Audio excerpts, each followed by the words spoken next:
Our hero had tried absolutely everything. Everyone mocked him mercilessly for choosing the gunslinger class, regarded as the absolute worst of them all. But little did they know the truth. It was actually a legendary, hidden class. Before his awakening, however, his past life was nothing but misery. His sister was snatched away right before his eyes.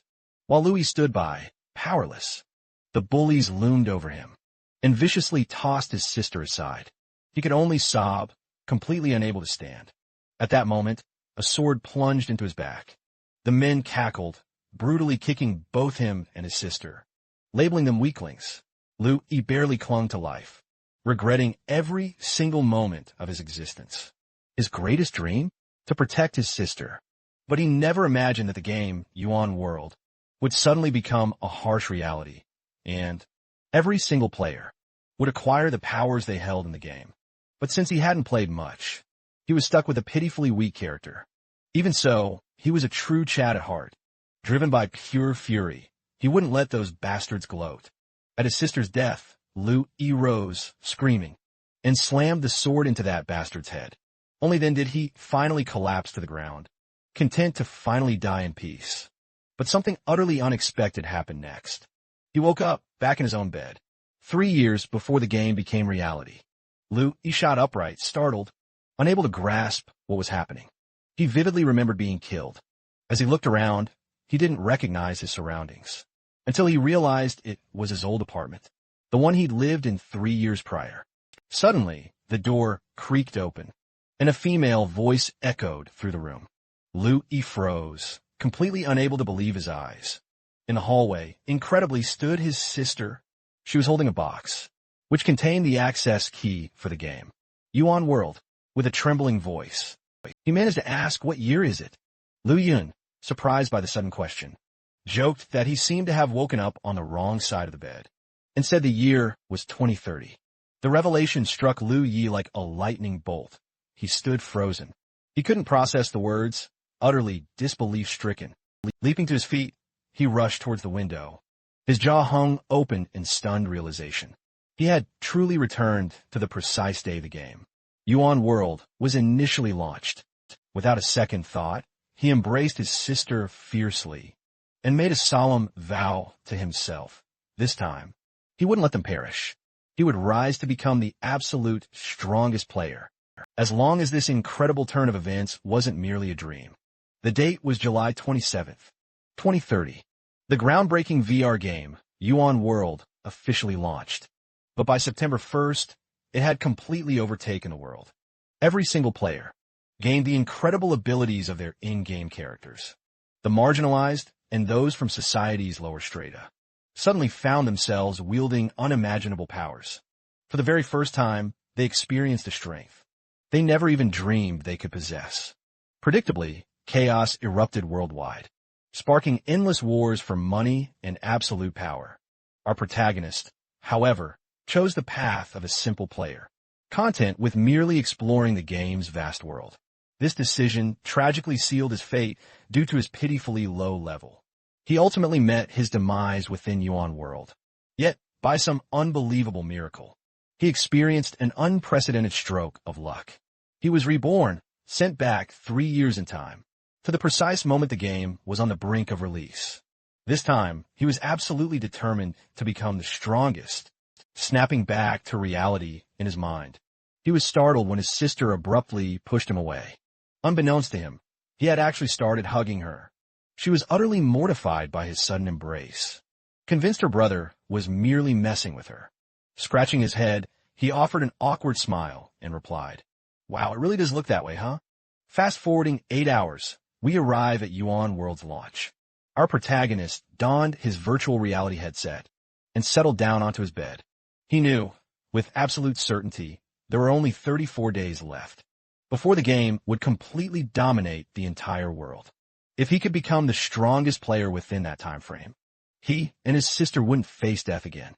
As he entered the game, he materialized in the bustling starting plaza, where several other players had already gathered, and right in the center, an administrator. He was about to demonstrate the true power of an ability, one known simply as strength. His first strike was deceptively simple. slicing a massive rock only halfway through. However, by focusing his energy, he unleashed another attack with a single, fluid move, cleaving the rock in two as if it were butter. This incredible display utterly stunned Lu Yi, who watched with his jaw dropped. Once the training concluded, the system instantly transported our protagonist directly to the game's bustling spawn point.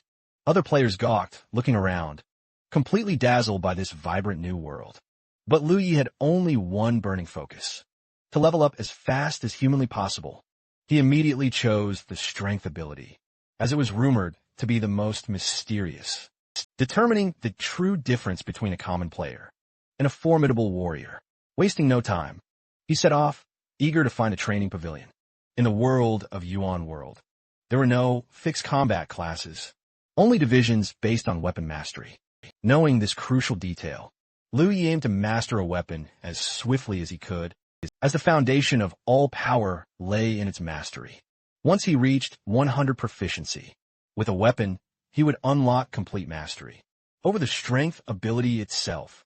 With this incredible sense of urgency, he rushed toward the weapons pavilion, fearing all the training areas would be packed.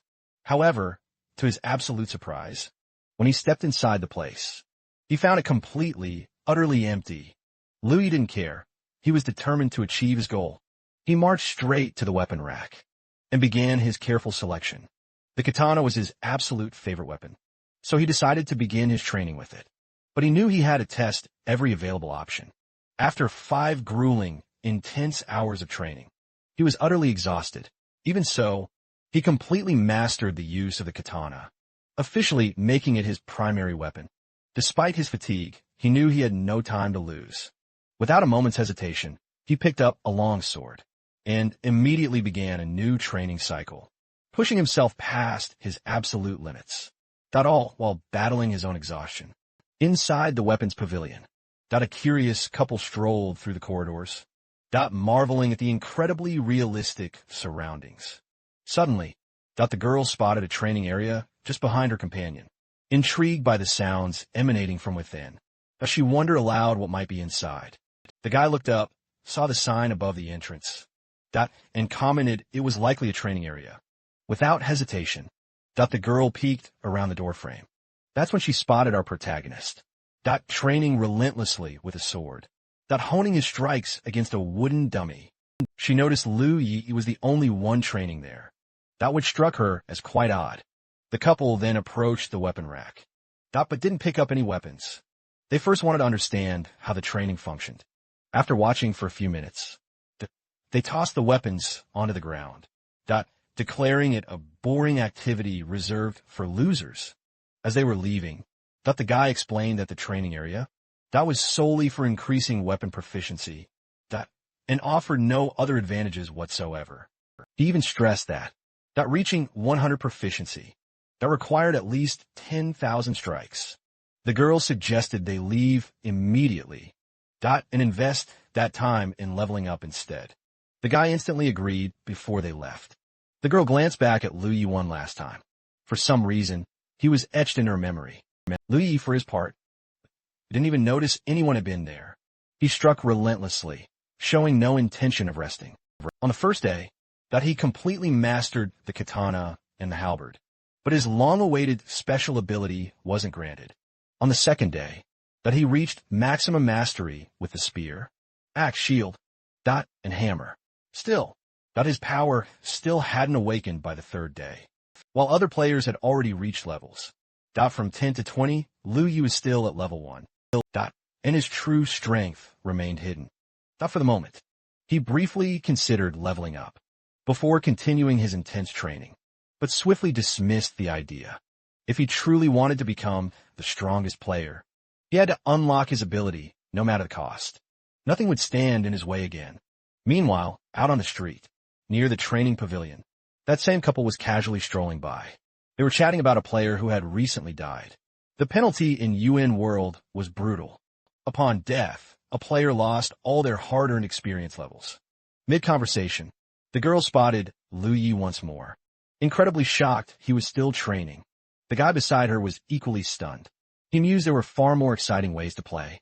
Much better than endless days of nonstop training. The intrigued girl couldn't fathom Lu Ye's unwavering persistence.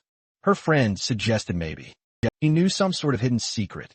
Excited, he even considered trying to master a weapon himself. However, the girl immediately shot down his idea.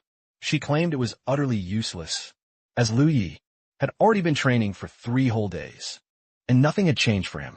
While other players were already hitting level 20, he was merely honing his weapon skills.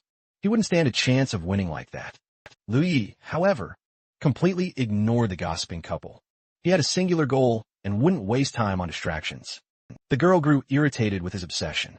She declared Lu Yi seemed like a gaming addict, and even if he did become the strongest fighter, she would never try weapon training. To her, the time was far better spent leveling up. With no patience to stay any longer, she grabbed her friend's arm, insisting they leave. They needed to gain more experience ASAP. Days later, our protagonist received an unexpected notification. He had mastered 18 types of weapons, and, as a result, earned the title of Weapon Master. Now, he could utilize the abilities and characteristics of the other 17 weapons, with any main weapon he chose.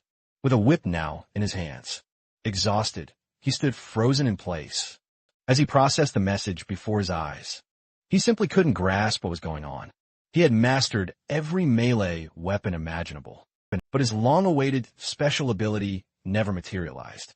Because of this, he decided to ditch bladed weapons entirely. Perhaps his true talent lay with firearms instead. Without wasting a moment, he headed straight to the firearms pavilion. As he walked, he pondered something curious. In his previous life, he'd never encountered a single player who wielded power with firearms. Stepping into the pavilion, an impressive hall unfolded before his eyes. An immense variety of weapons lay before him, arranged on metal racks. Without a second thought, quelque chose à pistolet. The days were flying by quickly. More than 5 days had already gone by, and he was absolutely certain that other players had already hit level 30. Meanwhile, he was still stuck at level 1. Gazing at the massive selection of weapons, Lu Yi felt a crushing tightness in his chest. There were simply too many options, and because of that, the unworld might take over before he could master them all. For a moment, he questioned if it was even worth continuing. But then suddenly, the memory of his sister's death came rushing back to him. With full, devastating force, that level 20 player who killed her. Blood boiled fiercely in his veins. He had no choice. He couldn't possibly turn back now. Without power, he would never become the strongest player there was. Taking a deep, resolute breath, he raised a pistol and began his arduous training. Even if his destiny was to die once more, he would never give up. Meanwhile, back at the training pavilion, the girl who'd previously mocked Lu Ye's dedication decided to come back and check on his progress. However, when she peered inside, she found no one.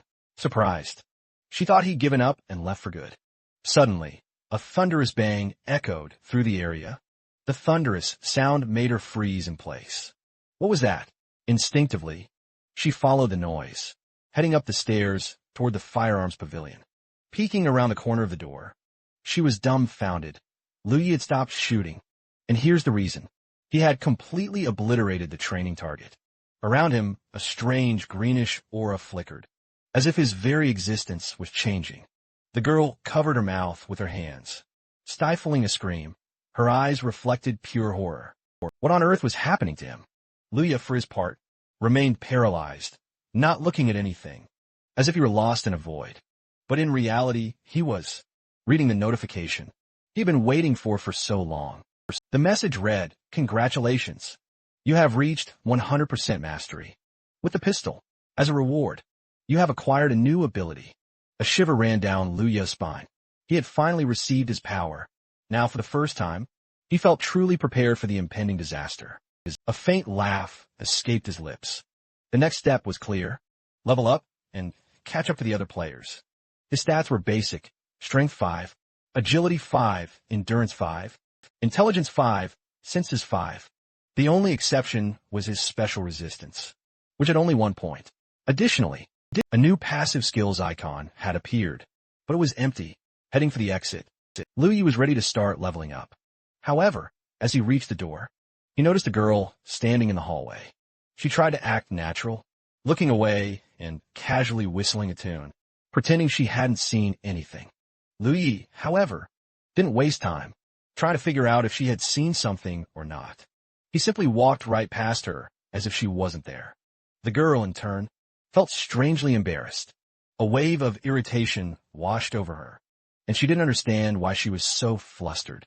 She wanted to ask what had happened inside the pavilion, wanted to understand the strange aura she saw around Lu Yi, but she hesitated. In the end, she remained silent upon leaving the training pavilion. Lu Yi had a sudden realization. Only a weapon truly suited to its wielder could unleash its true power. With this in mind, he headed straight for the equipment shop. He needed to snag a pistol, ammunition, and a reliable close combat weapon. Along the way, he caught wind of rumors about Yuan World. The most shocking bit of information: the game had already hit the incredible milestone of 10 million online players. This only solidified his nagging concern. Time was slipping away far too quickly. Arriving at the shop, Lu Yi meticulously chose his gear. He snagged a low-level pistol, the White Dragon, for a hefty 500 coins. He also grabbed a box of 300 common bullets for another 300 coins, and a low-level dagger that set him back 200 coins. All in all, he shelled out 1,000 coins for his new acquisitions. As he exited the shop, a wave of discouragement washed over him. The prices were outrageously high, and the fact that the in-game currency held a value equivalent to real-world money made everything feel even more prohibitively expensive. The company behind Yuan World had clearly gone overboard with their item pricing. Still, he couldn't deny his satisfaction with his new weapons.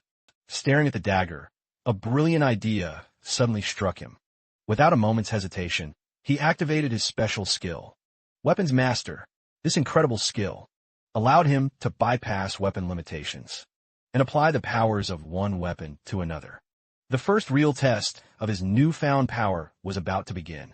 Determined to put his skills to the ultimate test, Lu Yi headed to the Mirror Kingdom Gaming Company. This unique establishment allowed players to create a mirrored, identical copy of themselves to fight against. The rules were deceptively simple. If a player managed to overpower their copy, they would rake in extra money and experience.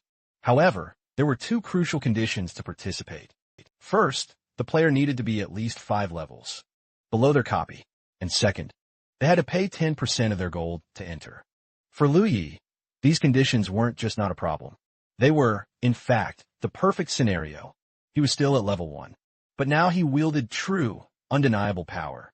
As he strode through the Mirror Kingdom's Grand Hall, a cry of frustration echoed through the room. 2 players stumbled out from the respawn point, complaining bitterly about the extreme difficulty of the mirror copies. It looked like they'd lost everything they had earned. Nearby, 2 other players watched the scene with mocking irony. They openly mocked the defeated players, and upon noticing Lu Yi, turned their attention to him.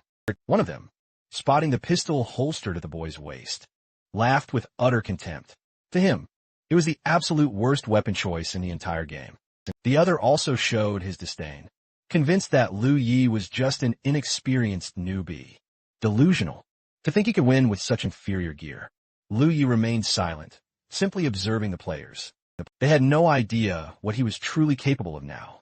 Lu Yi, after confirming his decision, mentally prepared for his first battle.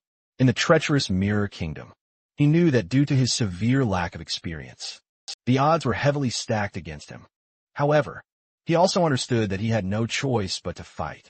He accessed the system menu to familiarize himself with its interface. After browsing for a mere moment, another notification suddenly appeared, asking for confirmation to face a mirror player. Despite his growing fear, Lu Yi confirmed his participation, fully aware of the dire consequences. The system then displayed another notification, requesting confirmation for the 100 coin participation fee. After accepting, a second notification immediately appeared, reminding him that once inside the Mirror Kingdom, players could not leave until the battle was completely over. Just a few moments later, Lu Yi suddenly found himself transported to the arena. His opponent stood ready for combat.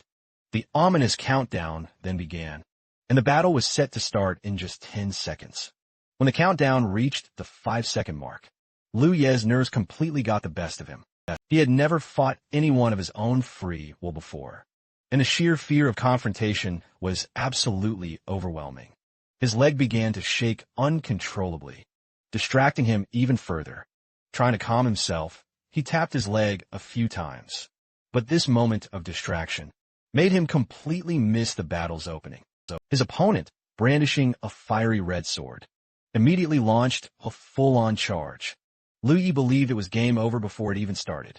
But to his utter astonishment, he actually managed to dodge that first brutal strike. He quickly tried to fire back at the enemy, but unfortunately, every single shot completely missed its mark.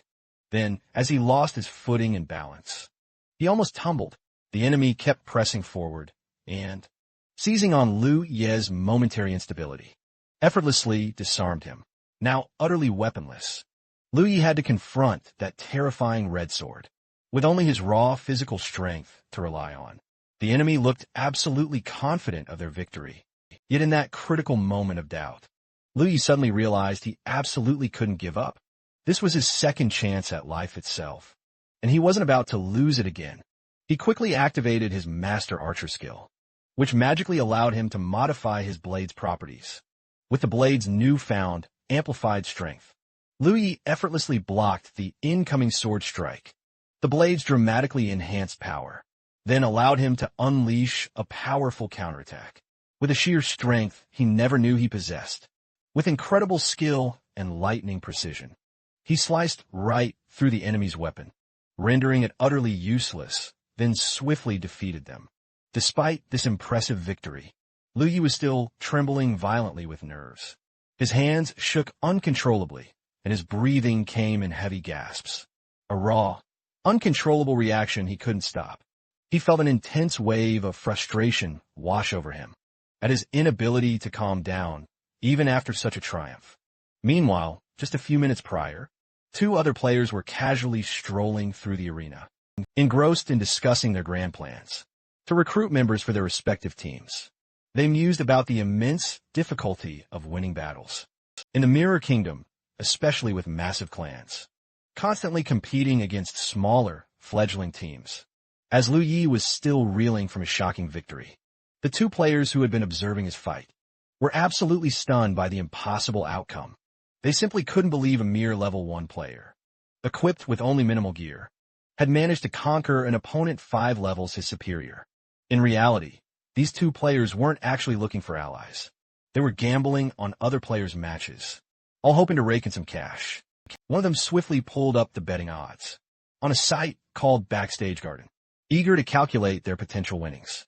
The other player, meanwhile, meticulously studied Liu Ye's movements, utterly intrigued by how a low-level player could manage to defeat his opponent.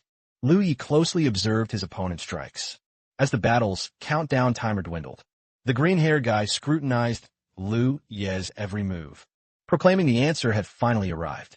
The other player chimed in, deeming it an excellent choice, never once tearing his gaze from Liu Ye.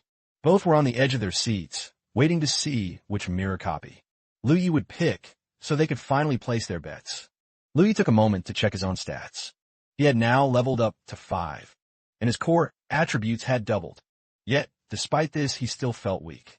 He realized he desperately needed to get stronger, to truly overcome his ingrained fear of battle. If he didn't, his fate would be a swift death, filled with unwavering determination. He immediately selected his next opponent, a mirror copy ranked 55th, famously known as Strikes. The system instantly teleported him to the arena. The two guys, still watching Liu Ye, were eagerly waiting to bet on his fight. But then, they were utterly confused when they saw his opponent. Their jaws dropped when they realized Liu Ye had deliberately chosen a level 10 mirror copy, notoriously nicknamed Strikes. The green-haired guy, jolted, snapped back to reality, realizing Liu Ye had gone and picked the strongest possible opponent out of hundreds of other available level 10s. He frantically wondered what would happen to their bet, praying it hadn't been registered yet. But the white-haired guy grimly revealed the bet had already been locked in, and there was absolutely nothing they could do now. He desperately hoped that if they lost, his green-haired friend wouldn't blab to anyone about the bet, as he absolutely didn't want to be embarrassed. The bookmaker then revealed the odds for the big fight, displaying all the bets placed on Liu Yi and strikes. Staring at the odds, the two guys felt their hearts sink. The total wagers on A. Strike's victory exceeded a whopping 200,000. At this point, they had completely lost all hope. Just then, Strikes himself appeared before Liu Yi. Strikes, brandishing a deadly katana, was fully equipped with a persistent fighter set. Meanwhile, Liu Yi, on the other hand, a mere level 5 player, only had a pistol, a simple dagger, and basic, worn-out gear. The intense countdown to the battle then commenced. And as soon as Liu Yi glimpsed his formidable opponent, his legs immediately started to shake once more. This infuriated him, and to stop the uncontrollable shaking, he brutally plunged his dagger into one of his own legs. With only 2 nail-biting seconds left before the fight, he bravely took up a determined fighting stance. Determined as ever, not to repeat the glaring mistakes of his first fight. The moment the battle kicked off, Liu Yi wasted no time, and immediately charged headfirst toward Strikes, skillfully weaving and dodging all of his attacks. Although Liu Yi's pistol packed a serious punch, his aim, sadly, wasn't quite up to par. So, Strikes managed to expertly dodge or block most of his shots. After what felt like an eternity, Strikes grew utterly fed up and swiftly disarmed Liu Yi. Without a shred of hesitation, Strikes went in for a fatal blow. It seemed as if this blow would be utterly impossible to dodge. But Liu Yi, against all odds, wasn't ready to give up. He then activated his unique special ability, and his eyes suddenly blazed with an intense blue light. Liu Yi performed an incredible, gravity-defying forward leap, narrowly evading Strike's devastating, deadly blow. After sliding back a short distance, he suddenly realized Strikes wasn't actively pursuing him. With a precious moment to recover, Liu Yi quickly assessed the situation. His health stood at a mere 20 out of 100, and his cognitive power was 20. 8 out of 30. The battle had only just begun, but Liu Yi was already solely focused on his survival. Liu Yi was literally one step away from utter defeat. His normal attacks couldn't even leave a scratch on his opponent, and he devastatingly realized he had chosen an adversary he simply couldn't defeat. He should have opted for a much weaker fighter, and used that time to level up instead of pushing so far. So fast. But even with all that, after a moment's hesitation, Liu Yi snapped back into his fighting stance, finding it almost laughable how tough this was. He knew that to conquer his fear, he had to keep fighting without giving up. Since standing still definitely wasn't an option, he decided to charge straight toward his enemy. At one point, our hero dodged to the side, to narrowly avoid a mortal blow that would have surely depleted all his health. However, Liu Yi had underestimated his opponent's speed. In mere seconds, Strikes was behind him, completely taking him by surprise. Liu Yi realized he had no chance of winning, so he decided to risk it all. Just before the fatal blow, he spun to face Strikes, drew his pistol, and fired. In a desperate final clash, they both exchanged fatal blows. Strike's katana sliced Liu Yi clean in half, while the shot from Liu Yi's pistol utterly obliterated Strike's head. The system determined that Liu Yi dealt the fatal damage faster than Strikes, and so he was declared the victor. His reward? A massive amount of experience, money, and a level up. Now Liu Yi was immensely stronger at level 13. All his attributes soared to 17, except for endurance, which only went up by 1 point. He let out a profound sigh of relief, realizing he'd been on the absolute verge of death, yet somehow won that incredible battle. Many other notifications flooded in, but the most important was that he had now reached level 10. His rebirth ability had evolved into the capacity to choose his development path. Meanwhile, the two guys who bet on Liu Yi's victory were now surrounded by a surging crowd and pushed against the wall. Those who lost the bet had to hand over all their money to the other participants. One of the guys was on the verge of tears, pleading if they could just give half the money instead of all of it. But the one-eyed gang pointed at them and declared that wasn't an option. They couldn't get out of this loss so easily. The white-haired guy couldn't take it anymore and yelled that he simply couldn't believe. They truly believed victory was already theirs, even though the final scores weren't even in yet.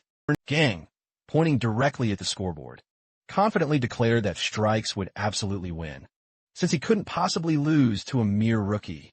If by some impossible twist that happened, he was ready to cause a massive scene over the bets.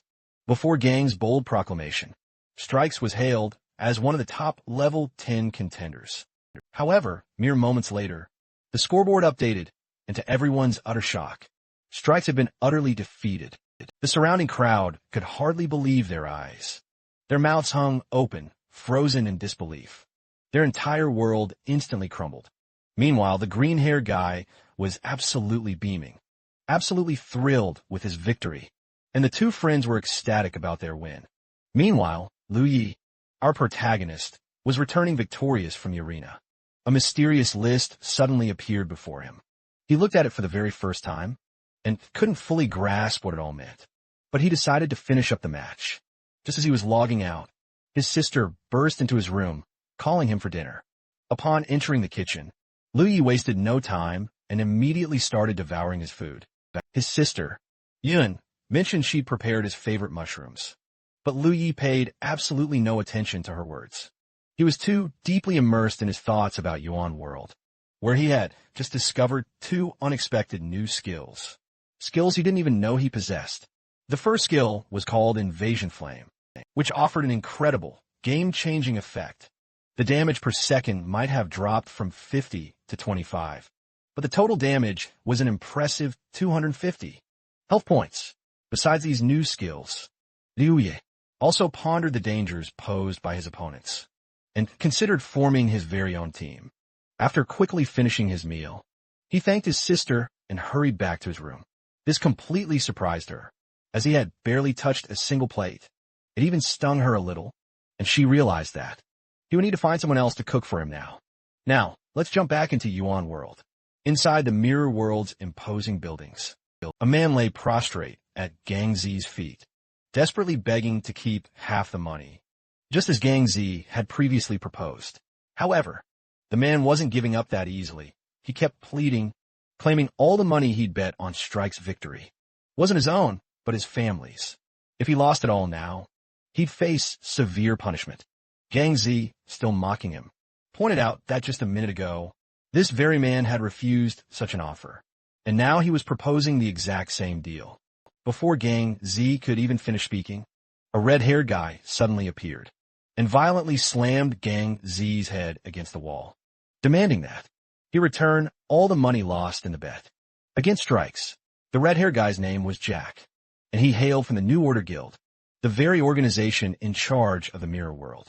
Gang was pinned against the wall, desperately trying to explain that the one who beat Strikes had nothing to do with him personally.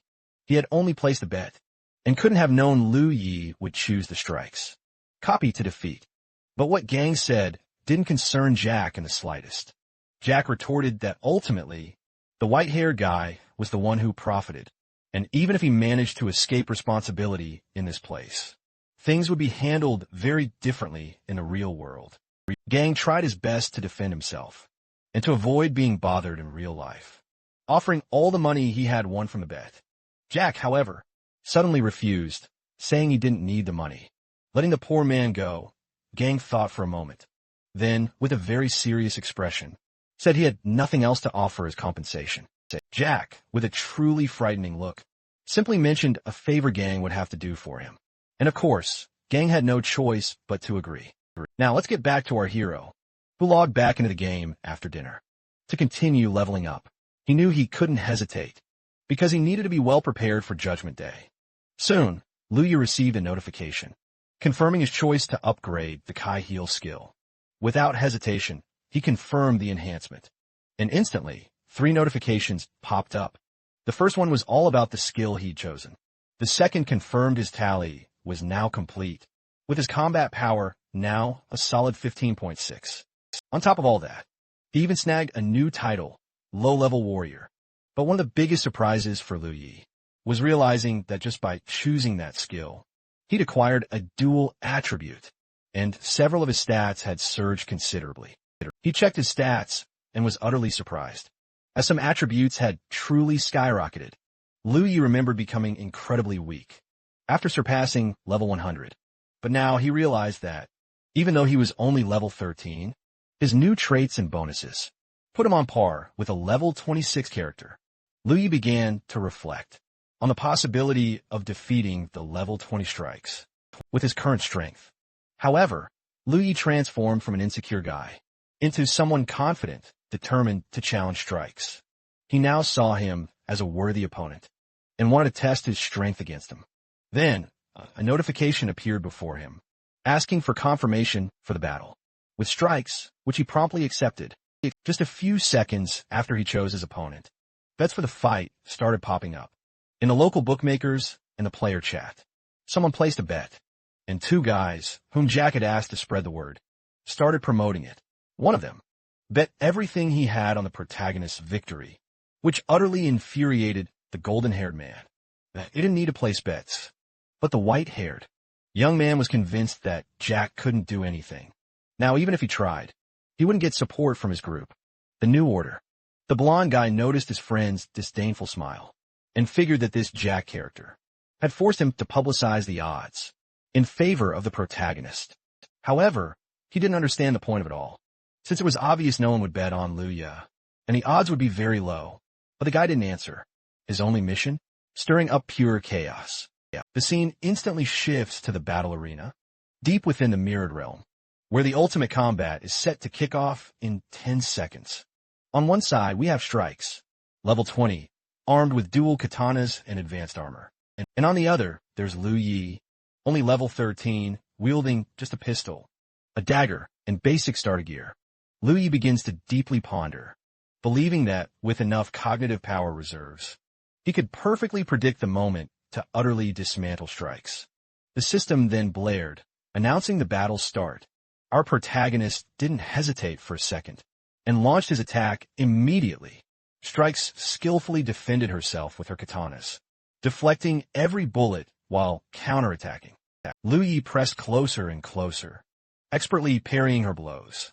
He quickly realized that his double attributes had practically annihilated the vast strength difference between them. This revelation instantly boosted his confidence. Now, battles against high-level opponents wouldn't be as utterly intense as they once were. Dodging nimbly from side to side, Lu Yi only used his pistol and reflected on his incredible growth in strength. He deliberately allowed his enemy to get close enough to attack him with her daggers. Then, he aimed straight for Strikes' head, planning to finish the fight in mere final seconds. A triumphant smile spread across his face as he was about to eliminate his opponent and end the combat. Strikes, on the other hand, couldn't comprehend that a weak, low-level player was managing to attack her. She was completely paralyzed, utterly unable to react. The very moment Lu Yi saw his opponent's face, he suddenly became confused, unsure of what to do.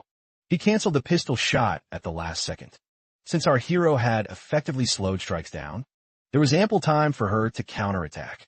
However, after swiftly dodging, Lu Yi instantly jumped back, avoiding any damage. And suddenly, he was overcome with an intense wave of anger, as he vividly remembered his opponent, freezing his actions and clutching his head tightly.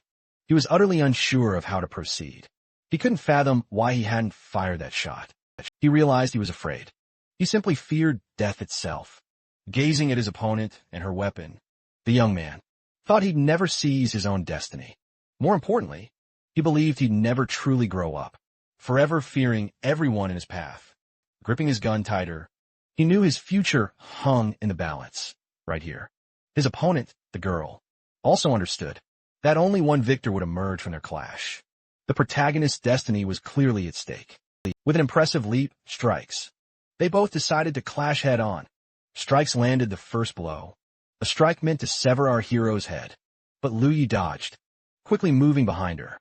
He grabbed her by the head, aimed his gun, and in that moment, his thoughts were crystal clear.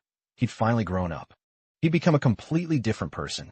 Without a second's hesitation, Lu Yi defeated. 3 notifications immediately popped up before him. The first, he had defeated Strikes. The second, his level had increased. And the third, he'd reached level 20. Now, he could choose how to further develop his power. The protagonist's face was incredibly serious. He realized he hadn't just grown, but was now far ahead of all other players. Meanwhile, back in the lobby, those who'd bet on our hero couldn't believe their eyes. They had actually won. Then, unexpectedly, the green-haired guy commented that the bets didn't affect the other players. Even though Jack had opened a second bet on a level 20 strikes, she still lost to Lu Yi. Now everyone knew just how strong he was. The same guy started theorizing that, after defeating level 20 strikes, Lu Yi had probably reached level 22, or even 23. He concluded that Lu Yi could only fight against level 30 mirror copies, whose rewards were incredibly high. The hero knew it was strikes, but the guy couldn't understand how Lu Yi could be so confident he could defeat a level 30 mirror copy of strikes. With 100% certainty, everyone assumed that as soon as our protagonist faced the level 30 strikes, he would probably lose and be in grave danger. As soon as Lu Yi teleported back to the mirrored realm, he realized he had not only grown, but had also pulled ahead of the other players. Looking at the tournament board, he saw a level 30 mirror copy of strikes, holding the first place spot. If in previous battles, Lu Yi had managed to prove to himself that he was stronger than the other players, now he needed to destroy the level 30 mirror copy of strikes. As most players claimed, she was invincible. Before he entered the battle, rumors started circulating about our protagonist. They said one player had even reset their account to get revenge on the level 30 strikes. But in the end, he still lost. The titles of Invincible Copy and Strongest Fighter were given to strikes for a reason. More importantly, he heard that thanks to this copy, the New Order Guild had become the strongest, all because of strikes. After that, Lu Yi didn't hesitate to summon the system before him. He had a murderous look in his eyes, eager for the fight with strikes. The system asked again if Lu Yi really wanted to enter the battle against the level 30 mirror copy of strikes. Of course, he didn't hesitate, and the system immediately transferred him. Jack, watching Lu Yi from a distance, ordered all his subordinates to open bets on strikes. Victory. The scene shifts to two guys. One of them places a bet on our protagonist's victory, which makes the green-haired man lose his patience. He thought that Lu Yi simply had no chance against the level 30 strikes. However, the white-haired guy ignored him, insisting that he believed in Lu Yi. Soon, we're brought to the arena where his enemy, level 30, strikes was ready. He wielded a truly unique weapon, a katana called Last Will, and his gear, fierce.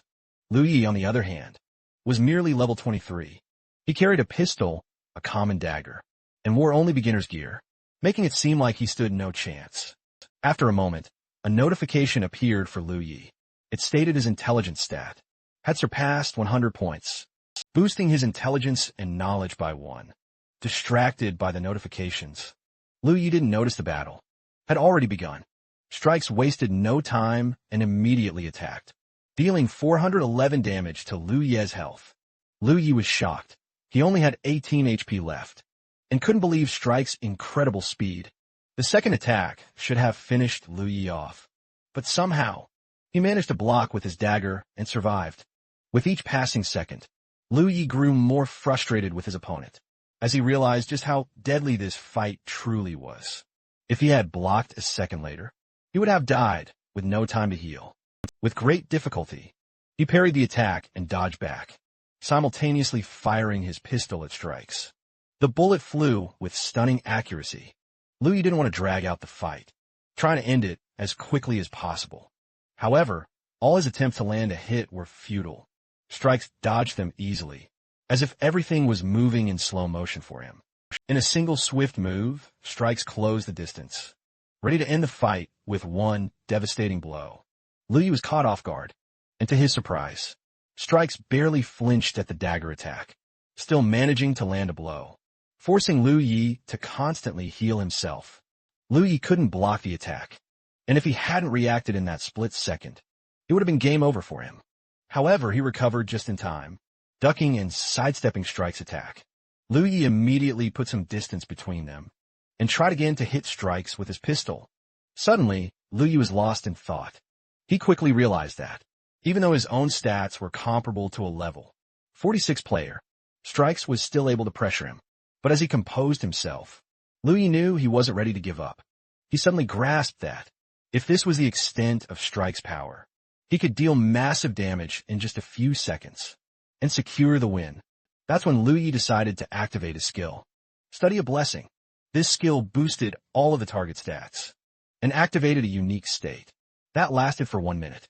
Liu Yi also studied the Curse, which could cause one of 10 effects like weakness, aging, lethargy, stupidity, fatigue, poisoning, hallucinations, perception changes, chaos, and madness.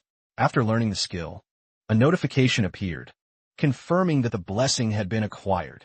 His combat power was 15, but more importantly, his stats multiplied, giving him a huge advantage over Strikes. Liu Yi didn't hesitate. He shouted to activate the blessing, knowing he wasn't high-level enough to beat Strikes, but trusting that his boosted stats would be enough. Moments later, a notification appeared.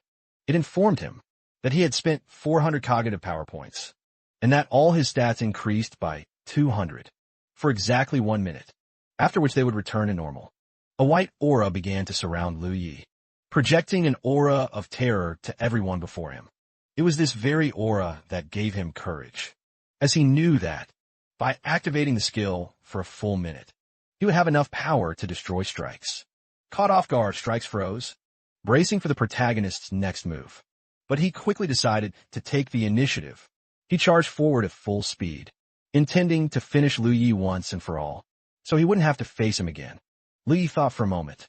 The moment he defeated Strikes, everyone would finally know the immense skills and abilities he'd kept secret. He'd instantly be hailed as the strongest player. But a harsh snapback to reality hit Liu Yi. He saw Strikes closing in on him fast, forcing him to dodge desperately from side to side. Yet his dodging proved insufficient to escape Strikes, who was already well within attack range. Without hesitation, Liu Yi aimed his pistol and fired. The initial shot struck Strikes directly in the chest, causing him to momentarily pause his assault in confusion. And after that first shot, Liu Yi didn't stop. He relentlessly kept peppering his enemy with bullets. Just a few seconds later, more than 10 bullet holes riddled Strike's body. He looked like he should have fallen, but suddenly, he stood completely unharmed, ready to keep fighting. A sinister smile plastered across his face. Strikes seemed to grasp what was truly happening. While Liu Yi reloaded, Strikes understood that the protagonist's stats dwarfed those of other players at his level. And on top of that, he had passive skills, which activated at the most critical moments. That was Strike's true, hidden strength.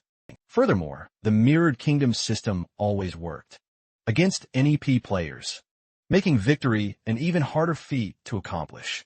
Liu Yi realized Strikes was a complete exception, so Liu Yi immediately took a fighting stance. As his powerful buff's duration was about to expire, he knew he absolutely had to finish Strikes before it ended.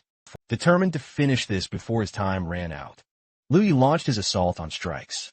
Only 25 agonizing seconds of the skill's duration remained. With every attack, he knew losing was not an option.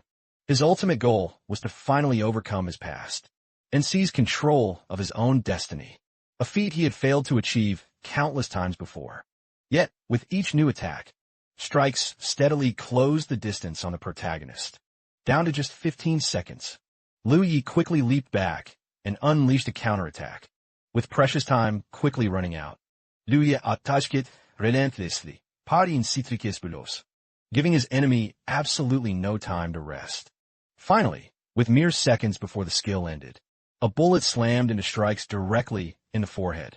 Shaking his armor, Strikes began to tremble violently, and his weapon clattered from his grasp. He ceased his assault moments later, utterly devoid of strength. He collapsed, unmistakably lifeless. The system notification began to dissolve, as the enemy's body lay still on the ground. Liu Yi stared, disbelief clouding his face, that he had truly vanquished the most formidable opponent. Within the mirrored world instance, he could already picture the storm of comments about his victory. They'd hail him as the strongest player. His mighty strikes, furthermore, granting him the makings of an invincible warrior. Someone had even commented that such titles meant nothing to level 30 players, as they existed on entirely different planes of power. To illustrate, one of the spectators explained that a level 30 player was, at best, like the dust beneath the protagonist's feet. This meant they could never ever reach his level. The protagonist's imagination sent his self-esteem soaring, lifting his spirits even higher. After his triumph against Strikes, then several notifications popped up on his interface. The first congratulated him on his stunning victory against Strikes, while the second informed him of a huge reward in both money and experience. He could barely contain his sheer happiness. Not only had he gained wealth and experience, but he had also conquered a deep, personal fear. Just then, the system teleported him back to the Mirrored Kingdom. In the waiting room, Jack had watched the battle and couldn't believe that Liu Yi had actually defeated the strongest copy in the Mirrored Kingdom. What infuriated him most, however, was the money he'd lost betting on Strikes to win. Meanwhile, two players who had bet on the protagonist were absolutely euphoric, jumping for joy.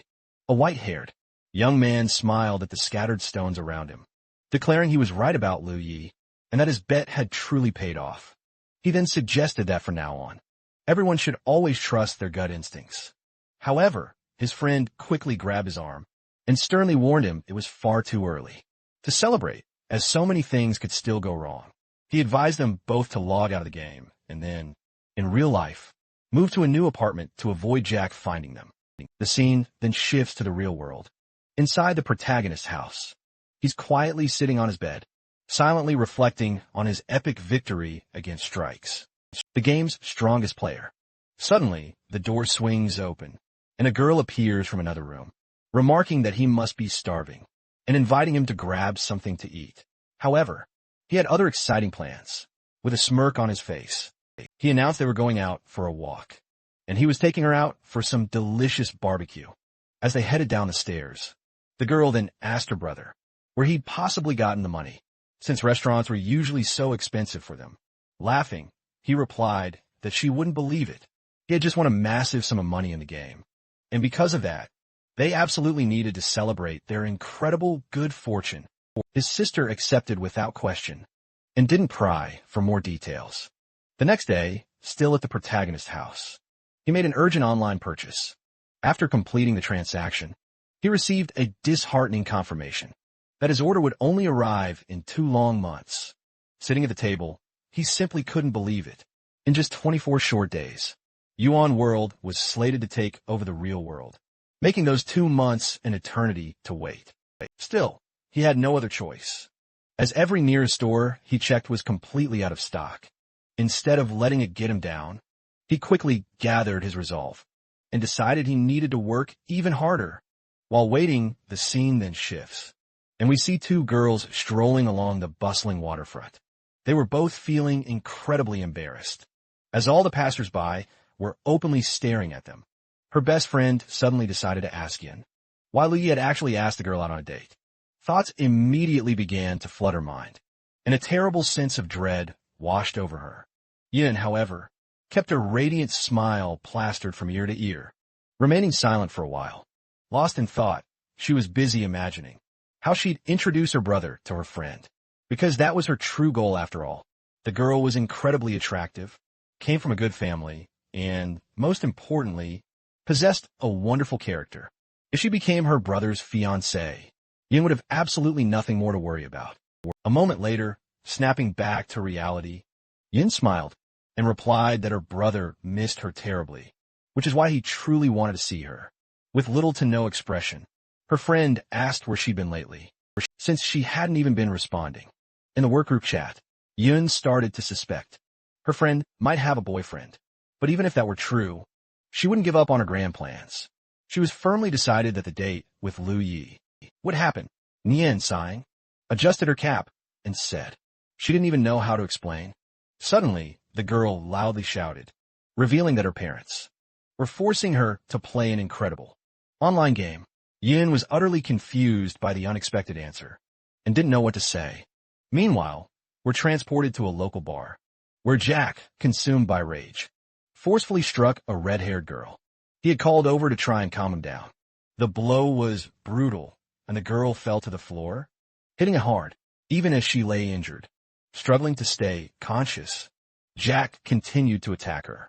He hated the way she tried to calm him, feeling that she pitied him, something he despised. A crowd began to gather, outraged by what they were witnessing.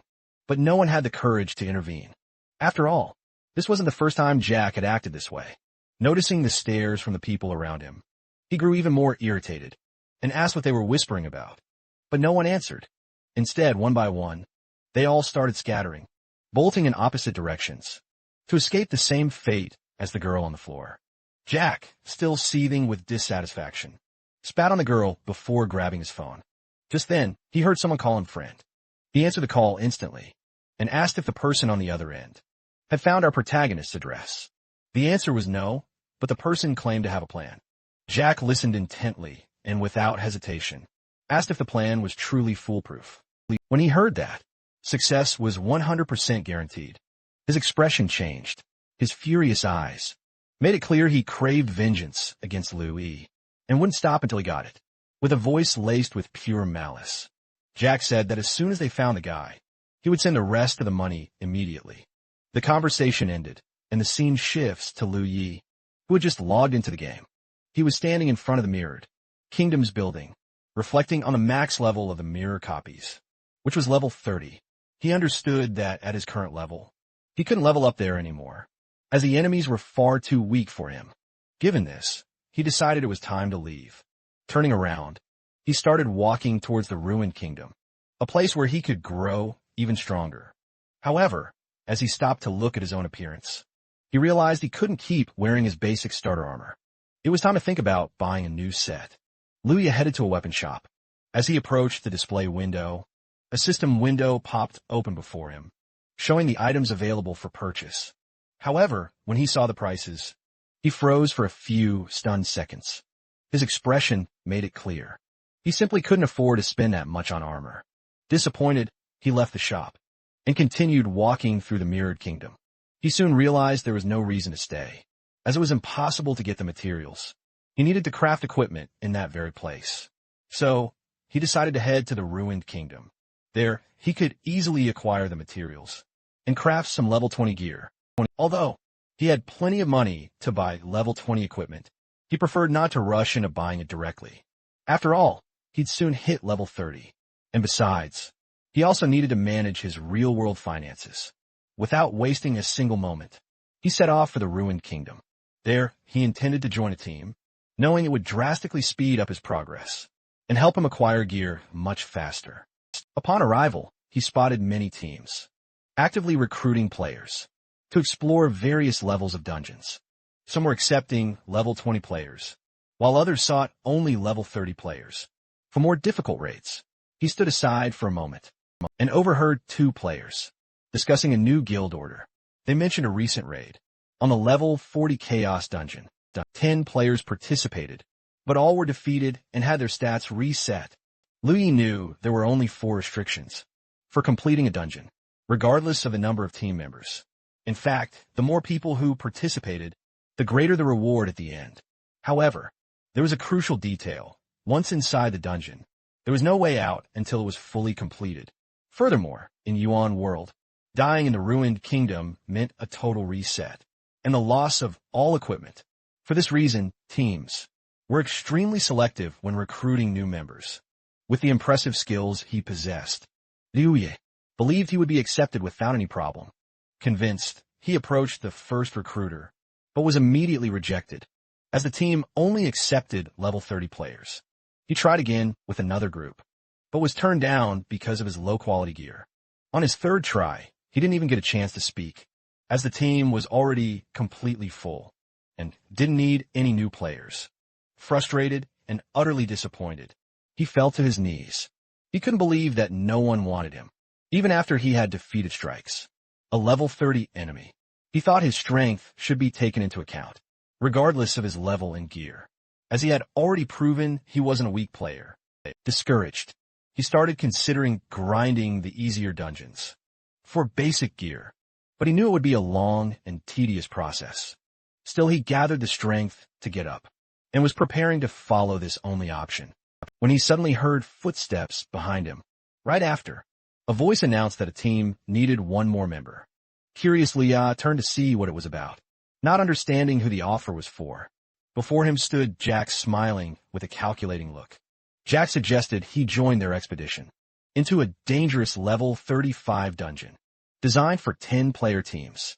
Exchanging glances with Jack, Luyi sensed that something was off about the proposal. Still, Jack kept talking, assuring him that the team was strong, enough to handle the challenges on their own. They just needed one more person to complete the party. To activate the raid portal, they needed one more player. Surprised, the protagonist couldn't believe what he was seeing. He also felt like he'd seen Jack somewhere before, but he couldn't remember exactly where. Jack didn't give Luyi time to think. He said if he wasn't interested, he'd find someone else, not wanting to miss this chance. Luyi immediately cut him off and accepted the offer. Jack just waved his hand and told him to follow. Together, they went to the entrance of the level 30 portal, which was designed for a group of 10 players. When they arrived at the meeting point, near the ruined royal portal, they found a crowd. The surrounding players wore impressive armor, leading many to comment on the leader's unexpected choice. No one expected him to recruit a rookie, armed with only a simple pistol. Luyi closely observed the other players, quickly realizing they were incredibly well-equipped. Their purple gear clearly indicated that over half the team possessed equipment of timeless rarity. He held his head, deep in thought, wondering if he could snag at least some of their precious gear. Suddenly, one of the players shouted out that, since everyone was finally gathered, they should depart immediately. He was eager to reach level 40 as fast as possible. A bald man approached with a smirk and mentioned that upon hitting level 40, they'd definitely need to change their equipment. And if that were the case, he'd be willing to give his old gear to the group. However, the player just smiled and flat out refused, unless someone would buff his weapon with 3 rare items from their inventory, a condition no one accepted. The group then started moving toward the portal, with Luyi slowly trailing behind. As he watched the players, he noticed they all seemed to know each other quite well. He couldn't understand why they had even called him for this level 35 mission. However, noticing the team's subtle, malicious smiles, he realized this apparent friendship hid some ulterior motives. The portal finally opened, revealing a vast desert expanse. In the center of this desolate landscape, there's only a single, mysterious crystal. Jack and another player were the first to rush through the portal and began surveying the area. Soon, one of the team members noticed that the mission objective was to protect the crystal. Jack immediately took command, ordering everyone to surround the crystal and ensure its absolute safety. Everyone followed the instruction, except for Luyi, who hesitated for a moment. That's when Jack issued a stark warning. Anyone who let the monsters reach the crystal would have to personally pay for the damages, straight out of their own pocket. Luyi was surprised by the team's organization, though he didn't show it outwardly. He was still in no hurry to get into position. He meticulously examined the crystal. Suddenly, a notification flashed before his eyes. The mission loaded mere moments later. Another message promptly informed him that his task was to protect the crystal from 3 relentless waves of enemies. At the bottom of his screen, he saw the crystal's crucial health bar and the grim penalty for failure, death for all players. Just then, a sudden shout shattered his thoughts. Someone yelled, announcing the monsters were attacking. Luyi peered out at the desolate desert, but saw nothing but a thick, impenetrable fog. Yet, he soon realized this wasn't just any ordinary fog. It had been generated by the monsters themselves. From within the swirling smokescreen, an enemy burst forth at incredible speed. The creature resembled a massive spider, but possessed absurdly oversized fangs. The bald man bellowed at Luyi to get closer to the crystal immediately. He sternly warned that if Luyi didn't follow orders, he could be killed without a second thought. The protagonist obediently complied. Meanwhile, a terrifying swarm of monstrous insects flew toward the bald man, who wielded an immense, gleaming axe.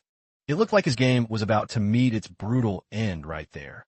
But the man had entirely different, far more aggressive plans for this raid. With a single, devastating swing of his axe, he obliterated several beetles at once.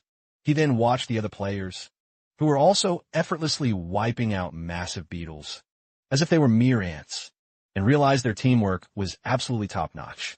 The protagonist quickly understood that this group knew exactly what they were doing. He felt utterly useless in that chaotic battle, and realized he didn't even need to try so hard, as he might just end up getting in the way.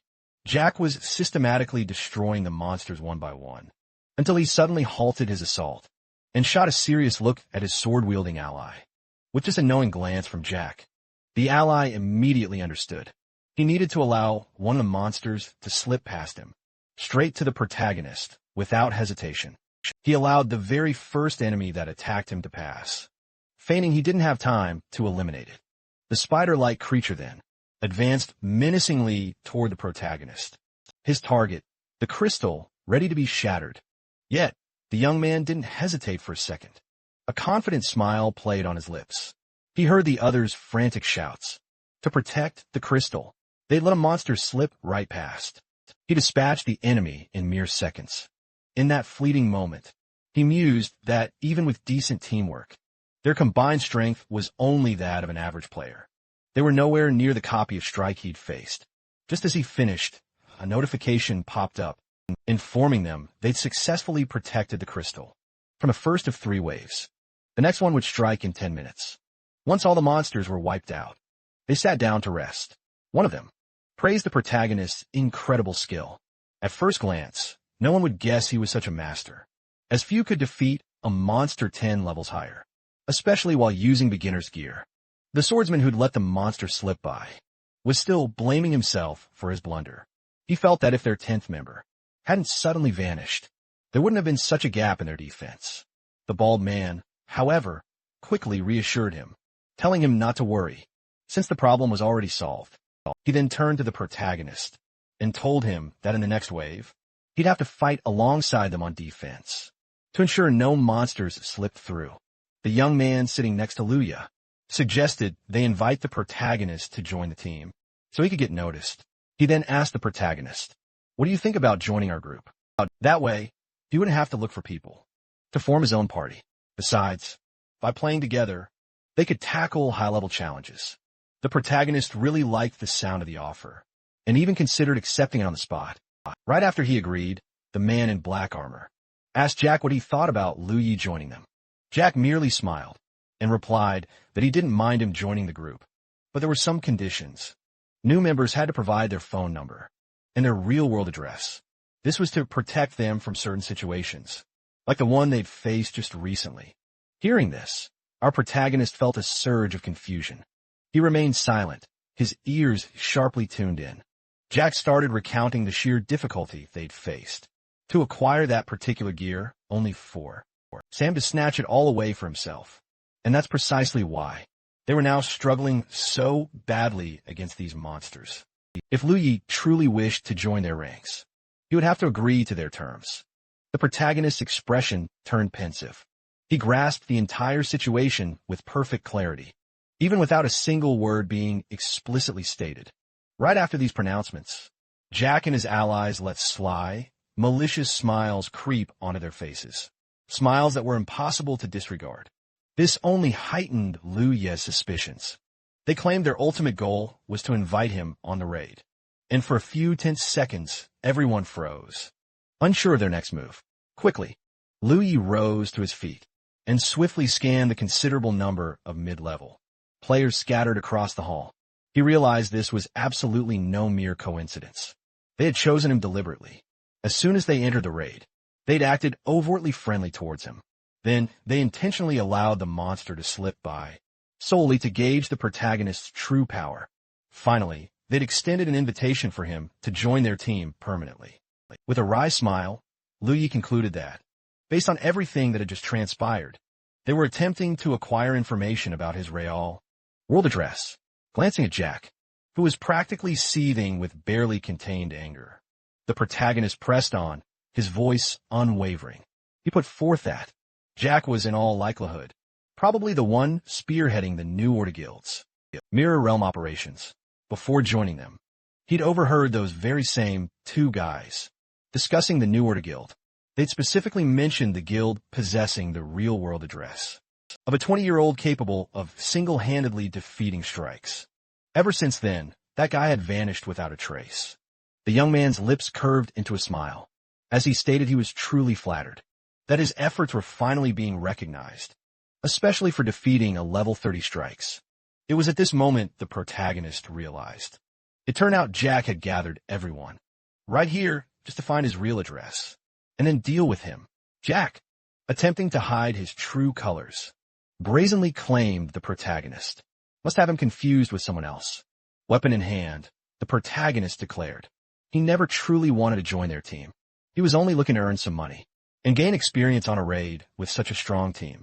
However, seeing their true intentions, he realized he couldn't pretend any longer.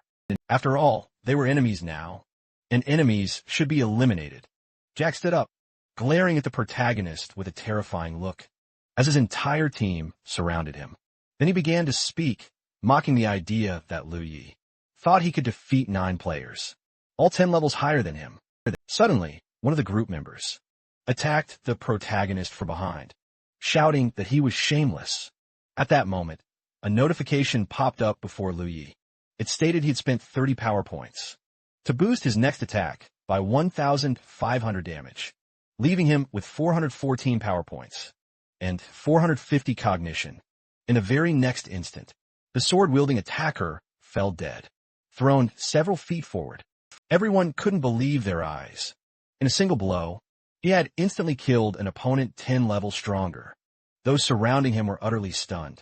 No one expected a man to instantly defeat someone so much stronger than himself.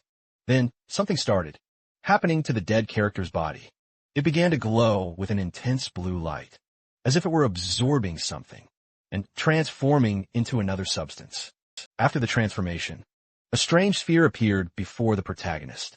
It was called a blue military pearl. Note, military pearls drop when a player is defeated. There's a chance to receive a random item from the dead player's equipment or backpack. The protagonist picked up the sphere with a serious expression. He coolly asked what was so impossible about beating 9 players. Jack exploded in a fit of rage, practically ready to tear him limb from limb. Believing the young man was simply full of himself, Jack then commanded his entire squad to attack the protagonist. In an instant, they all surged forward, determined to defeat him as swiftly as possible. But, much to their dismay, the young man had abandoned all mercy.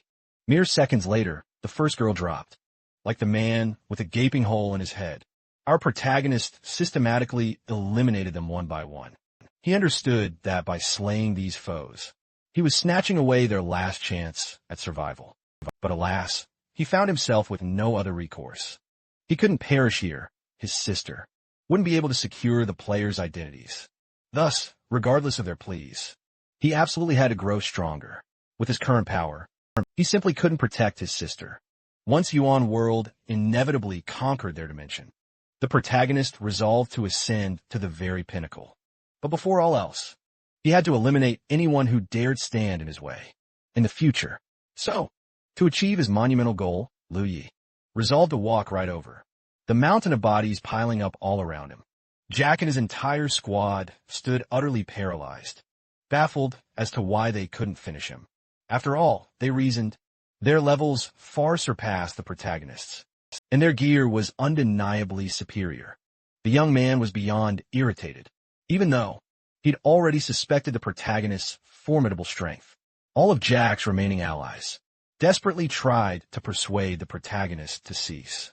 They argued that if he killed any more of them, they'd be unable to clear the dungeons and would forfeit all their precious resources. The protagonist coolly retorted that it made no difference to him, as he could simply venture into the secret mirror zone and achieve the exact same. Anything he lost, he could easily recover in a mere single day.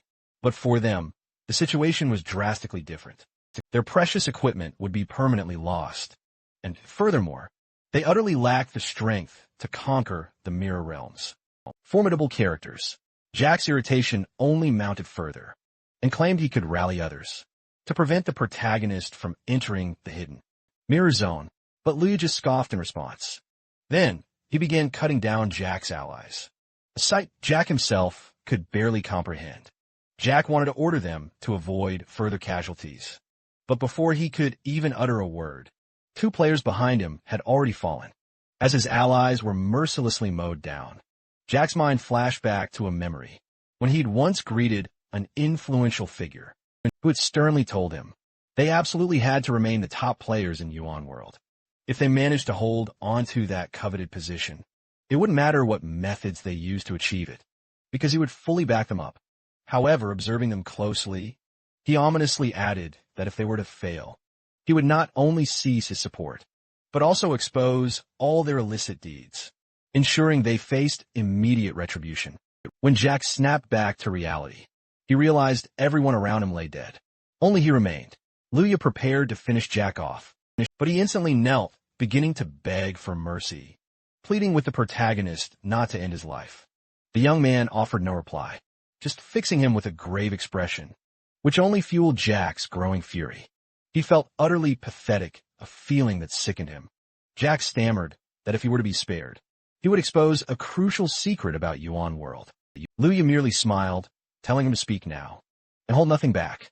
Jack demanded the protagonist promise to end him immediately after he'd finished speaking, but he was instantly sent flying several meters back. Luya declared that since Jack refused to speak, perhaps it was better for him to just pass on, as he no longer cared for the secret. Jack crashed a few meters away from Luya, but he didn't vanish or shatter into pearls upon impact. He somehow survived the blow and struggled to rise, trembling, which genuinely surprised the protagonist. Luya was undeniably impressed by Jack's resilience, wondering how he'd withstood such a direct attack. Suddenly, he heard a distant rumble echoing across the desert, and immediately deduced that a second wave was imminent. To kick things off, Jack declared that he must hold some of Yuan World's deepest secrets. Otherwise, there's no way he could have gotten this powerful. What truly shocked Jack the most was realizing even he couldn't take down Lu-yi. Because of this stunning revelation, he decided to report everything to his superiors. After that, Lu-yi wouldn't just be facing Jack, but would likely die and be sent all the way back to level 1. Rising to his feet, Jack continued, questioning if our protagonist genuinely believed he could stand up to people stronger than him like Jack. That's impossible, he scoffed. Very few people can level up like that. He figured once the secret Lu-yi seemed to know became useless, Lu-yi would no longer hold any advantage. The man then started begging again, pleading with our protagonist to let him go. In exchange, he'd reveal his secret, and together, they could combine Lu-yi's incredible strength to clear the rest of the dungeon. Lu-yi just smiled, asking why he assumed he'd die, and be unable to clear the dungeon alone. Jack couldn't believe the protagonist's audacious words. He's only level 28, he thought. No matter how strong he seems, everyone has their limits. Or so Jack believed, until suddenly the protagonist asked, what if I had level 56 gear? It wouldn't be hard for me to clear a level 35 dungeon, would it? Jack was utterly flabbergasted by Lu-yi's words. The protagonist then held 2 mysterious pearls in his hands, and asked if this was by any chance the gear he wasn't supposed to have. Looking closer, Jack spotted the glowing blue orb in a man's hands. He simply couldn't believe his eyes. The shock on his face was absolutely unmistakable. With a confident, determined smirk, the protagonist commanded the blue orb to open and release its equipment. In an instant, the protagonist appeared, clad in striking yellow and black armor. He wore a frost tank top, granting him incredible buffs, and it was even purple ranked. A purple ranked, rapid combat suit now protected his entire body, offering resistance and strength. These offered agility and armor, needing level 30. The combat gloves offered similar attributes, but emphasized sensation more. However, the strength stat was removed.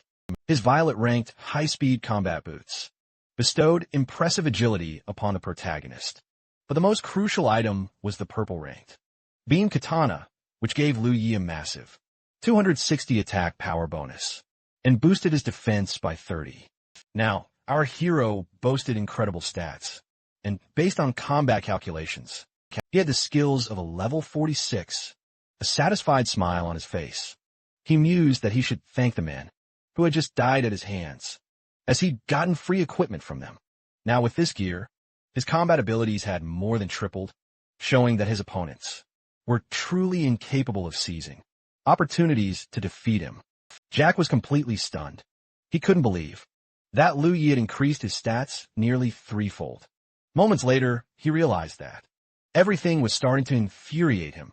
The surprise turned into pure rage and hatred. He started shouting that, no matter how much stronger the hero had become, he wouldn't be able to clear the dungeon alone. It was simply impossible.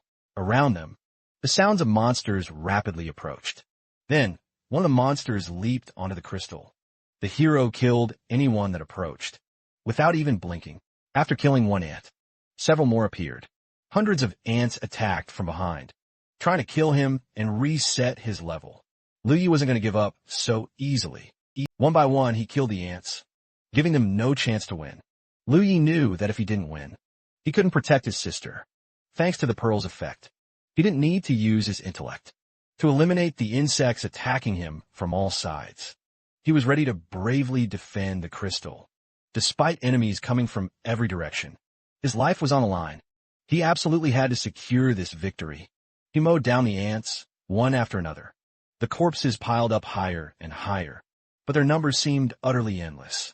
When Lu Ye's health plummeted to almost zero, he unleashed a powerful healing spell. This allowed him to instantly rejoin the fray, without losing an ounce of his strength. Meanwhile, Jack, on his own, managed to take down a few ants. He noticed the protagonist's health was dangerously low, but to his shock, he healed almost instantly. Jack simply couldn't believe his eyes.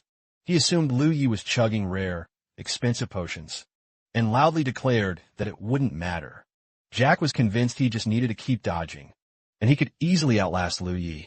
Lu Yi paid absolutely no mind to Jack, focused solely on slaughtering the creatures surrounding him. Jack kept screaming that Lu Yi would pay for his arrogance, but Lu Yi merely smirked and told Jack to worry about his own survival. He claimed he could easily annihilate all the monsters and perfectly handle the entire situation. So, even if Jack were to beg for mercy, it wouldn't save him. These words enraged Jack even further. He simply couldn't fathom that. Even in such a desperate, chaotic situation, Lu Yi remained so unbelievably confident and bold, staying sharp and alert. Jack noticed an ant attempting a sneak attack from the side, and swiftly eliminated it. Meanwhile, Lu Yi relentlessly continued to wipe out an astonishing number of monsters, but he unleashed his healing ability once more, tirelessly continuing his brutal fight. Hours melted away as he continuously slew ants. There was no trace of hesitation in his eyes, only a gruesome field of corpses surrounding him. But the relentless creatures never stopped assaulting the crystal. Jack, observing from the sidelines, watched the truly massive number of defeated monsters, and still couldn't believe his eyes. He thought it was absolutely impossible for Lu Yi to possess so many healing potions, as the sheer amount he had already consumed was far, far greater than any single player could possibly carry for such a grueling test. As Jack remained fixated on the towering pile of bodies, he failed to notice a monster suddenly materialize right behind him. Gripping his hand, it dealt a devastating blow. His health plummeted to critical levels once more. He frantically tried to chug a healing potion, but as he accessed his inventory, he found it completely bare, utterly bewildered. A chilling realization: this was the end. His health had hit rock bottom, and enemies swarmed in from all sides. He couldn't muster the strength to fight back. The monster began to savage him, attacking him without mercy, wounding every conceivable part of his body. Even in such a desperate predicament, Jack refused to accept he'd be the first to fall, without witnessing Lu Ye's demise beforehand. But glancing over at the hero, he realized Lu Yi was still effortlessly dispatching all the enemies, killing them with shocking ease. He swore Lu Yi would pay dearly for this insolence. Once he respawned back in the lobby, the young man observed it all with a faint smile, because he wasn't tired in the slightest, and still had plenty of strength to spare. He even reveled in facing all the monsters that attacked him, after all. That's how he honed his experience and combat skills. At that moment, Jack was kicked back to the lobby, his level nullified. A notification flashed across the protagonist's screen, stating his team was down to a single member, himself. By meeting all the conditions, the reward for completing the dungeon would be increased tenfold. After several grueling hours battling the insect horde, the hero collapsed to the ground, utterly exhausted, gasping to catch his breath. A staggering number of defeated ants lay around him, all personally eliminated by him. And at last, the wave of attack subsided. The insects finally stopped attacking and surveying the mountain of bodies. He breathed a sigh of relief, knowing the ants would vanish before the next wave. If they didn't, he wouldn't know where the crystal was and wouldn't be able to protect it. Not far from him, he spotted the inscription, Golden Orb. The Golden Orb. It grants a player 3 random items from a fallen player's inventory. The moment he spotted the orb, Liu Yi quickly shot to his feet, a wide smile on his face. He simply couldn't believe it.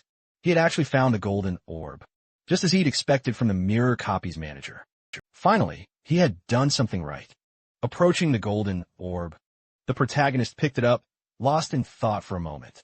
Knowing his mental energy was almost depleted, he would only have about 10 minutes to rest, which would only restore half his strength. Naturally, this simply wouldn't be enough for him, as he was on the 3rd and final wave. Now he realized he shouldn't have attacked the Zukov so early. He should have waited for the final wave. Now all he could do was hope the Golden Orb would yield something valuable to help him face the last wave. As he spoke the words to open the Golden Orb, a notification appeared before him, offering a choice between equipment and items. Liu Yi started to reason logically, thinking that his strength, agility, and armor would soon reach 100 points. He wondered if he could get equipment that would improve these 3 stats and increase his combat ability. Therefore, he selected the equipment option. Immediately, a notification popped up saying the system was opening the orb, and the equipment would be retrieved. He received a set of purple and gray amber equipment, which gave him 10 agility and 5 senses. Next up, the exact same. Second ring dropped into the protagonist's right hand. The 3rd item he obtained was a purple class pendulum pistol, which gave him 200 strength, 30 wisdom, and a locking ability. Plus, it could triple the damage of each attack, or even stun the target. The pistol also had an automatic reload, but it took a full minute to fully recharge. Liu Yi was in a state of utter shock, unable to believe his own eyes. To him, this was simply incredible. He believed this was his luckiest day ever, as he not only received buffs for all his gear, but also upgraded his main weapon.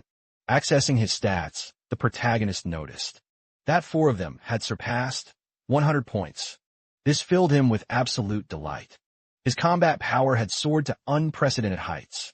Taking a moment to reflect, Liu Yi came to a striking realization. Had it not been for those who dared to attack him, he wouldn't have achieved such incredible strength. So, he decided to express his gratitude. With a confident smirk, our protagonist thanked them. He stood poised, ready to charge into the fray. He knew his only setback was his current level. But the moment he secured this dungeon's crystal, he'd swiftly ascend to the ranks of top players. Our scene now shifts to the bustling city at night, landing us in a very particular room, where fallen players are resurrected after death. In the room's center, Jack was reporting to his boss, his head bowed low, insisting that Liu Yi definitely held a secret, enabling him to boast stats far exceeding his level. Given all that had just happened, Jack adamantly claimed that if this wasn't true, he wouldn't have fallen by our protagonist's hands. He told his boss, even if he refused to believe it, he should at least recognize the complexity of the ruined Kingdom Dungeon. For a level 28 player, to solo clear a level 35 dungeon was simply unheard of. Something was definitely wrong. Otherwise, he couldn't have wiped out their entire group. The boss, fixing Jack with a scornful gaze, declared he was granting him one final chance. Within a few days, he needed to drastically level up, and the boss would personally deal with Liu Yi by dispatching others to take him down. Jack profusely thanked his leader for this second chance and promised he would try. Our focus now shifts back to reality, to an unknown cafe where Yun was practically yelling at Neon, all because her entire family was playing the game. Neon retorted that they weren't just playing, they were also raking in tons of money. Yun was absolutely floored by this news. Neon, however, found it hard to grasp why. Yet, her parents insisted she level up with them every single day. She was already completely fed up with it and refused to do it anymore. Although her parents desperately wanted Yin to keep playing, she was determined to play by her own rules. Suddenly, Neon shot to her feet and asked Yin why she and her brother hadn't come over to play that calculation game with her. At her place, she added that playing with her brother would be so much fun. Yin was absolutely taken aback by the suggestion. Plus, she didn't even have a device to play on. But then, a sudden realization hit her. This was her perfect chance to finally bring Yin and her brother together. Because if they played together, it would be a guaranteed success. All she needed to do was slip out of the house, under some pretext, and leave them completely alone. This was her incredibly cunning plan in action. So, she suggested they all head over to her place. Now, let's jump back to our protagonist, who is now facing down the third wave that was relentlessly advancing on him. He was defeating his opponents one after another. Liu Yi had never felt such incredible power before. As he equipped the gear, he could feel every cell in his body surging with strength, especially when he exerted himself. He felt as if the blade in his hands grew even lighter. His steps became faster, more agile. His jumps propelled him so high. They allowed him to tower over all the grotesque creatures around him. In these moments, he felt incredibly majestic, truly standing out from the horde. Liu Yi then spots something that absolutely grabs his attention. It's a creature that even slightly confuses him, but he doesn't look away for even a single second. He decides to unleash his strongest attack, leaping down and wiping out an entire horde of ants with a single devastating strike. But even that wasn't enough for him. He craved more power, more experience, more skills, and most importantly, as he decimated the ants, he wanted to reach the very places he had previously only been able to gaze upon. Then, just as he was soaring high above all the monsters, the very same creature he'd noticed before suddenly appears directly in front of him. It was a level 35 spider boss. Without a moment's hesitation, the protagonist decides to finish it off. Right then and there, suddenly, notifications begin to flood Liu Ye's vision. The character, he was congratulated for a successful dungeon clear, and it was time to collect his hard-earned rewards. He raked in an impressive haul of experience points, a staggering 360,000 to be precise, which then got multiplied by a whopping 10. What's more, our hero earned the prestigious title of Dungeon Defender. And for every ally lost within the dungeon, the player's stats received a hefty 10% boost. His stats had now skyrocketed to unbelievable heights.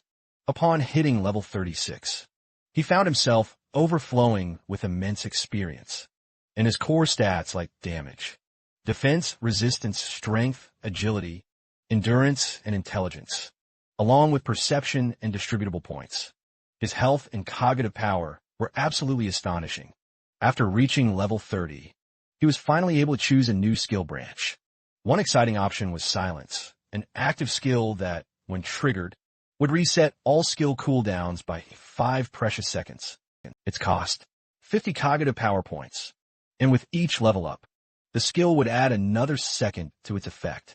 The second powerful development option was aptly named Captivity, which would tether the enemy to its initial spot for 10 seconds after you've defeated it. Our character finally sat down, a deep sense of satisfaction washing over him. He could barely believe he had taken down such a colossal monster. And all by himself. Most importantly, he was ecstatic about how much stronger he'd become in just a mere few hours, a transformation he himself could hardly grasp. Now let's seamlessly shift our focus to the real world, right at our protagonist's humble abode. Moving from the virtual realm back to reality, Liu Yi stepped out onto the balcony, seeking a breath of fresh air. He mused over his recent actions, feeling incredibly proud of his impressive achievements. He was just biding his time, eagerly awaiting the perfect opportunity to dive back into the game.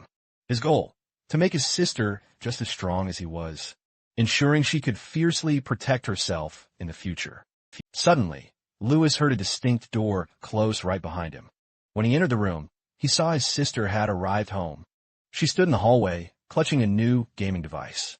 She explained how incredibly difficult it had been to acquire it. But luckily, her wonderful friend Yin had truly come through for her. Yin had helped her get it. However, the device seemed to cause her to lose connection.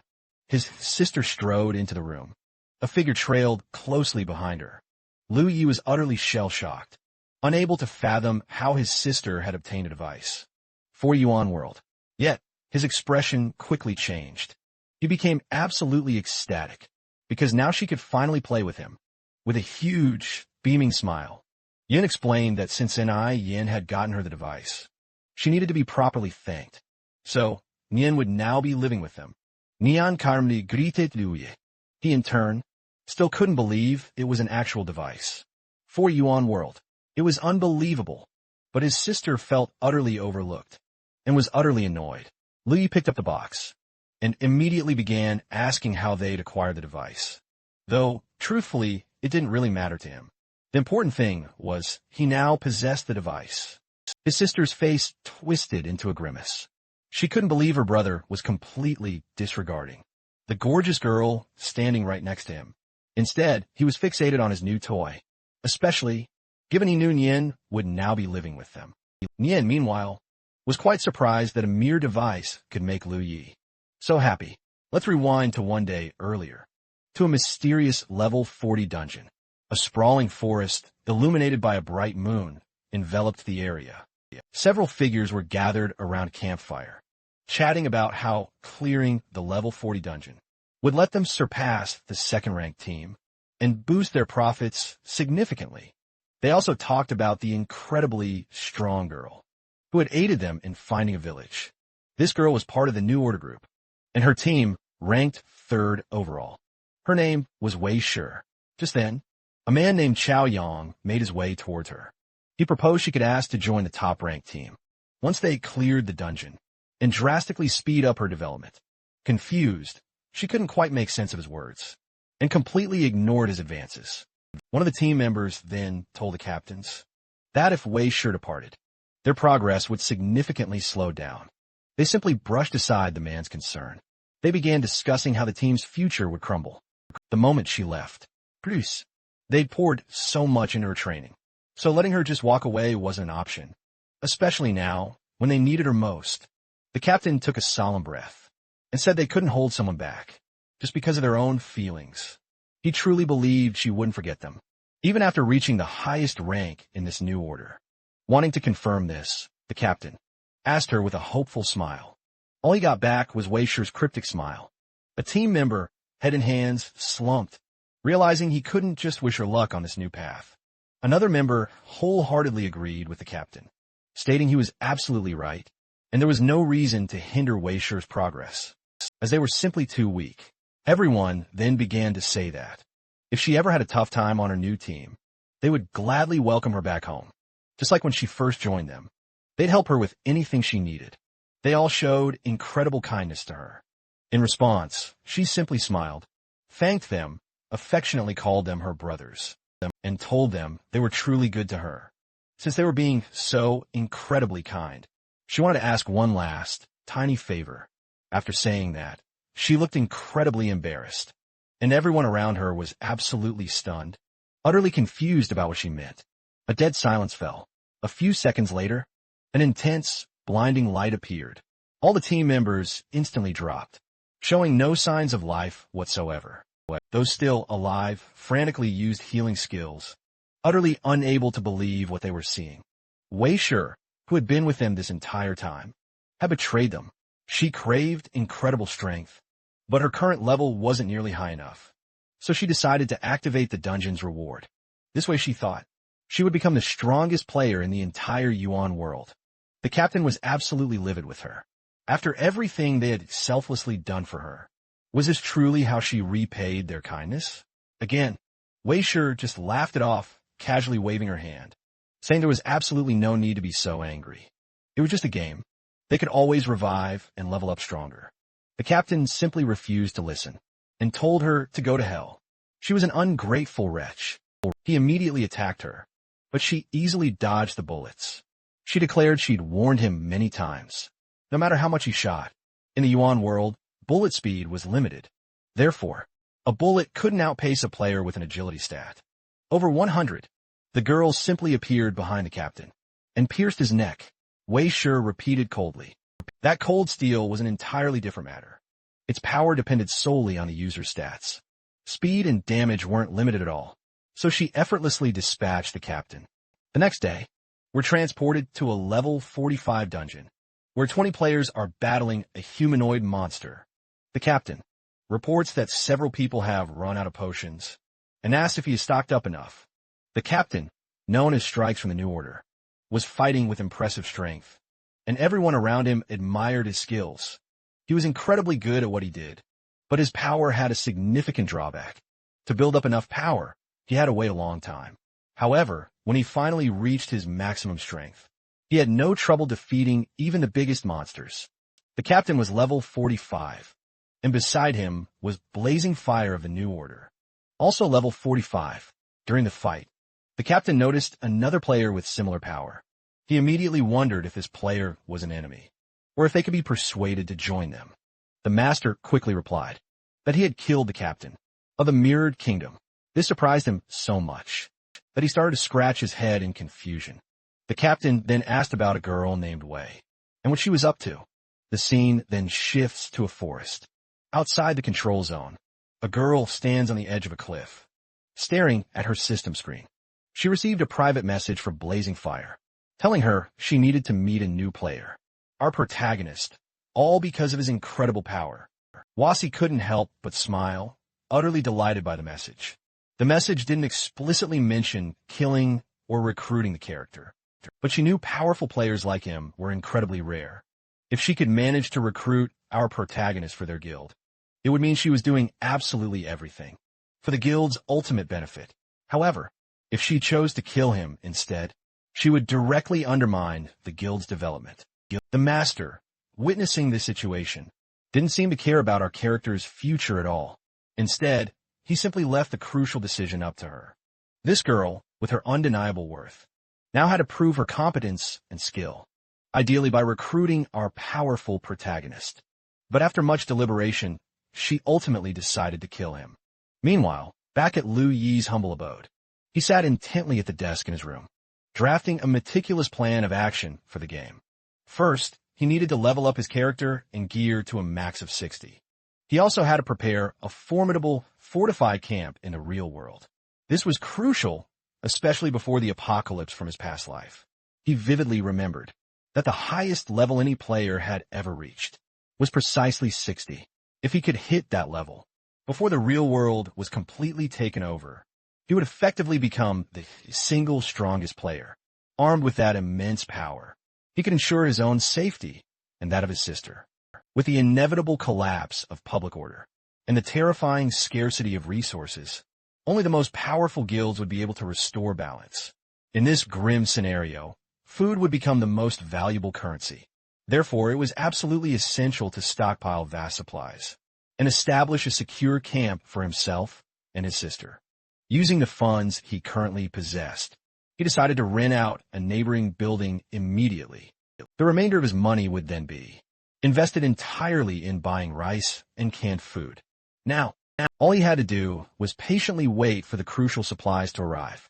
In the game, he was currently only level 36, still painfully far from his goal of reaching the max level. He just needed to stay alive, no matter what, and tirelessly keep gathering resources in the real world. That way, he and his sister could finally live in peace. After the impending takeover, upon re-entering the game with his sister and her friend, he promptly led them straight to the Armory Pavilion. There, he explained that in the expansive world of Unworld, strength reigned supreme as the most vital skill, and its foundation lay in mastering weaponry. To truly maximize their potential, they needed to master every weapon type and unleash their ultimate power. His sister meticulously analyzed the spear, while he reminded Ninshu that skill meant nothing without the key, so they had to practice with every weapon until they unlocked their full potential. Currently, Ninshu stood at level 32. They both readily agreed to this plan. Afterward, Lu Yi walked towards the exit. Watching them, he reflected on how his actions had irrevocably altered history's course. In his past life, Ninshu never came to his house. He didn't believe his interference brought her here, bringing the device for Lu Yun. In the past, thanks to Ninshu, he and his sister survived for 3 long years. Now, he felt it was his turn to repay her. Fueled by this determination, he sprinted from the pavilion, practically leaping for joy. He felt his goal drawing ever closer. Reaching level 60 just half a day later, Louis emerged from a level 35 dungeon, now standing at level 37. One of his team members, beaming, commented on his astonishing strength, exclaiming he could clear a dungeon designed for 10 players all by himself. Another teammate readily agreed, mentioning that without him, the group would face a much harder time. Excited, they decided to tackle the dungeon again. But Louis refused, citing other priorities. The disappointed players insisted he add them as friends, and promised he'd call them next time. He smiled, scratched the back of his neck, and agreed. However, upon rejoining his team, finding room, he nervously clenched his fists, thinking about a colossal problem. Clearing a level 35 dungeon for 10 players took at least half a day, maybe even a full one. The experience gained there was only equivalent to half a level if he continued at this sluggish pace. In 20 days, before the real-world takeover, he would barely reach level 50. Hitting level 60 seemed impossible. Sitting alone in the empty hall, he pondered his first time clearing that dungeon. That's when he earned the title Dungeon Protector and realized there was only one solution. By sacrificing 9 teammates, he could maximize his experience gains. In his previous life, dungeons like this were called slaughterhouses, and players who used this method were known as gutter rats. If he followed this path, he would become one of them. However, if this was the only alternative, his thoughts were interrupted by a notification sound. A system window popped up before him, announcing a new message. Opening it, he saw an invitation to a dungeon.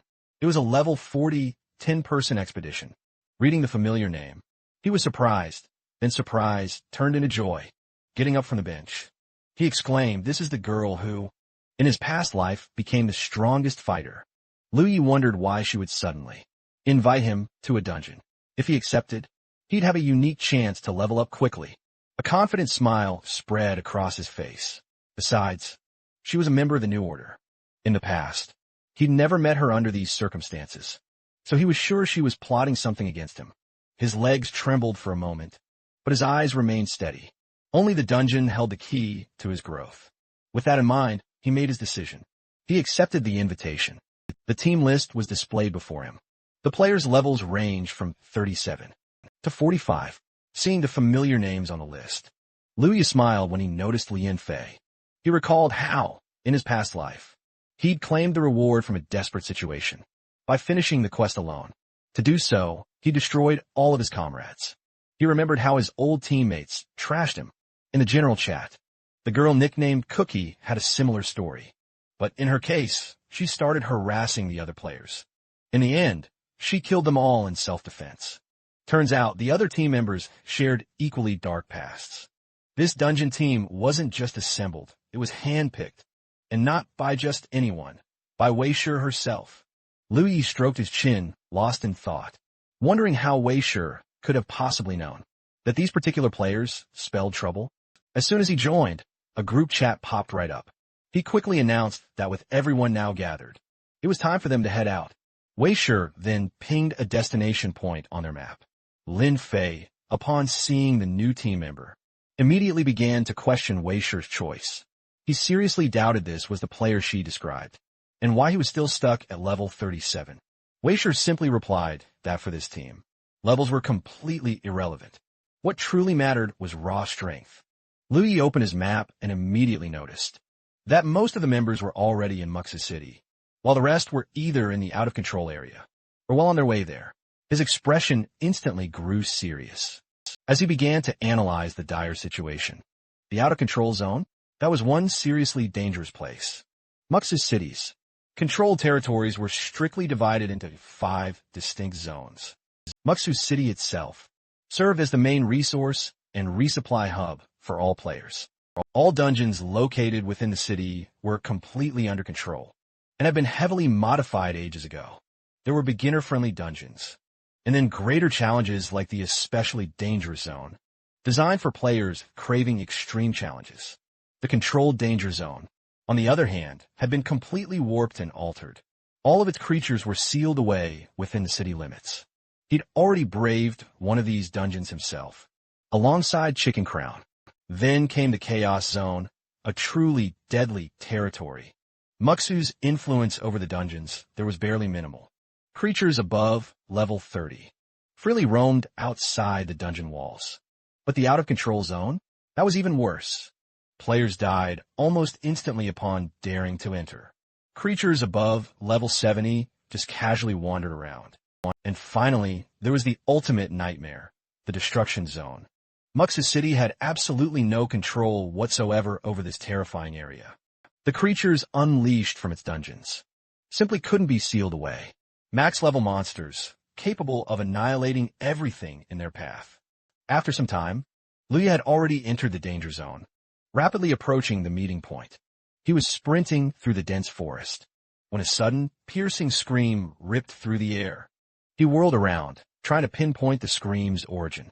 Right after, monstrous figures made of branches and leaves burst into the forest clearing.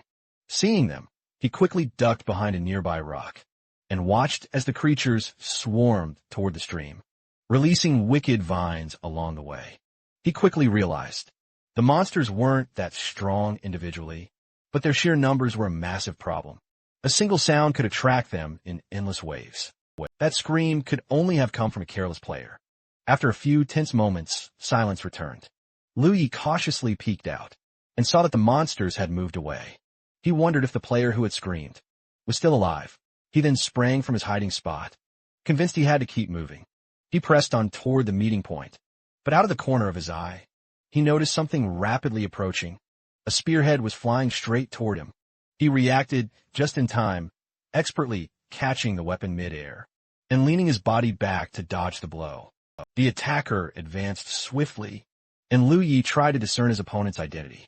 The opponent gripped the spear firmly and lunged again, but Liu skillfully managed to dodge. Now, he was looking directly into his opponent's face, whose eyes burned with fierce excitement. Liu drew his katana and instantly counterattacked. The enemy gripped his weapon with both hands, blocking the blade expertly with the spearhead. Then, he broke into a wide, challenging smile. The impact created a deafening bang, sending dust and leaves scattering everywhere. After a few tense seconds of silence, they stood face to face, intently sizing each other up.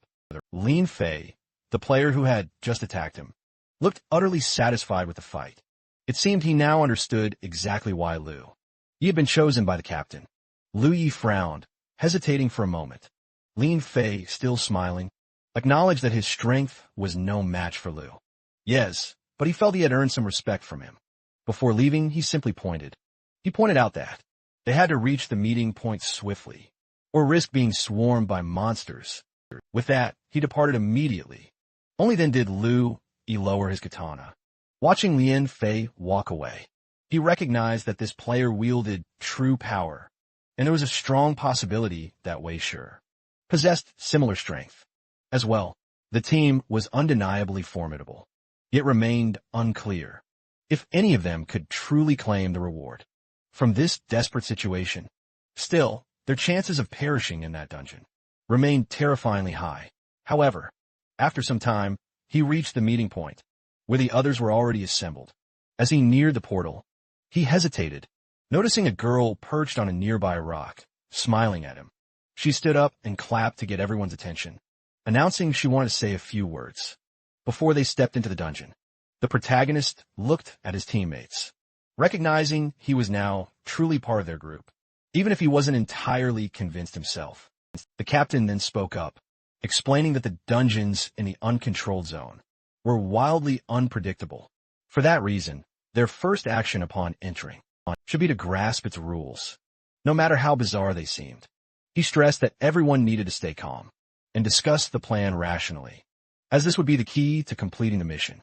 The players readily agreed with him, and the girl approved of the group's attitude before leading them to the portal, declaring they would now move forward. As the others stepped ahead, the protagonist hesitated for a moment, recalling his earlier uncertainties. He reflected on his feelings and realized that ever since meeting Wei Shi, considered the strongest player, he had started to doubt his own abilities. He didn't know if his unease was insecurity, nervousness, or just the fear of never being their equal. He also feared failing, and seeing all his efforts go to waste. But rather than letting these doubts consume him, he gazed up at the moon, shining over the forest, took a deep breath, and pushed onward, determined to prove his worth. The moment they stepped through the portal, a series of images flashed before their eyes, unfolding the dungeon's grim story. A lonely doll was lamenting that her companion no longer wanted to play with her. Slumped unconscious against the wall was the woman she used to have fun with. Without a flicker of emotion, the doll declared that if she didn't want to play, it would simply find another toy. Soon, the hallways were littered with corpses. The culprit behind this gruesome scene, a small, blood-stained mechanical puppet, casually expressed its boredom, saying its old companion had been the most fun. Now with no one left, it needed to go home. However, it lowered its head, muttering to itself that this was no longer possible. The cutscene ended, and the players found themselves at the top of a circular tower. In the center, on a pedestal, was the same bloody doll located at the tower's base. An inscription at its base read, "Hope and despair coexist." The team was still trying to process what they had just witnessed when one of the players questioned what kind of dungeon they'd entered. Another group member agreed that this was unlike anything they had ever seen. They moved away from the portal, and one player commented that the sheer unpredictability of dungeons, their maps and challenges, made the meta world both terrifying and fascinating. Another added that the most distressing part was knowing it was impossible to clear certain dungeons without losing your life in the process. Looking at the pedestal, they concluded that the only entity there was the doll, which suggested it might be the main key to understanding this place. But before they could react, the figure vanished, and immediately the system notified all players. The dungeon entrance has been sealed. To escape, they must complete the mission titled Puppet's Tricks. The dungeon required players to destroy the doll. A puppet would appear in one team member's backpack, and the other's task was to eliminate the puppet's owner. The dungeon would only be completed if the player with the puppet survived for up to 6 hours. If the time ran out, the mission would fail. According to the rules, the puppet's owner could transfer it to another player if they managed to kill one of their allies. The protagonist was surprised.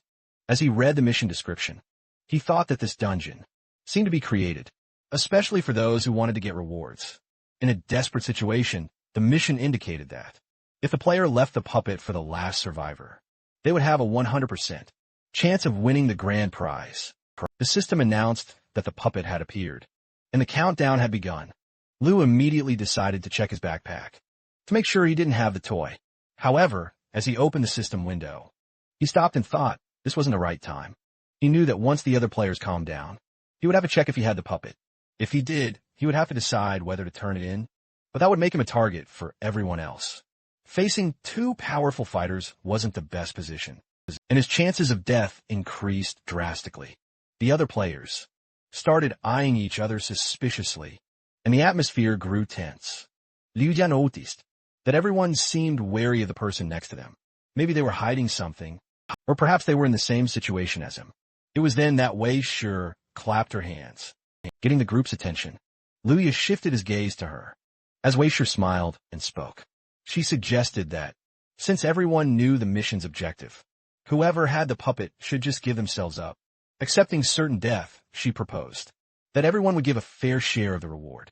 Wei Shi questioned if all the players who weren't carrying the puppet were on board with her plan. Most players quickly agreed to her proposal. Seizing the moment of distraction, our protagonist saw a chance to quickly check his inventory. With everyone focused on Wei Shi, he discreetly opened his system window and scrolled through his inventory. But then, his eyes widened in surprise. The puppet was, indeed, in his backpack. He mused that he had just joined the team, and they'd already gifted him this puppet.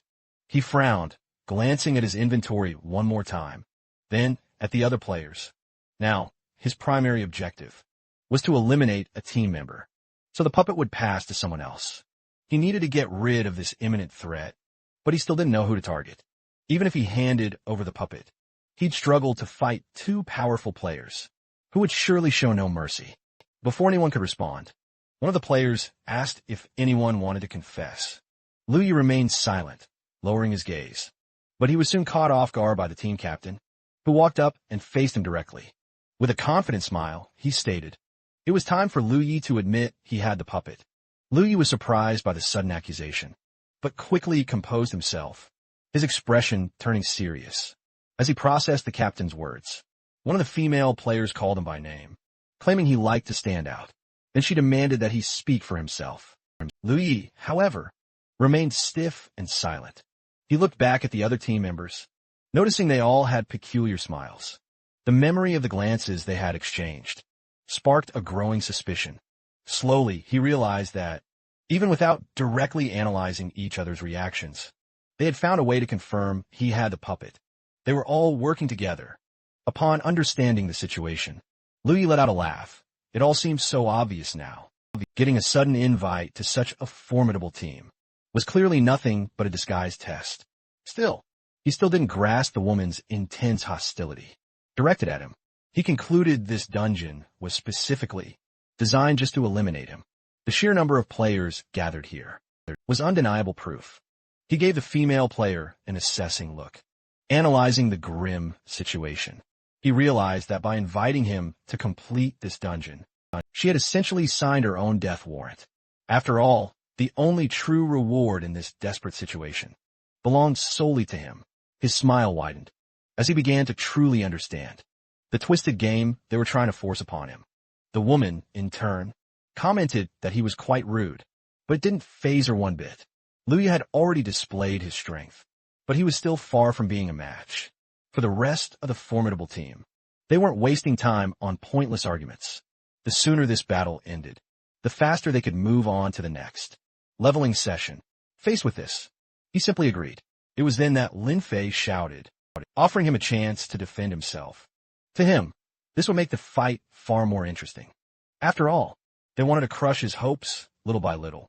Wei Shi, for her part, covered her face with her hands and lamented how truly cruel they were being. However, she soon pulled her hand away, revealing a cunning, knowing smile. With a sharp gaze, she stated that Liu Yi shouldn't force them to act this way. Without a moment's hesitation, Liu Yi quickly swapped his equipment for a deadly pendulum and aimed the formidable weapon right at her. However, he hesitated right before shooting. Wei Shi observed his moment of hesitation and concluded he didn't want to act rashly. She also realized he wasn't even aware that he was being spared. The other team members, upon seeing the unusual weapon he was holding, reacted with utter scorn, trading insults among themselves. They scoffed, claiming he should have been far more cautious. After all, a fool who shot without thinking wouldn't stand a chance against opponents like them. Lin Fei, however, simply smiled. He pondered that if they'd been warned about Liu Yi, it was surely because he had some special ability. Perhaps his shots had the power to imprison his enemies. The other players just laughed. They remarked that he clearly knew the metaverse. Metamagic prisons were well-known tricks in that world. One of their allies then suggested they take the situation seriously, because in the Met, it was possible to create traps.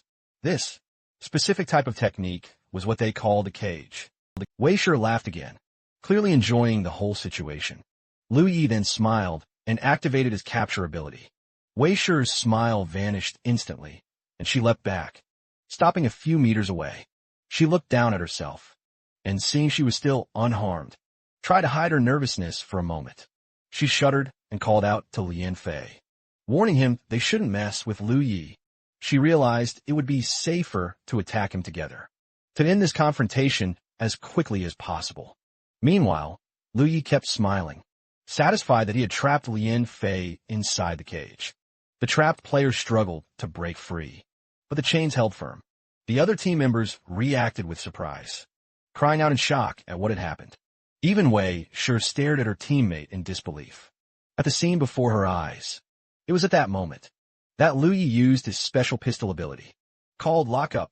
The technique allowed him to choose between tripling the damage or stunning the target. He chose to increase the damage, and immediately the system announced that 100 knowledge points had been consumed. His next attack would deal 5,000 damage. With his eyes gleaming with determination, he raised a weapon, aimed directly at Lin Fei, and without hesitation pulled the trigger. The fired bullet cut through the air, heading straight for the immobilized player. The bullet pierced Lin Fei's body, ripping a massive hole right through his stomach, draining all his health points instantly, sending him crashing to the ground. The system then declared Lu Yi had eliminated Lin Fei and successfully transferred the doll to another player, with a team member's demise. The Dungeon Defender title instantly activated, boosting all stats by a solid 10%. On top of that, he snagged a rare pearl as a reward for the kill. Meanwhile, the other team members just gaped at their fallen comrade, utterly stunned by what had just unfolded. Liu Yi, Conver City, was deep in thought about his situation and his greatest fear. The two deadliest scenarios that could spell his end. The first possibility was confronting Wei Shi and Lin Fei simultaneously in a direct assault. The second, an even deadlier threat, was the unexpected presence of a fourth team member, someone wielding an unknown, potent power. Pondering the intel he had, he realized that on their team, only Wei Shi and Lin Fei were formidable enough to truly challenge him. This meant the true danger resided in the first option. His opponents had grown overconfident because they utterly underestimated his strength. Thanks to that fatal mistake, he managed to eliminate Lin Fei, completely shattering the balance of their strongest duo. Now that he had drastically reduced the immediate threat, he just needed to mop up the rest of the team. A confident smile spread across his face as he realized victory was finally within his grasp. Although, the ideal move would have been taking out Wei Shi. First, she had managed to dodge his shot at the last moment. This was all thanks to her incredibly high perception, a trait that gave her a massive edge in fast-paced combat. Lu Yi then roared a direct warning to the team, informing them that the doll was now with one of them. If they wanted to protect their ally, they had to act immediately. Otherwise, he would utterly destroy the doll, preventing any chance of their revenge.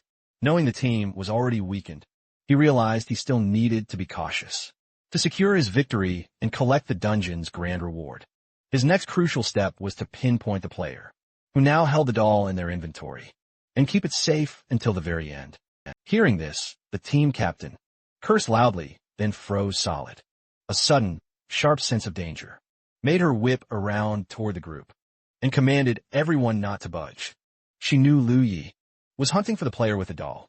The other team members, visibly nervous, formed a tight circle around one of their own, desperately trying to hide them. The player in the center, frightened, instinctively recoiled a step. Lu Yi noticed her subtle movement and smirked, realizing he'd pinpointed his prey. The player's terrified gaze confirmed his suspicion. He mused that, in that instant, she was utterly surrounded. Without a moment to lose, he propelled himself forward, activating his skill, boosting his stats by a whopping 200%. He charged directly toward his goal, determined to cut down anyone who dared stop him. With his katana flashing, he advanced, slicing through the players in his path. Their resistance was utterly insignificant. The system announced 6 opponents defeated, boosting his stats by another 70%. Several of his attributes soared past the 1,000-point mark. As a reward for these eliminations, he gained new pearls, equipment, and items. Faced with such carnage, Wei Shi, furious, charged forward, brandishing her dagger, attempting to strike him. Lu Yi, however, reacted with lightning speed, blocking the attack with a precise flick of his weapon. Meanwhile, one of the players, nicknamed Cookie, trembled with fear and crumpled to the ground, unable to react. The team captain, noticing his helpless state, exclaimed that Cookie was still alive. But he had the doll. That meant Lu Yi was after the dungeon's ultimate prize. Blindsided by his audacity, the captain scoffed, but Lu Yi merely responded with a chilling smile. Her boots glowed as she activated her arcane leap skill, allowing her to swiftly dart to the side. She warned her opponent he'd made a grave mistake. By targeting her with nearly imperceptible speed, she began to circle around him. Lu Yi stayed alert, noticing that in an instant, she'd simply vanish from his field of view. Before he could react, Wei Shi appeared behind him, ready to strike. However, anticipating her movement, he turned and swung his katana in her direction. Wei Shi, more agile, dodged again and reappeared behind him, striking with a punch, without giving him room to recover. She continued to attack repeatedly, drastically reducing Liu Ye's health. He then activated his recovery power, instantly restoring his health bar. Then he raised his blade over his opponent Wei. She, surprised, announced that the damage she had dealt was 9,000 points, equivalent to 75% of his health. She recognized she was facing an absurdly resilient opponent. The blows of their blades clashed with a loud clang. Confident, Wei Shi stated that at this rate, he would run out of healing potions before the battle was over. That would guarantee her victory. Liu Yi, however, just smiled without hesitation. Wei Shi switched weapons and executed a sudden attack. The blow was devastating, reducing his health by 9,800 points. But just like before, Liu Yi restored his health in the same instant. Stunned, Wei Shi pondered what was happening. She knew the level 30 instant recovery potion restored only 1,000 health points, and each player could only carry 10 vials. Inside the dungeon, however, Liu Yi had already regenerated over 19,000 points. In total, it didn't make any sense. While she was trying to understand the situation, she didn't notice Liu Ye's sudden movement. He lunged forward with a powerful punch, hitting her hard. Then, with a smile on his face, he apologized. Liu Yi confidently stated that he was the only winner. Wei Shi gritted her teeth. She dodged the very moment he attacked again. He watched her with a displeased expression as she quickly retreated, halting beside Cookie. That's when she made a critical observation. Considering Liu Ye's enormous health pool, she was convinced he must possess support skills. Liu Ye smiled at her deduction, replying that Wei Shi, on the other hand, had poured all her distribution points into dexterity.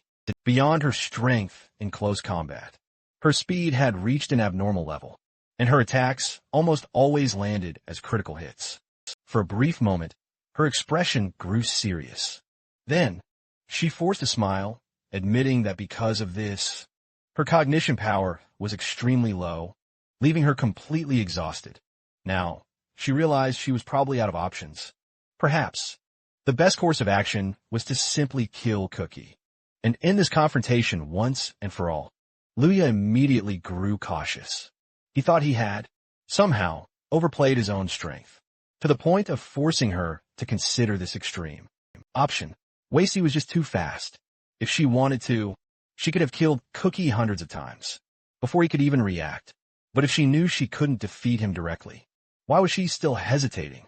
Her behavior seemed contradictory. Liu Ye then asked what exactly she was waiting for. If Cookie was still alive, it meant it wasn't time to celebrate just yet. The system then notified him that the enhancement of all stats was complete. Additionally, the pendulum and captivity skill had recharged. His eyes widened, and without wasting a moment, he pointed his weapon at Wei Shi, ready to activate his skill. However, his body suddenly froze in place. Confusion flooded his mind. What was happening? Before he could even understand, Cookie delivered a fatal blow to the team captain. Wei Shi looked at Liu Ye with a confident smile. The truth was revealed in the following seconds. Shortly before, Wei Shi had instructed Cookie to kill her, and then he took his own life, effectively preventing Liu Ye from claiming victory. She'd promised her companion double the reward if he followed the plan, and he executed it flawlessly. After striking her, Cookie ended his own life. Their bodies slowly began to vanish. Liu Ye stood frozen, utterly stunned by the unfolding events. It was absolutely unbelievable. Wei Shi let out a cruel laugh before vanishing completely, mocking Liu Ye as a loser and declaring his defeat. Once their bodies had entirely vanished, Liu Ye found himself utterly alone in the dungeon. He stumbled back, still reeling in confusion, until his legs finally gave way and he collapsed to the floor. His mind reeled with countless questions. How could this possibly happen? Why? Frantically checking his inventory, he realized the doll was back in his hands. The crushing realization hit him hard. The entire outcome of the fight had been nullified. He questioned why Wei Shi would pull such a stunt. Was it purely to deny him any chance at victory? To him, it felt utterly ridiculous. He clutched his head in utter despair, desperately trying to figure out what to do. They had both perished, and now the doll was back with him. If Wei Shi hadn't ended her own life, and he had managed to successfully defeat her, the doll's journey would have been complete, resting in his inventory by now, with absolutely no players left. All that awaited him was his inevitable demise. That single chance to change everything was gone just like that. He should have one. A loud, desperate scream echoed through the entire dungeon. After what felt like an eternity, his breathing stabilized. He lay sprawled on the ground, gasping for air, his gaze fixed on the ceiling. He mumbled to himself, there must be another way. If all his allies were truly dead, then Yuan World couldn't possibly just let him lose like this. This could only mean there was another method to circumvent this impossible situation. He slowly pushed himself up and scanned his surroundings, frantically racking his brain for all possibilities. He then resolved to thoroughly explore the room, fiercely determined to find an escape. As he reached the platform's edge, Louis cautiously reached out and sensed an invisible barrier right before him. He quickly grasped it was a transparent wall. Carefully analyzing his surroundings, he deduced the special dungeon's territory was confined to that cylindrical platform size. After another thorough inspection of the area, he approached the central pedestal, doll in hand. He climbed onto the pedestal, standing cautiously, assessing every detail around him. Soon, his gaze fell upon a plaque, engraved with an intriguing message. Hope and despair exist together.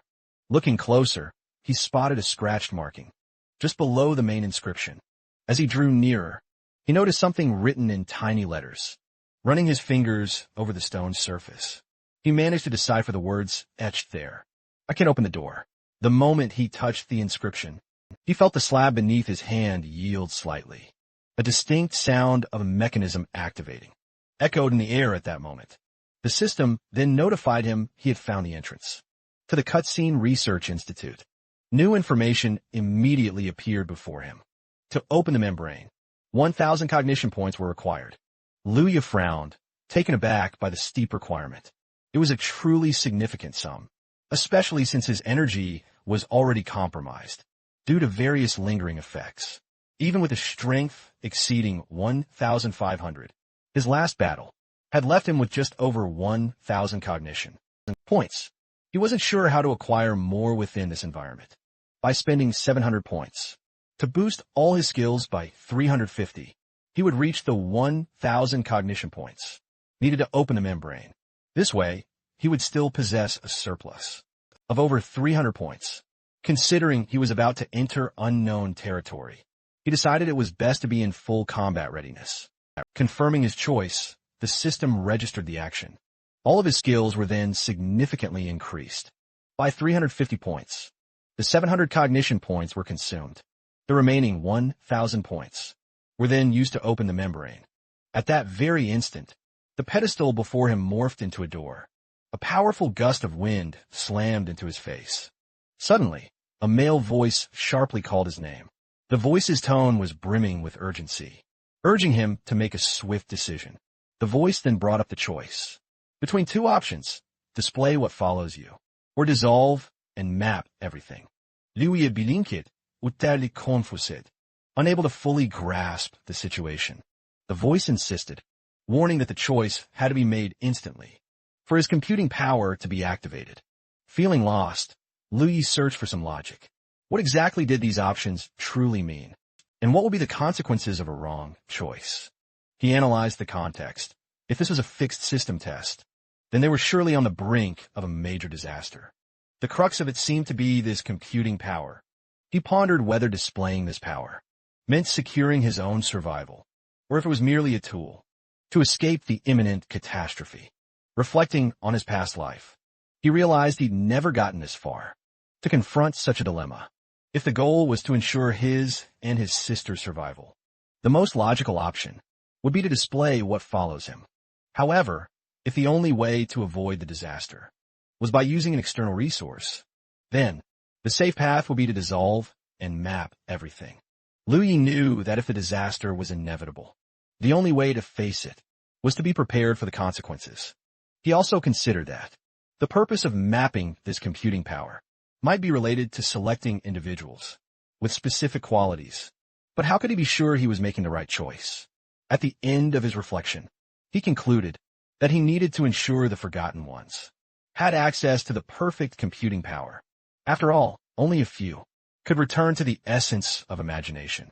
If the first world hadn't emerged, the player's level, they'd never have evolved into the beings they are today. Convinced this was the absolute best decision, Liu Yi chose to dissolve and map out everything. The instant he confirmed his decision, sparks flashed before his eyes. He held his breath, anticipating the outcome. But yet, as soon as the light faded, he realized he was in the exact same place. His body froze, unmoving for a few seconds, until he finally frowned and looked around him. Nothing had changed. The conclusion was inevitable. He had chosen the wrong option. Liu Yi sank down, crossing his arms, wondering if the true answer was to focus on revealing who was following him. He still had 350 cognition points left. Because it was a parasite within his body, the puppet kept him in a constant state of battle, making his cognition recovery excruciatingly slow.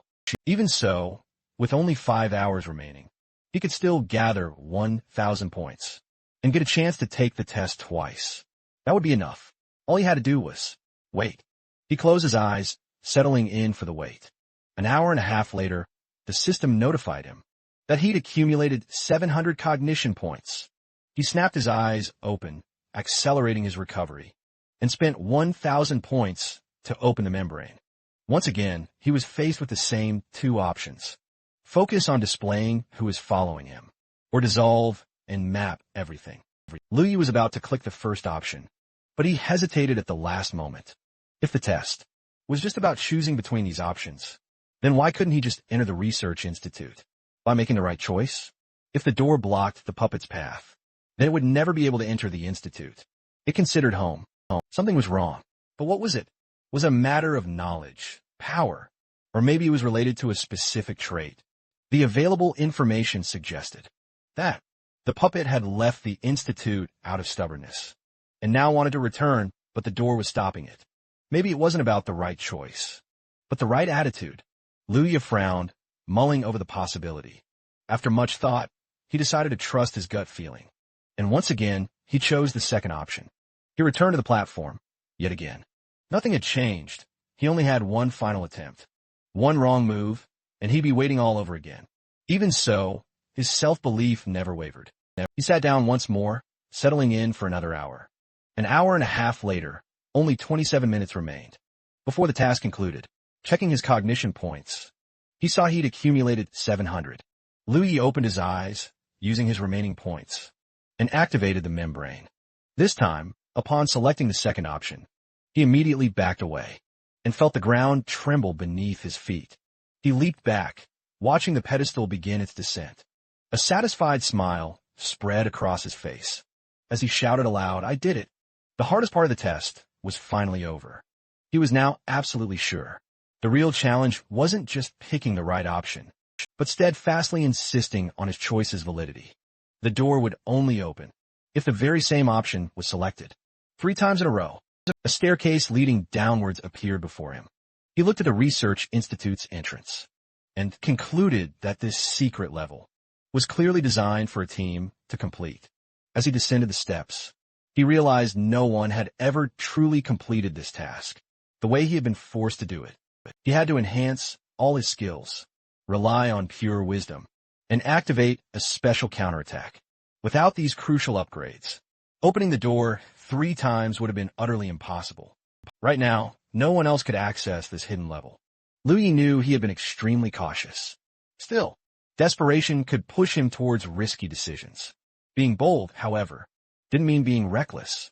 If he had known, before entering, that his team was so incredibly unstable, he wouldn't have made the crucial mistakes that led to so many tragic deaths. He walked down a long, empty, and well-lit hallway. At the end of the path, he found a door. A grisly, bloody corpse lay before him. Drawing closer, he saw it was a woman. Then a brilliant sphere materialized right in front of him. Liu Yi's gaze felt his own chest. He was shocked to see the sphere detach from him. It then floated over to the corpse, merging with it. Right after, the system triumphantly announced that the evil doll had been successfully purified. As a well-deserved reward, Liu Yi, that received 1% of the membrane's computing power. He let out a profound sigh of relief. The system then blared that the desperate situation That achievement had been unlocked. This immediately triggered a series of incredible rewards. The system's configuration began to swiftly adjust. Overwhelmed with emotion, Liu Yi felt his legs buckle, and he had to lean heavily against the wall for support. He promptly stored his weapon in his inventory. His legs were still shaking, but a faint smile crossed his face. But as he realized he was truly, viscerally afraid of death, he covered his face with his hand in shame, feeling deeply ashamed of his raw, human reaction. The system then reported, configuration complete. He received a whopping 22,464 experience points and 400 coins. His level skyrocketed to 44. His HP bar surged to an impressive 3,720 points, and his knowledge power to 846. His combat power now stood at 8,982. But wait, two entirely new skills were just unlocked. First, Status Lock freezes the target's health bar, and prevents them from spending any knowledge power. Every 10 levels adds 1 second to that freeze time. Second, all skills applicable last for 10 minutes on the target. It consumes 50 cognition points per use. And every 10 levels, its duration increases by 10 seconds. Liu Yi clenched his fists, buzzing with pure excitement. He still couldn't quite believe the incredible feat he'd accomplished. He thought he had only defeated Wei Shi, but in reality, he had overcome something far, far greater. He spontaneously jumped into the air, exclaiming loudly, a triumphant laugh bursting from him with pure joy. Around him, the dungeon began to shimmer and disappear. Meanwhile, his sister, and her friend, had already completely mastered their weapon skills. The two looked at each other, beaming with satisfaction. And Wei Shi, he was patiently waiting for Liu Yi, at the player's resurrection point. 6 long hours had passed since she last saw him. He still hadn't returned, so she crossed her arms, worried sick and wondering where he could possibly be.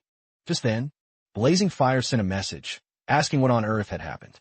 Wei Shi replied with a single, chilling sentence. It was a death. Blazing Fire immediately asked if Liu Yi was responsible.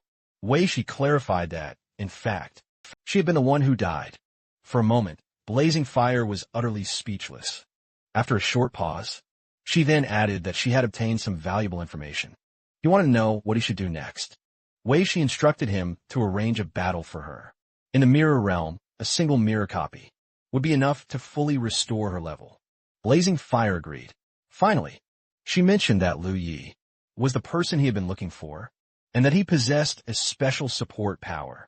Blazing Fire sat in his guild's meeting room, frowning as he looked at a message from Wei Shi. The man sitting across from him said he knew just how rare support power was, and offered to help out in the uncontrolled zone. His nickname was Ouija, level 45, and he used his fists instead of weapons. He also possessed support power. He promised to help, but demanded something in return, 10,000 coins. The guild leader replied with a sly grin, that it was absolutely no problem. Ouija then left the New Order's headquarters, where his friend was already eagerly waiting for him. Seeing him, his friend excitedly asked, how did it go? They had all been practically jumping for joy, having scoured the entire network to find the owner of the support power. Ouija ignored the excitement, and in frustration, kicked a post, making his friend flinch. Once he'd calmed down a bit, he then said he had arranged everything. His friend exclaimed that this was the first crucial step of their plan, and questioned why he was still so angry. Ouija crouched down and yelled, furious, that he wasn't the only player with support power. Now, they had to completely rethink their plan to reach the very top of this new order. Meanwhile, Liu Yi was sitting in his room, gazing intently at a piece of paper, where he jotted down all his thoughts. He pondered the hash power permission, which represented the ultimate authority to control the computing output of a specific large machine. He then wondered if the reward for upgrading the special dungeon was just the start of a major quest, or if it held a much deeper meaning.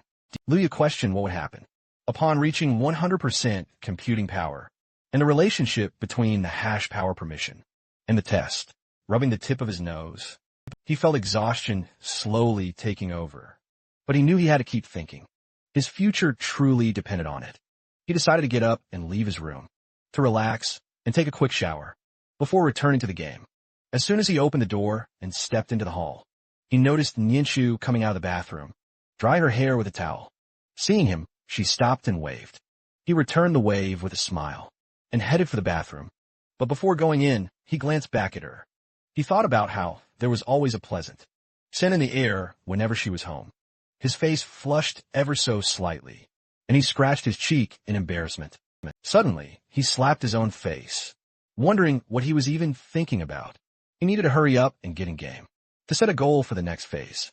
After some time, he was back in the game and headed to the pavilion, where equipment was crafted and sold. Standing at the terminal, he reflected on his situation. He was level 44 and needed to gain 16 more levels to reach level 60. To do that, he would have to complete a special dungeon 32 times, which would take about 20 days. There were only 22 days left until Yuan World became a reality. Time was simply too short, and he might not reach his goal in time. On top of that, he still had issues with his equipment.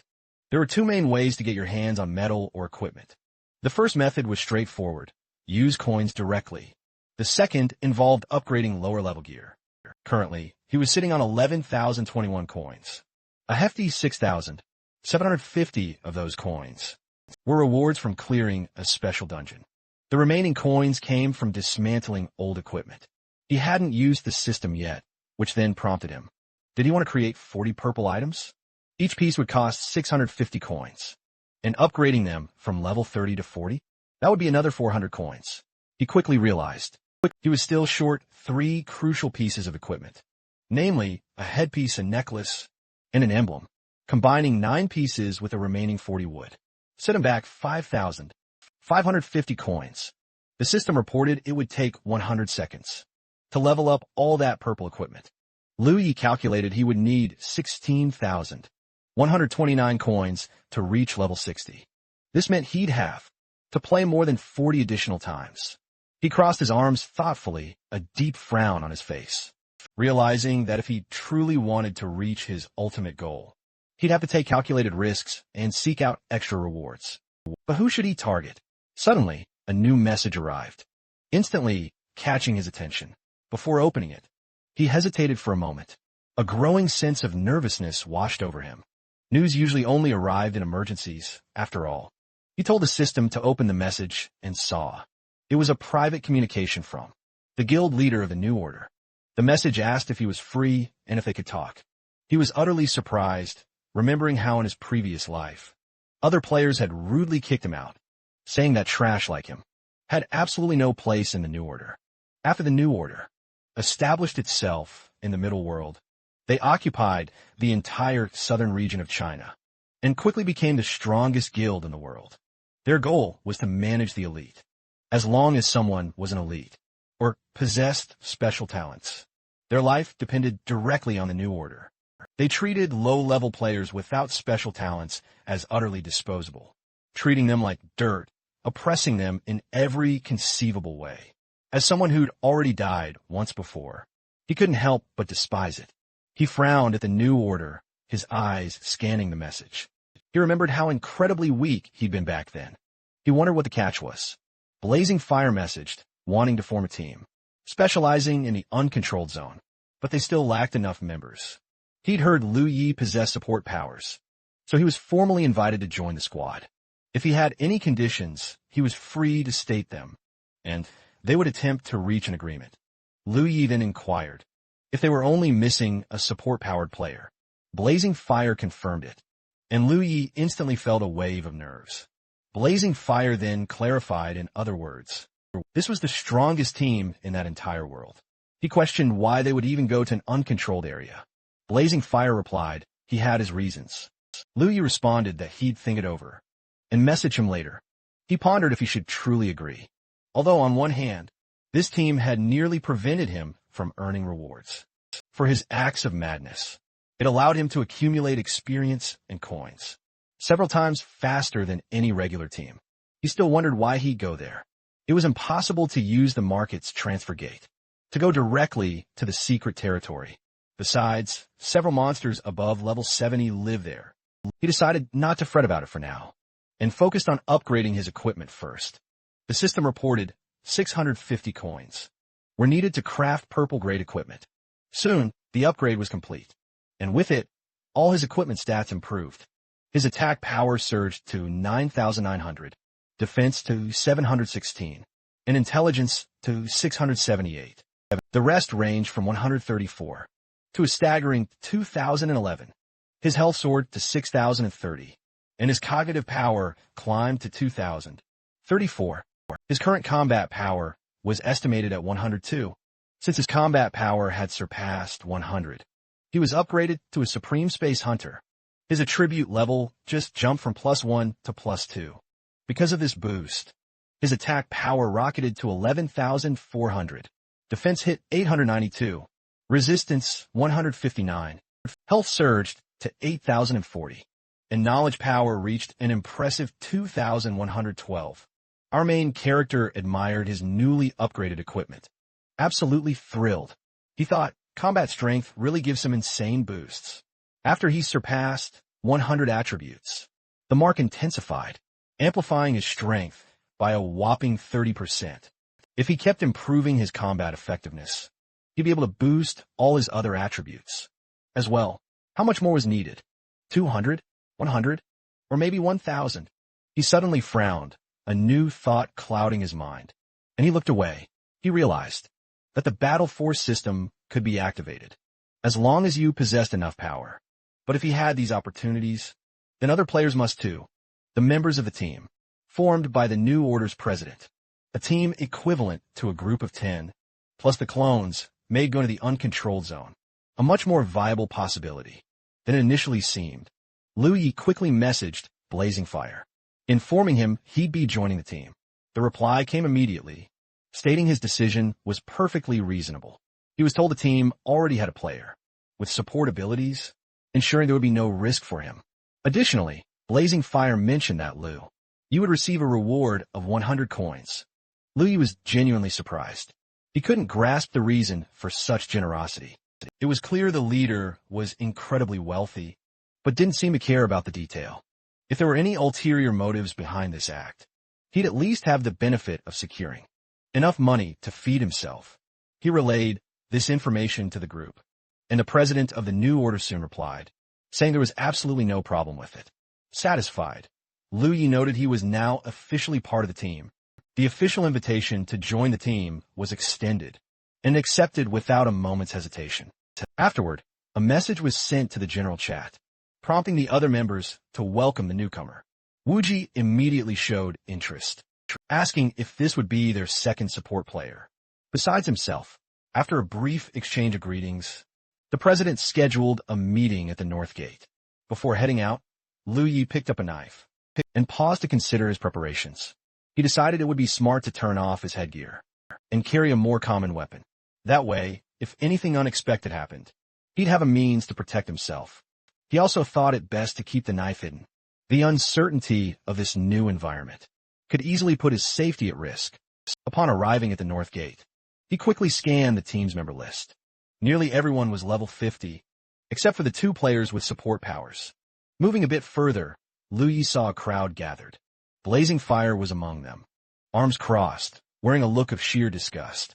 The other players seemed curious, closely watching the new member's arrival. Wuji noticed his presence first, turning to wave excitedly. Liu Yi walked over, offering a brief introduction. The greeting was returned with a friendly smile. Blazing Fire then broke the silence, commenting that he had never met holders of support power before. Now he had 2 right in front of him. Before they left for the uncontrolled zone, he informed them that there was something he wanted to show everyone. Liu Yi watched him more closely. The possibility that this was the president of a new order became more and more evident. If it were true, then he was standing before one of the most powerful people in that entire world. The president announced that before they set off, the 2 new members must demonstrate their abilities. The support players exchanged glances before Wuji stepped forward, offering to go first. Meanwhile, Liu Yi scratched the back of his neck. Confusion mounted. It made no sense why he had to prove his skills here. After all, the invitation to join the team was already extended. Yet, the request was still reinforced with a compelling argument. that would make the team feel more confident in them. Louis nodded, understanding the logic behind the demand. Wuji then approached Blazing Fire, sharing what he'd learned about his own unique ability. He explained that the power's activation distance depended directly on the weapon he was using. To demonstrate, he raised his hand, explaining that his gloves had an attack radius of only 1 to 2 meters. Because of this, if he were beyond that limit, his abilities would simply have no effect. Blazing Fire quickly grasped the concept, commenting that the weapon-to-ability relationship made perfect sense. Louis, on the other hand, was completely taken aback by this revelation. If Wuji's gloves had such a short range, and he himself wielded a pistol, what was the true limit of his own power? He had never once stopped to consider it before. His powers had always just worked, without him needing to calculate any distance. Suddenly, a wave of unease washed over him. While he pondered this revelation, Wuji began his incredible skill demonstration. First, he activated a powerful recovery skill. Then he unleashed his second technique called Mantra. He explained that this ability was incredibly effective against bosses, as it caused weakening, aging, and slowing effects. Next, he demonstrated his third ability, temporarily chaining the hands of the New Order's president. He informed them that this technique was called Silence, capable of restraining any enemy, including even powerful bosses. To finish, he stated that he would keep his fourth ability as a trump card, reserved for more critical situations.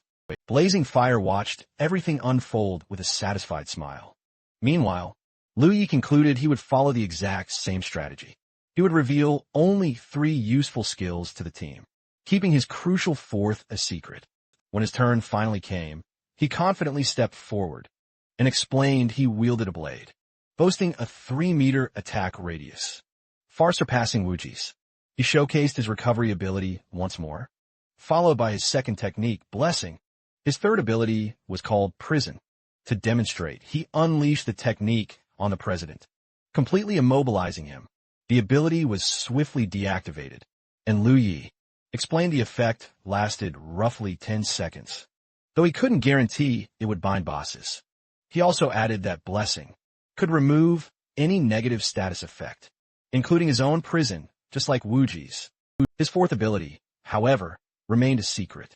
As the demonstration concluded, he exchanged a glance with Wuji, noticing the sheer confidence blazing in the other player's eyes. Blazing Fire processed all the information before emphatically declaring he understood both of their unique capabilities. With that settled, he announced they could finally depart. Turning to the other members of the squad, he stated that due to the lack of support players, their group had always been confined to the peripheral areas of the uncontrolled zone. However, now with 2 holders of such immense power, they could delve deeper into the region and uncover its hidden secrets. The players erupted with enthusiasm at his words, raising their fists in a determined gesture. Before they all set off, Liu Yi watched the scene unfold and began to reflect. The rewards from exploring the Chaos Zone and the Uncontrolled Zone were practically identical. However, the level of danger was vastly different. He questioned what made the Uncontrolled Zone so special, why the president of the New Order insisted on exploring it so thoroughly, and if something truly hidden lay within that place. His train of thought was abruptly interrupted when he realized he'd halted his steps. Wuji noticed his hesitation and waved him over. Getting his attention, Liu Yi started walking again, smiling back before continuing to follow the group. However, as he moved forward, his expression slowly hardened. For him, that team only had room for a single support player. It was only a matter of time until Wuji was eliminated. And once that happened, Liu Yi would be the sole wielder of that power on the team. Arriving at the entrance to the Uncontrolled Zone, the players faced the decaying landscape awaiting them. Towering, ruined buildings littered the area, creating a dark and oppressive scene. Their captain took the lead, explaining this area's unique aspects. Compared to the Chaos Zone and Danger Zone, the main difference was that the Uncontrolled Zone's difficulty depended on their team's member count. That's why their group consisted of 10 people. Yet, even though this was the minimum allowed, the difficulty would still be equivalent to a squad of 80 combatants. Because of this, they had to stay alert at all times and never act recklessly. Furthermore, the captain warned them that eliminating monsters in this region offered no rewards. Given this, if they encountered any, their priority was to find immediate shelter. If no safe place was nearby, they would do their best to distract them, if sacrificing some team members became necessary to ensure the survival of the rest. Then so be it. A heavy silence fell over the players. After that statement, without further delay, the captain leaped forward, flinging himself off one of the buildings. Without hesitation, the other players followed suit, leaping after him. Liu Ye, on the other hand, remained crouched for a moment, scanning the surroundings. Then he pushed himself forward and jumped as well. As he neared the ground, he noticed the darkness around him growing thicker. The moment his feet touched the ground, he looked up at the sky. A flash of lightning illuminated the horizon between the ruined buildings. Glancing to the side, he spotted the other team members, and near them, a monster perched atop a half-destroyed building. The creature, sensing the player's presence, unleashed a deafening roar, making Liu Yi frown. Blazing Fire, assessing the grim situation, quickly regained his composure. He ordered those with camouflage skills to deploy them. Immediately, the players reacted swiftly, scattering to find proper hiding spots. But as soon as they started running, the monster leaped from the roof and gave chase. However, before it could even get close, a second creature materialized out of nowhere, grabbing the first monster with brutal force. The captured beast let out a piercing shriek as it was crushed in the larger predator's fist, then violently thrown off the building. This new threat didn't hesitate for a moment and immediately started running after the group. One of the players, hearing noises from behind, instinctively turned to look. His eyes widened in horror as he spotted a colossal monster in hot pursuit. Recognizing the terrifying creature, he shouted a warning to the president of the New Order. A man-eating leopard was hunting them down. What was supposed to be a simple entry into the uncontrolled zone had quickly turned into an absolute disaster. Blazing Fire, remaining incredibly cool, warned them not to panic. He ordered them to keep trying, to avoid direct confrontation as much as possible. The group then darted into a narrow alley, attempting to shake off the creature. Wuji, intrigued, questioned the monster's true strength. In response, one of the guild members explained that, on a previous occasion, 10 squads had been sent to the uncontrolled zone to gather information. 5 of those groups were completely wiped out by a single beast of that species. Even with such an alarming report, Wuji remained skeptical. The creature, meanwhile, seemed to have figured out the group's escape route. Instead of following them directly, it took a shortcut, smashing through a building wall and appearing before the players. At the end of the alley, Blazing Fire, without a moment's hesitation, called out to a blindfolded team member and ordered him to distract the monster. The player instantly halted, following the command. He then activated his taunt ability. This effect would last for a full minute. It would slash the leopard's speed by 10%, but in return, its attack power would surge. The moment the ability took hold, the monster abruptly stopped its furious charge. Its focus now entirely on the new target. The player then sprinted away from the group, luring the beast right along with him. Wuji watched the entire scene intently. He pondered how he could best exploit this unfolding situation. Then, his gaze shifted sharply to Liu Yi, his expression growing even more grim. Without a moment's hesitation, he raised his hand and activated his marking ability right on Liu Yi. From that moment on, Liu Yi would be within the perception range of all creatures. Within a 1,000-meter radius, this effect would last for exactly 10 minutes. As soon as the skill activated, all the monsters in the area immediately turned their full attention to Liu Yi, the maniacal leopard, distracted just moments ago by the blind player. Suddenly stopped. The player cursed, utterly confused, exclaiming why the creature had suddenly stopped following him. Meanwhile, Liu Yi kept running, completely oblivious to anything unusual. However, a monster suddenly leaped right at him. With no time to react, he instinctively tried to grab it, but the sheer force of the charge made him lose his balance. The beast brutally slammed him against a wall, The impact was violent. The other players, noticing the commotion, stopped and looked back. Seeing the horrifying scene, they cried out in shock. Monsters were swarming from all directions, converging directly on Lu Yi. Confusion swept through the entire group. They simply couldn't understand why all the creatures were suddenly focused on him. It was then that Lu Yi glowed with a fiery aura, and his gaze met Wuji's. The smile on the player's face revealed his true, chilling intentions. Lu Yi immediately understood exactly what had happened. Without a moment's hesitation, Blazing Fire dashed off to help Lu Yi. He ordered the others to return to their original shelter, declaring he would attempt a rescue. His teammates shouted after him, utterly baffled by his reckless decision as he ran. Woogie watched him, convinced he was completely insane. At this rate, he wouldn't make it back alive. He told the others that Blazing Fire seemed determined. But Lu Yi had now become a burden to the team. One of the players wanted to protest, but their attention was diverted by the sound of crumbling buildings. The man-eating leopard was back. It seemed to have shaken off the taunt's effect. With no other choice, the rest of the group decided to head back to the shelter. Meanwhile, Blazing Fire kept running toward Lu Yi. At the same time, he monitored his health bar. He ordered him not to even think about dying there. Suddenly, a monster leaped from the side. Blazing Fire noticed the attack and quickly drew his sword. With an agile strike, he tried to slash the creature's chest.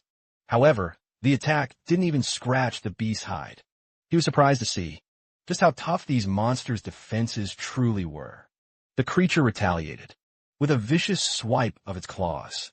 Blazing Fire gritted his teeth and blocked the attack, but was forced to retreat. He backed away, watching the monsters swarm around Lu Yi. The number of enemies was overwhelming. For a moment, he believed he couldn't save him. But then, something caught his attention. Among the stiffened bodies of the beasts, he noticed that Lu Yi was still resisting. The monsters held him by his arms and legs. But he wasn't giving in. Lu Yi activated his freezing ability on himself. The system immediately notified. Cognition power was not currently being consumed. His health points were 5,036, out of a total of 8,040. There were only 10 seconds left before the freedom status ended. Without hesitation, Lu Yi activated the blessing skill. He spent all his knowledge power points and increased his attributes by 1,406. His stats surpassed 1,000 points and, in some cases, reached over 6,000. The blessing surged through his body, dispelling the mark's sinister effect. He tightened his grip on his katana's hilt. The system notified him that his energy had skyrocketed to 2,712 points, and his attack power had surged by 50%. With an agile movement, Lu Yi swung his blade, and every monster around him was instantly cut down in a single devastating blow. At the same time, the man-eating leopard charged forward. The creature tore past Blazing Fire, smashing through walls in its furious path. Lu Yi noticed its approach just in time. He grabbed the beast's claw at the very last second, desperately trying to hold it back. The impact made his feet slide across the ground, but he held firm, quickly changing his strategy. Lu Yi swapped his katana for a pendulum pistol. He immediately used its stun effect, aiming the gun directly at the monster's head. The moment the creature prepared to pounce on him, he pulled the trigger. The shot was a direct hit. Seizing the opening, he switched to a conventional model and began firing nonstop. The bullets repeatedly tore into the leopard's body, until finally, the creature gave way with a loud thud. The monster collapsed to the ground, unconscious. Lu Yi climbed onto the beast's corpse and looked around with absolute confidence. Beneath his feet, the leopard's body began to dissolve. Blazing Fire, utterly motionless, watched everything unfold in utter shock. His voice trembled as he muttered that Lu Yi was a liar.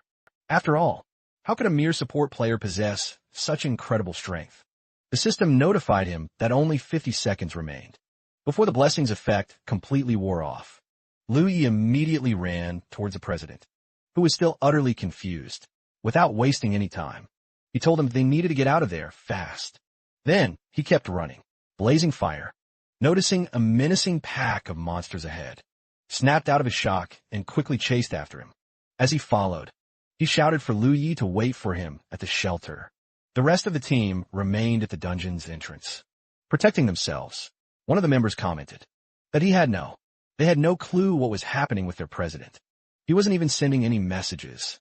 Maybe he feared he wouldn't get a reply back. Another player chimed in, agreeing with this observation. Wuji, looking puzzled, asked why they simply didn't just return. After all, what player could possibly survive under these conditions? One of the men replied that the president and Lu Yi were still alive. If their health bars hadn't dropped, it was because they were likely using skills that temporarily blocked damage. However, Lu Yi seemed particularly unlucky. No one knew exactly what had happened, but for some reason, he'd attracted a massive horde of monsters, from which it was impossible to escape. This was a real problem. After saying this, the man crossed his arms and gritted his teeth in frustration. Suddenly, one of their comrades exclaimed, "They've appeared on the map." Not far from the shelter, Wuji was surprised by the news. The others, however, were absolutely euphoric excited. One of them warned the group that the two might bring monsters with them. He ordered everyone to prepare to defend the shelter. The team members quickly positioned themselves at the entrance, weapons ready. One of them commented that he didn't hear any loud noises approaching. A short time later, the guild president entered the shelter. Alongside Liu Yi, the group, relieved, celebrated their return. The only exception was Wuji. He watched them with a serious expression. In his mind, that president was a big problem. Meanwhile, the players began to praise Blazing Fire. They said he was incredible, that he managed to handle an extremely difficult situation and still save Lu Yi. They claimed he truly deserved his title. Blazing Fire, however, remained silent. His fixed gaze on Lu Ye's back revealed something different. After the two moved away from the group and walked to the back of the shelter, they sat down on concrete blocks. That's what happened. The president finally shattered the heavy silence. He declared all those pleasantries completely pointless. They needed a quick rest, then it was straight to the dungeon. The players readily agreed, buzzing with fresh excitement. Meanwhile, Wuji's gaze fixated on Lu Yi, who remained utterly serious, which intrigued him. He casually approached, settling down beside him. A smile played on his lips as he asked how he'd pulled off such an escape. He figured it must have been one hell of a thrilling adventure. Lu Yi averted his gaze, briefly, recalling the moment the system dispelled the mark skill. Without a flicker of hesitation, he retorted that Wuji knew the reason perfectly well, since it was all his damn doing. Wuji visibly shuddered, feeling utterly flustered. He waved a dismissive hand, trying to play it cool, and asked, what exactly did Lu Yi mean by that? Lu Yi held his gaze steadily, then stated he found it truly strange Wuji didn't know. He explained that the blessing was a skill, capable of instantly removing any negative effect, including the mark that had been placed on him. Wuji's eyes snapped wide open in pure astonishment. Lu Yi continued, stating that the mark was a level 40 skill. Only 2 people there were even capable of using it. A chilling silence hung heavy between them. Lu Yi, with a chillingly cold expression, drew a gun. He revealed that from the very moment he'd entered, he had considered finishing Wuji off. However, after actually talking to him, he had realized something crucial. Wuji's indecision didn't stem from fear at all, but from his sheer determination. He slowly rose to his feet, pointing the gun directly at Wuji. Then, in a firm, unwavering voice, he declared there was only one way to solve this situation. Wuji remained absolutely still, utterly silent. This is absurd, Wuji cried out, shocked by the sudden turn of events. We're partners, for crying out loud, not enemies. The rest of the team stood frozen, utterly alert, watching the brutal conflict unfold before them, not fully grasping the gravity of the situation. Meanwhile, Wuji wore a chilling, cynical smile.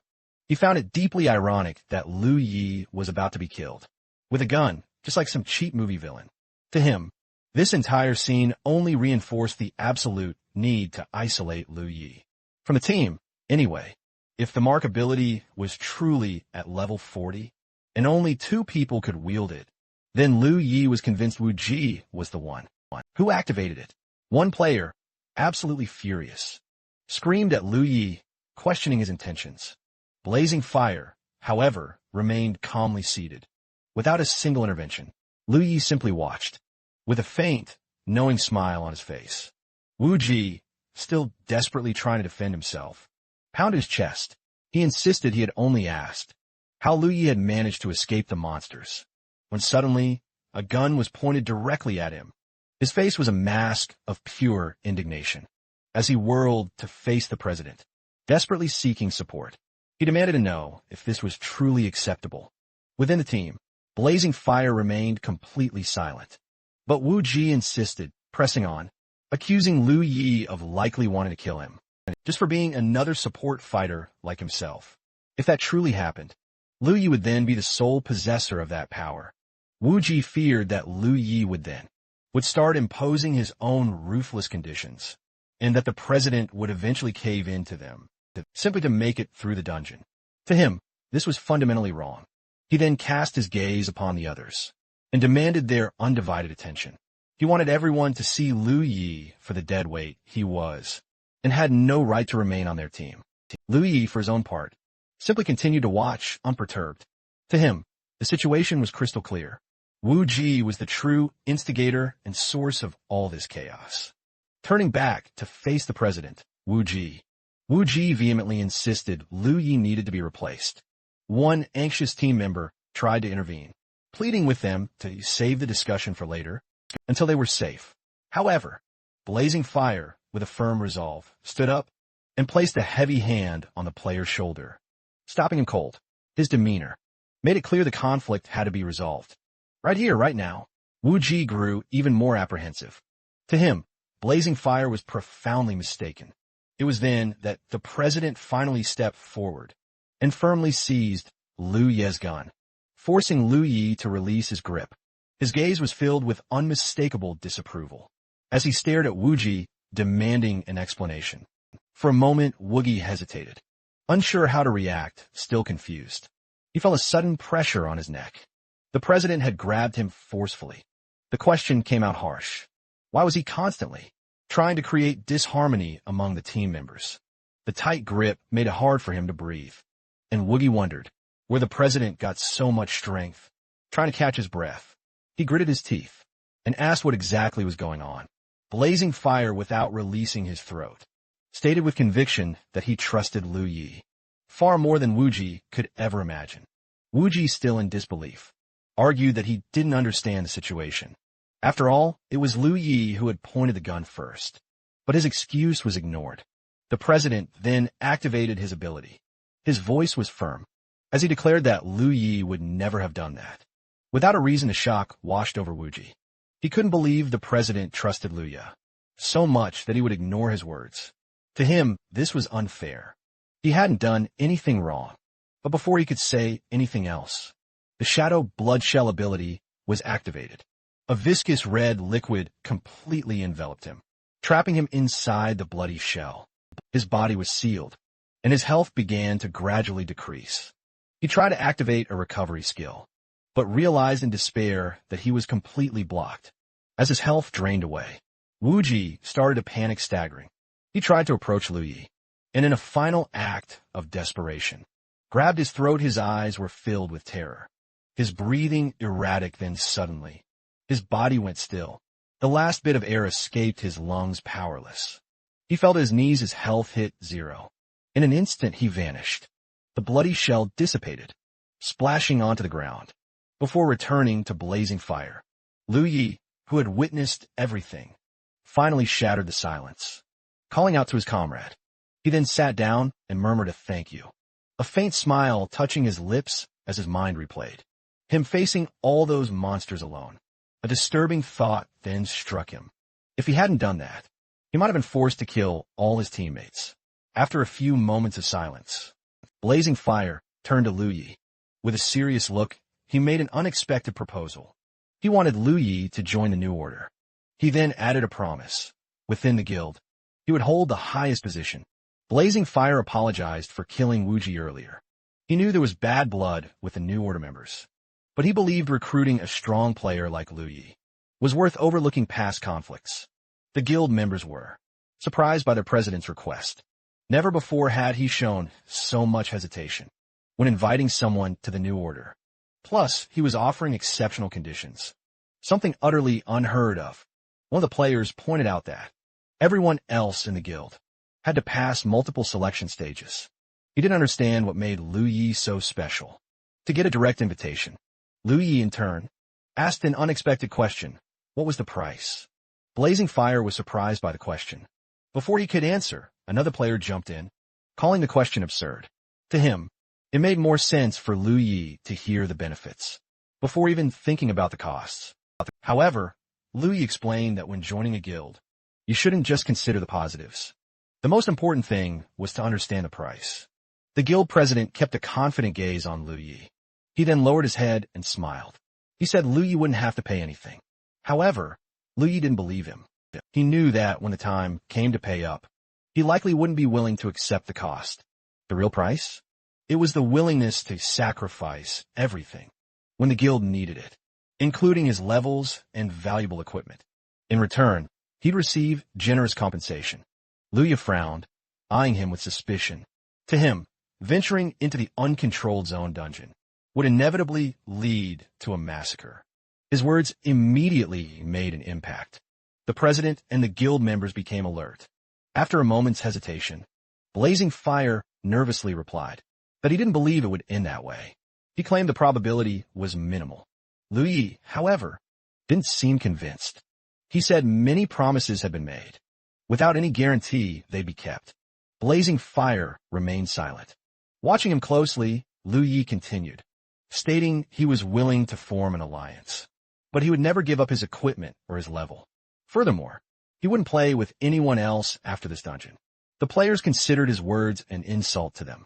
Liu Yi had no idea how great this offer was. The annual salary for guild members was over 2 million. The only price was giving up your own equipment. During the game, in their view, Liu Yi had to be either a fool or a lunatic. Blazing Fire, however, just sat on a concrete block inside. He admitted it was a shame to lose such a promising player, but he also understood that not everything revolved around the new order. The Union was still a viable option. Liu Yi smiled and thanked him for understanding. As he watched Blazing Fire's calm expression, his thoughts drifted to the past. If he hadn't been through so much stress and known the real importance of gear and levels for survival, his decision might have been different. With his current strength, even the president of a new order was personally inviting him to the guild. For many, this would be a huge opportunity. Looking down, Liu Yi mulled over the possibility. For a moment, he felt a slight pang of regret for rejecting the offer. However, he quickly pushed those thoughts aside. A slight smile played on his lips. He reminded himself there's absolutely no need to apologize. The president only wanted to recruit him for one reason: his unparalleled strength. If he kept growing stronger and managed to stay alive, more and more people would undoubtedly seek him out. Meanwhile, Blazing Fire glared intently at the chat window. A grim expression etched across his face. In the chat, a player named by Show wished everyone good luck. He wrote that the very first uncontrolled zone dungeon would be truly special. It would possess 10% of the membranes. Total computing power. After a few moments, he then added that one of the crucial conditions for a perfect clear of this special dungeon involved facing a truly desperate situation. He also mentioned he had failed utterly. On his last attempt, he not only failed to clear it, but all of his allies perished. Now, he didn't even know how long it would take to recruit new members. Reading this message, the president gritted his teeth. He cursed mentally, pondering the heavy implications of that information. If one of the conditions for clearing it truly involved a desperate situation, then things could become even more complicated. His gaze then fell upon Liu Yi. He realized he'd failed the very first step by foolishly trying to bribe him. But he knew Liu Yi's strength was still an essential asset. He had to keep pushing forward. Meanwhile, back in the chat, Zeno commented that they seemed to be on the move. He then stated that the group was now heading to an uncontrolled zone to locate the computing power, the membrane. By Show added that 50% of that total power was available.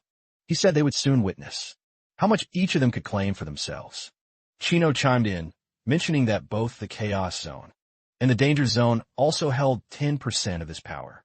However, he didn't think it was worth investing in them. Another player backed this claim up, explaining that the cost-benefit ratio was far better. in the uncontrolled zone. There, it was possible to obtain 10% of the computing power, all at once, within the danger zone and chaos zone. However, you could only gain 1% per attempt. This was despite the difficulty level being identical. Juancho suggested sending players who were best equipped to handle such a situation. This intel gave the president pause. Perhaps it would be wiser to recruit a player who was a strong team player, like Strikes. If a massacre truly occurred, and Liu Yi refused to cooperate, he might have to use Strikes to eliminate him. Deep down, he desperately hoped it wouldn't come to that. After that tense moment, they continued their journey.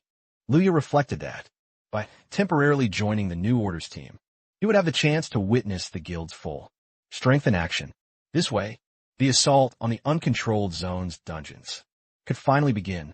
The team had a main tank, a player known as Fresh Meat Fan, as well as a formidable support tank, who was none other than the president of the New Order himself.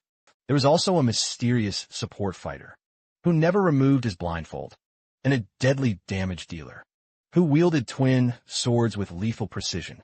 Additionally, a damage-gathering specialist stealthily eliminated monsters, playing a crucial role on the team. With impeccable coordination, the group took only 4 hours to clear a level 50 dungeon. As they ventured deeper into the uncontrolled zone, the number of cleared dungeons rapidly increased. On the 4th day, the group had already completed 12 dungeons. It was then that Liu Yi finally reached level 50. The achievement brought immense satisfaction, especially since reaching this level unlocked the special level 50 rebirth power ability. Before him, 2 distinct skills were available to choose from: cooldown, reset, and scan. The first skill allowed him to reset the cooldown of all other abilities, but it came with a 12-hour recharge time. The second skill made it possible to scan the area map within a 1,000-meter radius, identifying resources and living creatures, and even nearby players. However, every hour it devoured 100 cognition points, a draining 10 points per second. This ability had no cooldown, and for every 10 levels gained, the scan radius expanded by 100 meters. By the 3rd day in the uncontrolled zone, Liu Yi had already reached level 50. On the 6th day, the team finally found what the guild president had been seeking. Upon spotting the portal to the special dungeon, deep in the uncontrolled zone, blazing fire couldn't contain his happiness. Shortly after, a new player materialized to replace Wu Ji, who had tragically fallen earlier. Before that, the guild president had to temporarily invite a second-tier member to fill the spot. Meanwhile, Strikes was dashing through the narrow streets, between ruined buildings. With a precise leap, he launched himself from the ground and landed atop a building, where his team awaited him at the dungeon entrance. He paused for a moment and looked around. Currently at level 56, it was clear his presence energized the team members. As soon as he arrived, everyone showed their relief. Strike smiled and gave a thumbs up before taunting them. He said he'd already warned those brainless chickens not to advance without him. The players' smiles vanished instantly. For a few seconds, no one said anything, until one of them retorted, reminding him that the same rule applied to him. Strikes just laughed, then waved to the guild president, and cleared his throat, trying to hide his embarrassment. He said that no one had informed him of the situation. Blazing fire remained silent, giving him a weary look. Liu Yi, who was watching the scene intently, analyzed the newcomer. He recognized him as Strikes, one of the top 5 players in Metworld, before his reincarnation. Besides, he had already defeated a copy of Strikes in the Mirror Realm. However, he wasn't sure how strong he was compared to his real version. As Liu Yi pondered, Strikes finally turned his attention to one of the team members. He walked up to the support player, stopping right next to him. Strikes then asked, "So, you're the infamous Liu Yi?" The player looked back, a slight smile playing on his lips. He mentioned that the guild president had said that Shine was strong enough to rival even Strikes himself. Hearing this, Little Toe, Blazing Fire, and the rest of the team visibly tensed up. Liu Yi, however, simply frowned. If Strikes was really comparing him to a mere toe, then perhaps that toe needed to be ripped right off. He'd better pray he wouldn't have to pay with his own life. Scolding Strikes and telling him to stop spouting nonsense, Strikes, in turn, offered a quick apology to Lu Yi, explaining that he simply had a habit of saying impulsive things, but assured them he didn't have a bad temper. Then, he turned his gaze to the guild president and added, quite frankly, that if Lu Yi truly was as strong as his toe, then that was a very good thing indeed. Before he could utter another word, blazing fire shot out a commanding finger, ordering the others to haul him into the dungeon. The players quickly grabbed Strikes and unceremoniously dragged him toward the portal. They quipped that since he was so powerful, he should go first and prove his words with action. Strikes protested, claiming he wasn't like them and didn't need to be pushed around. Blazing Fire watched the team depart, then let out a heavy sigh. He couldn't help but wonder how he'd ever managed to get that man into the guild. Now alone with Lu Yi, he refocused his attention on the dungeon entrance. Before them stood the shimmering portal to the long-awaited special dungeon of the uncontrolled zone. To quell his rising excitement, he took a deep breath before turning to Lu Yi. He then told him that the New Order's true objective in this entire area was that dungeon. Regardless of what transpired during the raid, the guild would forever be in Lu Yi's debt. Lu Yi was genuinely surprised by the bold statement. This only intensified his curiosity. What exactly was the guild president truly seeking? Inside that special dungeon, his gaze fixed intently on the blazing portal. He exuded confidence, pausing for a moment. Then, he took a few steps forward, ordering Lu Yi to follow right behind him, before they plunged into the dungeon.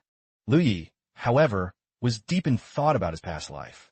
He'd never once had the chance to speak directly with the president of a New Order before. Back then, as a mere low-level player, all he knew were whispers and wild stories, painting the guild leader as a ruthless, cold man, utterly indifferent to the lives of others. Yet after just a few days under his command, Lu Yi was beginning to realize that reality was far more complex than he'd imagined. For a fleeting moment, he even entertained the possibility that they might actually become friends. But he quickly brushed the idea aside. True friendships, he knew, only blossomed between those with similar interests. What he felt now was merely a reflection of the temporary satisfaction of teamwork. Deep down, he understood that if conflict ever erupted between him and the New Order, there would be absolutely no room for companionship. The only person he could truly trust was his sister. If fate ever pitted them against each other, he'd have to accept the guild as an enemy, fighting with everything he had just to survive. With this fierce resolution burning in his mind, he finally stepped through the shimmering portal. The very instant he did, the environment around him shifted abruptly. The scene unfolding wasn't real. It was a memory embedded within the location itself. Two figures watched with palpable satisfaction as something stirred within an incubation chamber.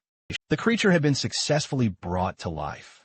After carefully removing it from the incubator, the scientists confined it to an isolated room to monitor its growth. One of them, visibly excited, enthusiastically praised the experiment's success, marveling at the sheer power of technology. The Research Institute's director, clearly pleased with the progress, inquired about the creature's brainwashing process. But the response wasn't encouraging at all. All the methods tested so far had only served to irritate it even more. Then, suddenly, without a single warning, the creature sprang into action, moving with alarming speed. Before any scientist could even react, the monster smashed through its containment glass and lunged straight for the director. Amidst the scattered fragments on the floor, its reflection revealed a truly terrifying image. In the midst of all this chaos, one of the scientists, gravely injured, painfully crawled to a table, gathering what little strength he had left. He gasped a warning to stop the creature's escape. The director, filled with sudden dread, made a desperate, critical decision. He shot to his feet and, with a shout of urgency, declared they needed to destroy it. Then he slammed down a large red button. The scene abruptly shifted again, bringing Lu Yi and the rest of the team crashing back to reality. They now found themselves on a mountaintop, right before the entrance to the Research Institute. The group paused for a brief moment, surveying the surrounding area. Lu Yi instantly recognized the familiar pattern. Another special dungeon, complete with cutscenes integrated into the narrative. While he watched, Blazing Fire reviewed the mission's information, provided by the system. The interface confirmed that the dungeon mission had been generated, and that teleportation was disabled. Mission, an experiment gone wrong. The objective was to transport the Screaming Serpent's life source to Membrane 304, located deep in the core of the Research Institute, for the incubation of ancient organisms. The mission, however, had strict rules. The life source could not be removed from a player's inventory. Their lives were directly linked to the item. Anyone who broke the bottle would die instantly. In a matter of mere seconds, a bottle materialized in each player's hands. Blazing Fire quickly assessed the situation and concluded that everyone had received the life source. For them to succeed, they would ideally need to reach the destination without a single casualty. Taking a deep breath, the guild leader gave the signal. It was time to advance. Lu Yi clutched the bottle firmly. He examined it closely, thinking that until now, he'd only been in 2 dungeons that featured cutscenes. One had been during the special mission alongside Wei Shi. As the group geared up to move on, no one noticed the dark presence looming overhead. High above, a shadow moved in eerie silence, observing their every single step. Then, a deafening scream tore through the calm.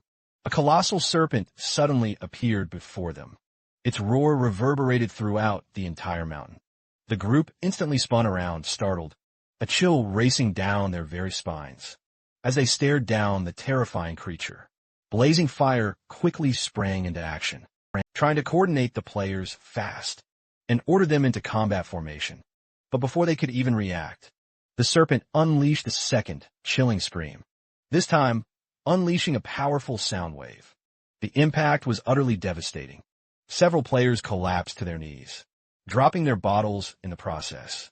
As they clutched their ears, writhing in agony, the instant those glass bottles shattered as they hit the ground, their owners' bodies began dissolving rapidly. The system immediately announced the tragic outcome. 3 team members have died. Observing the shattered fragments on the ground, his gaze hardened instantly. He realized he just lost 3 bottles. The system notified Lu Yi of something important, of the critical condition imposed on him. He watched the creature closely. He noticed Strikes was already charging right at it. The warrior seemed intent on facing the serpent, on his own, ignoring all caution. The team, seeing his impulsive move, reacted with concern. After losing 3 members already, no one wanted to see another death. Strikes showed no hesitation whatsoever and launched himself straight at the monster. With impressive speed, his intention was clear. He wanted to avenge his fallen comrades. The impact of his strike was incredibly powerful, but to his complete surprise, the blade inflicted no apparent damage on the serpent. Before he could even react, though, the creature revealed its massive maw. In one swift, precise motion, it swallowed him whole. The rest of the team watched, frozen in shock. Some had already braced for a similar outcome. Others were utterly speechless, gobsmacked by how quickly they'd lost another, showing no further interest in the remaining players. The serpent slithered away, vanishing into the forest. It was then that a crucial detail caught the guild president's eye. The liquid from the fallen players' bottles began to redistribute itself among the survivors. He quickly grasped the horrifying implication. To perfectly complete the mission, it wasn't actually necessary for everyone to reach their destination, only for the 10 parts of the life source to be successfully delivered. Meanwhile, some players were still focused on Strikes. The possibility that he might still be alive was raised. Upon checking the team list, they confirmed his name was indeed still active. This indicated he was still trapped inside the serpent. Perhaps there was a way to rescue him. Faced with uncertainty on how to fight the monster, some team members began to strategize. The guild president quickly shut down the conversation. He seemed confident that, if Strikes had survived this long, he still had a chance to escape. The most important thing right now was to head straight for the Research Institute and complete their mission. Lu Yi analyzed the situation carefully. The president's actions reinforced his suspicions. He was clearly aiming for a perfect dungeon run. The memory of when he himself had received 1% computing power for a flawless play flashed through his mind. He began to wonder if Blazing Fire was after the same exact benefit. With no other choice, the group pressed on. They maintained a rapid pace towards the Institute. 20 minutes later, as they neared their destination, one of the players checked the team app. He made a disturbing discovery. Strikes was on the move. He was moving at an abnormal speed. At first, they initially thought he was just trying to catch up, but they quickly realized something was terribly off. The horrifying truth dawned on them almost immediately. It wasn't Strikes himself that was moving. It was a monstrous creature that had swallowed him whole. The chilling warning, however, came far too late. Suddenly, one of the players spotted movement in the nearby bushes and quickly alerted their president. Blazing fire froze in his tracks. He spun around, just in time to see a screaming serpent bursting forth from the dense vegetation. Its maw was gaping wide, ready to unleash an attack. Reacting with lightning speed, he activated his Blood Shadow skill, dodging the devastating attack at the very last second. As soon as he found his footing again, he swiftly assessed the chaotic situation. He barked orders for the players to assume their combat stances. At the same time, he instructed Strikes to attack the creature from the inside. That's if he was still alive within its belly. The serpent, noticing the frantic movement around it, redirected its terrifying gaze toward the players. The players decided to launch a coordinated attack on the serpent. As they advanced, they landed powerful blows on the monster. But their desperate attacks seemed to have absolutely no effect. The beast, seemingly impenetrable, remained completely unharmed. Suddenly, the snake swung its massive tail with brutal force. Several players were brutally thrown aside. Hitting the hard ground, they quickly recovered, restoring their health as fast as they could. Meanwhile, one of the agile fighters used a whip to strike at the creature's menacing face. He attempted to distract it using a daring taunt skill. Moving from side to side without a moment's hesitation, he ran in the complete opposite direction of the others, speeding past the guild president, who was patiently waiting for his own chance to strike. The serpent then unleashed a truly deafening roar. Powerful sound waves ripped across the entire battlefield. One of the unfortunate players had no time to react. His life force shattered instantly, and in an instant his entire body began to disintegrate. Terrified, he instantly realized his death was inevitable. The rest of the group screamed his name in horror, but there was absolutely nothing they could do. Blazing Fire and Lu Yi silently watched the empty spot where their comrade had just been. Second before, the crushing impact of the loss was undeniable. Another team member, still visibly shaken. News about new strikes quickly spread. The player, trapped inside the serpent's gut, reported its internal defenses were incredibly tough. He couldn't harm it at all from the inside. Blazing Fire turned his gaze back to the imposing creature. Up close, he noticed a peculiar detail. The monster's structure resembled an insect, more than a typical snake. This explained its abnormal resistance. Liu Ya quickly understood the greatest danger of the situation. Since the bottles couldn't be stored in inventory, the serpent simply destroyed them with sound waves. Every blow was a direct threat to their lives. The tension mounted. The possibility that nearly the entire team would perish right at the start of the dungeon seemed real. Silence fell for a moment. Without warning, the screaming serpent began to move again. To everyone's surprise, it turned and disappeared into the forest. The players were confused. Why would the creature leave them alive? After eliminating two of them, as they tried to find an explanation, they noticed that the liquid from the broken bottle had been redistributed among the remaining flasks. The fluid's hue became brighter. Blazing Fire analyzed the situation and began to form a hypothesis. The monster wasn't just attacking randomly. It was, in a way, testing them. If a perfect clear was really the president's goal, Luya pondered what it would take to achieve it. Killing the serpent might not be the way. The real objective could be to connect all the remaining life sources. Blazing Fire ordered everyone to stay alert. Now that the monster had moved away, they had a chance to reach the research institute. Without wasting time, they set off. 20 minutes later, they arrived at a huge building. There was a massive hole in the wall, indicating something had escaped. One of the players checked the map and alerted the president. The serpent still lurked dangerously close. Blazing Fire swiftly assessed their dire situation. To buy precious time, he made a drastic, shocking decision. He ordered one player to smash their own recovery bottle. The chosen player hesitated, completely stunned by the command. Another player quickly intervened, arguing they absolutely couldn't afford to lose anyone else. Blazing Fire, however, was adamant. With so many players, defeating the creature outright would be impossible. What they needed now was speed, not brute force. If they could lure the serpent away, they'd gain precious time to explore the Institute. Faced with the forced decision, the player gritted his teeth and shattered his bottle. The system promptly notified the death of another team member.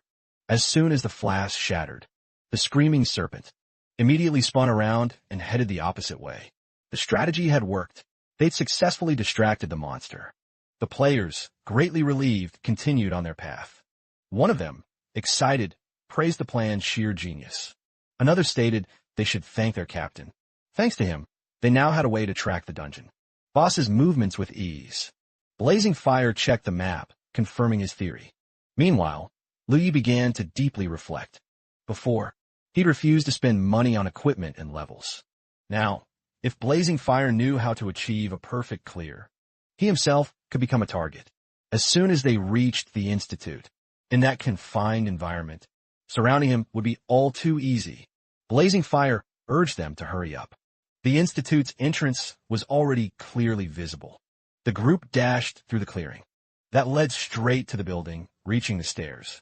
They moved quickly towards the entrance. And Lu Yi, however, suddenly stopped as a crucial thought crossed his mind. He couldn't let them surround him in there. The other players noticed his hesitation. They stopped at the top of the stairs and asked, what was wrong? Without looking away, Lu Yi turned to Blazing Fire. He asked a single, piercing question. What's the easiest way to finish this mission? Everyone listened intently, but said nothing. He figured he should prepare for a battle against them.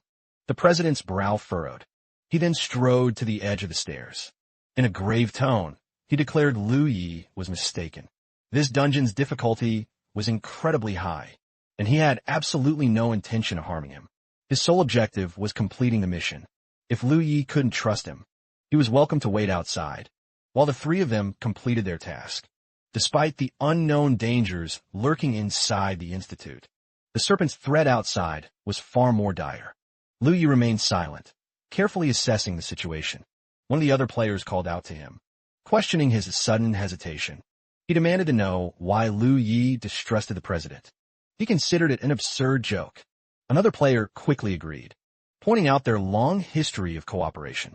There was no reason to doubt him now. Did Lu Yi seriously expect the president to treat him like a brother? Lu Yi frowned, intensely weighing his options. He discreetly glanced at his map. By his calculations, strikes would arrive in roughly 10 minutes. The serpent attacked every 20 minutes, which meant the next attack was due in 13 minutes. If he was going to act, it had to be before the president met up with strikes. Blazing Fire then turned to the entrance and, with a calm, reassuring smile, stated that no one would be forced into anything. They just needed to complete the mission. With that, he entered the Institute. The other players, utterly annoyed, insulted Lu Yi, calling him a traitor, saying they couldn't trust him at such a crucial moment. They declared they would go on without him. Lu Yi gripped his katana, quickly assessing his chances. The freeze status lasted only 10 seconds. The blessing, however, remained active for 60. Counting strikes, he faced 4 opponents with formidable combat power. If he used the freeze in conjunction with the blessing, he might have a chance to defeat them. But if he made a single mistake, he would lose his alliance with the New Order Guild. If he hesitated now, all his efforts would be wasted. Blazing Fire noticed his indecision and slowly turned around. Frowning deeply, the guild members interrogated Lu Yi with utter contempt. Did he truly intend to attack them? Forget the alliance. His life was practically forfeit already. They wouldn't even dirty their hands by killing him. Lu Yi felt the answer couldn't be clearer. Without an ounce of hesitation, he activated his freeze status and the blessing skill. His strength and speed surged dramatically. In an instant, he shot straight toward the guild president. The president then activated his skill. Blazing Fire's body vanished right before Lu Ye's eyes. A player shouted, incredulous at Lu Ye's reckless decision. They claimed he was making a grave mistake, and wouldn't last long before they could even react. Liu Yi swung his katana and sliced one of the players clean in half. The victim's body plummeted to the ground before it instantly vanished. A stunned player muttered that it wasn't possible. The system notified him of a teammate's death. Another player charged forward furiously, weaving side to side, attempting to trick him. Liu Yi waited for the perfect moment. He tightened his grip on his weapon, lunged forward, and delivered a precise strike. The system again notified him of a team member's death. Liu Yi quickly checked the map. Blazing fire was still in the same spot. Strikes, however, was getting closer and closer. Liu Yi gathered all his strength and attacked fiercely, shattering a huge part of the building. Debris rained down everywhere. Looking around, he checked the president's health bar. His HP was still completely full. This meant that despite the massive impact, he hadn't managed to hit him at all. He checked the map once more. Blazing fire was still there, but there was no sign of him among the rubble. What kind of skill was that? Liu Yi then realized that strikes was incredibly close. The system notified him that the freeze status had expired. Looking at the debris before him, Liu Yi shouted defiantly, calling out to the president. He asked if he was just a coward, unable to face him directly. Blazing fire remained utterly silent. Still cloaked, the system then alerted him that his blessing's duration had run out. Liu Yi muttered under his breath. If blazing fire truly embraced cowardice, he could stay hidden. However, strikes had already made his appearance. Mere moments later, the player's silhouette materialized in a clearing. Liu Yi spotted movement on his map. Blazing fire was heading straight for his ally, shedding his invisible shroud. The guild president finally revealed himself. A malicious grin spread across his face as he taunted Liu Yi, praising his bravery. However, he sneered, recalling how against the man-eating leopards, Liu Yi had been forced to show all his trump cards. Blazing fire then casually remarked that, in the end, he'd only lost 2 of his men. Liu Yi offered no reply, only a deep frown. Strikes, in turn, drew his sword. Without a moment's hesitation, he and blazing fire surged forward simultaneously, intent on striking Liu Yi down. Liu Yi struggled to parry the synchronized assaults of his 2 opponents. He glared intensely at his adversaries. One of the men scoffed, "Liu Yi isn't even that strong. Has our leader gone soft?" But his partner snarled, "Shut your mouth, and just kill him already." Liu Yi then readied his blade for a counterattack. The blond man observed the unfolding action intently. His companion hissed, "Now's the moment. Use your short sword." Liu Yi swiftly defended against an incoming strike. As the attacker boasted he'd wielded that sword ever since he'd acquired his key, he then declared, "You should feel honored to perish by this blade." Liu Yi activated his restart and restraint abilities. A massive, sweeping slash tore across the entire area. The man spun around to witness the strike's aftermath. A colossal fissure ripped open in the ground before him. Liu Yi pointed his sword straight ahead and activated his blessing. He chose to boost all of his attributes. A system notification flashed, displaying his new stats. Liu Yi now confronted the man directly. The opponent grudgingly admitted the clan leader had been correct about his true abilities and activates his own restraint. This ability completely nullifies the target's damage for 30 seconds unless they strike first. He then presses his blade against Liu Yi's neck. The system confirms Liu Yi is under restraint and utterly unable to attack his target. The man taunts him relentlessly, claiming his ability is the ultimate counter and that he is Liu Yi's natural enemy. Liu Yi simply leaps away from the danger. He then hurtles through the air toward the other opponent. The blond man activates Kai sharing. This potent ability merges his attributes with those of the target. For 10 intense minutes, Liu Yi advances to attack the dark-haired man. The restraint finally ends, unleashing his stats. The man exults, seeing his attributes have doubled, and praises his clan leader's amazing ability, claiming he's almost at his leader's level. Liu Yi watches him closely. He then decides to make a tactical retreat. Liu Yi comments that they seem incredibly well-prepared and clearly had this planned out ages ago. But the opponent responds that they're just being cautious and that he isn't such a big threat. Liu Yi then draws his pistol. The adversary questions the long-range weapon and mentions hearing about his lock ability. He then dares him to use the ability on him, claiming he'll stand still just to see if he can kill him. A system notification informs them that the restraint and one of their blessings has now expired. The man boldly provokes him to attack, while his partner warns him not to be so arrogant.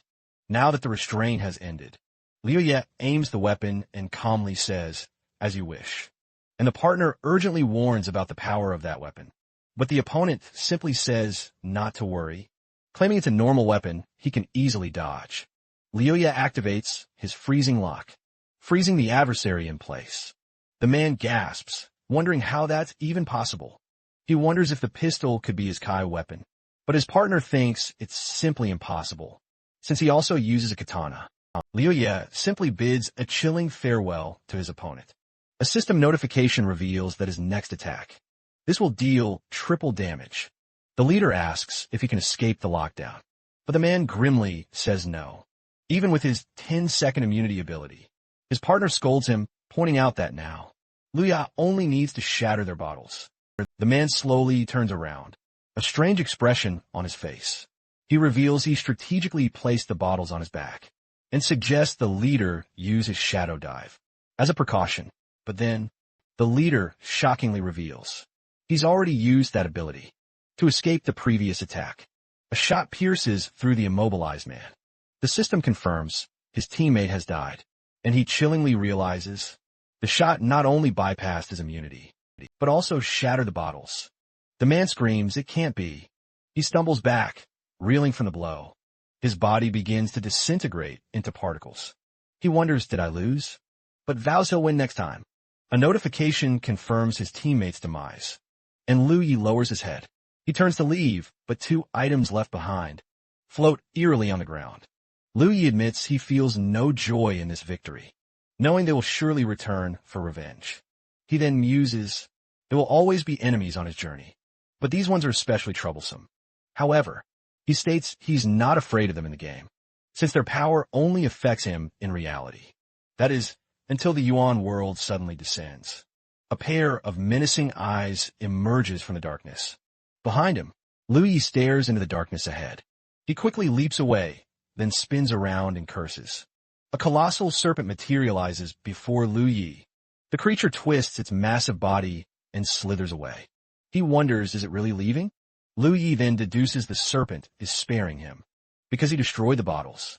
He runs, realizing he needs to be fast to finish the mission within 20 minutes, or he'll be the next to die. Liu Ye advances through a long, winding corridor. At the end of the path, he finds a massive glass container. He nears the mysterious object. Liu Ye declares, this must be the place.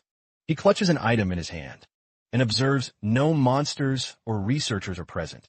He concludes that the serpent is the sole living entity here. He then ponders this notion of being the only living thing. Liu Ye recalls the puppet's secret dungeon, which also contained just one living creature that issued the mission to trick the players. He then speculates, if the serpent assigned this current mission, remembering the previous mission, he realizes the perfect way to complete it was to grant the puppet's heartfelt wish. Liu Ye wonders if fulfilling the creature's desire is truly the key to perfecting secret dungeons. Liu Ye grasps that the monster outside could have easily slaughtered everyone, but departed after only a few deaths, which can only be a clever trick from it. So, to perfectly complete this dungeon, he needs to fulfill the creature's wish. He then muses on what that wish could be. If the serpent truly gave this mission, the objective of creating another wouldn't be to kill it off, but rather to grant it a companion, perhaps because it's feeling lonely, or because there's simply no other choice. Liu Ye questions why he had such a thought. He considers it a very real possibility, but first he needs to thoroughly test if the serpent can even enter the laboratory.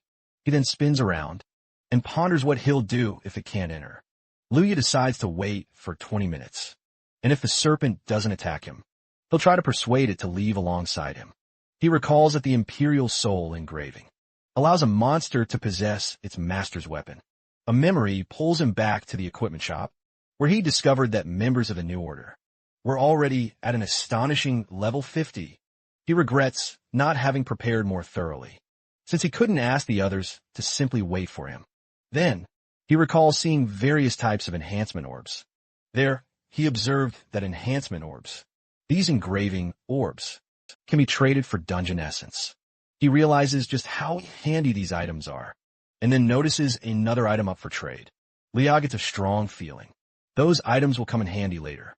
So he exchanges his essence for 3 of each orb, despite the minuscule 1% success rate. He then questions if he's rushing things and trusting luck too much. A slight movement at the door instantly catches his attention. He realizes the monster is finally here. Liao steels himself for what's coming. He deduces the creature is roaming outside and considers going out to investigate. But he reconsiders, choosing to wait instead, to see if it purposely avoids entering. 30 minutes pass, and he proclaims the moment is here. The colossal serpent finally stirs. It slithers forward amidst the ruins of the place. The massive creature fixes its gaze on him. Liao's legs buckle under the intimidating presence. He slowly lifts his gaze toward the beast. The immense head of the serpent halts directly before him. He's at a loss for words, since all his efforts would be pointless if he can't even get his message across. The beast then questions him why he hasn't completed the mission. The serpent inches even nearer to him. Luya explains his actions, claiming he sensed its desire to escape this prison. Suddenly, in the far distance, something massive slams into the earth. The serpent's colossal tail whips down. With immense force, Luya stares, awestruck by the sheer power. A dark silhouette drops from the sky, landing nearby. He instantly realizes that creature is far too powerful for a mere player to ever hope to defeat. The monster then asks if he has a plan. Luya answers that he does indeed have a method, but she must first accept him as her master. The serpent slowly raises its head and questions if he is truly worthy of being its master. The massive creature stares down at Luya. He stumbles back but insists this is the only path. Luya concludes that this whole situation is far too perilous, and that he should just get out of here. The serpent's face looms, moving even closer. He halts his retreat and firmly plants his foot on the ground. A system notification pops up, asking if he accepts becoming the serpent's master. Another notification appears, querying if he wishes to accept the serpent's proposal. Liuya stares intently at the colossal creature before him. He then confirms his suspicions were correct and accepts the incredible offer. The system informs him he is now the serpent's master, but he must first obtain the Imperial Soul to free her from the dungeon. A status screen proudly displays the creature's details and powerful abilities. The serpent then demands he take her out of this suffocating place. Liuya simply agrees to her urgent request. He clutches his weapon and an orb, stating everything now hinges on the engraving. His gaze becomes intensely focused and determined. Liuya realizes the dungeon mission has vanished, confirming the serpent was indeed the source. And there's no turning back now. He wonders if this is truly the result he desired, as he doesn't want to use the orb, but also can't bear to lose such a powerful monster. He reflects that he's become addicted to risky gambles, but now his chance of success is a mere 1%. Holding the orb, he laments that the engraving is random, forcing him to gamble absolutely everything. A new notification suddenly asks if he wishes to use the membrane authority to alter the orb's rules. He wonders if this is truly real. Liuya swiftly confirms his decision to the system. The orb in his hand begins to emit a powerful, surging energy. The great serpent watches the unfolding action closely. The item is instantly modified, allowing him to choose any word to engrave. On the weapon, he celebrates that the process worked and decides to engrave the Imperial Soul. A system screen displays the new, incredible stats of his enhanced pistol. With the weapon in hand, Liuya begins to laugh maniacally. He then states that this means something incredibly important. He concludes that once again, he has beaten the odds and emerged even stronger. With a grand gesture, he summons the wyvern serpent. He bares his teeth in a triumphant grin. A notification pops up. He's congratulated for flawlessly clearing the dungeon. The system crunches the numbers for his rewards, instantly boosting his level to 57. A new screen pops up, displaying his updated attributes and abilities. His weapon can now summon the serpent, and his combat power gets a system recalculation. A system notification then informs him that, since his computation power exceeded 5%, he's gained the new ability, Architect. He then finds himself in a vast wilderness area, amidst the ruins of a city. His feet touch the ground, and Lu Yi observes the desolate horizon before him. The sun begins to break through the dark clouds, and he turns around with a smile on his face. Lu Yi decides it's time to return to Mushu City, with 17 days still remaining, until the Yuan world's descent. The scene shifts to Lu Ye's home in the real world.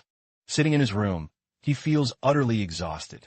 After days of intense training and dungeon exploration, he reflects that it was all worth it, as he's now only 3 levels away from 60, and has obtained a powerful monster like the serpent. Then he wonders how Ayun is doing, and if she's already obtained her key. He decides that he should go see her, as he's neglected her all this time.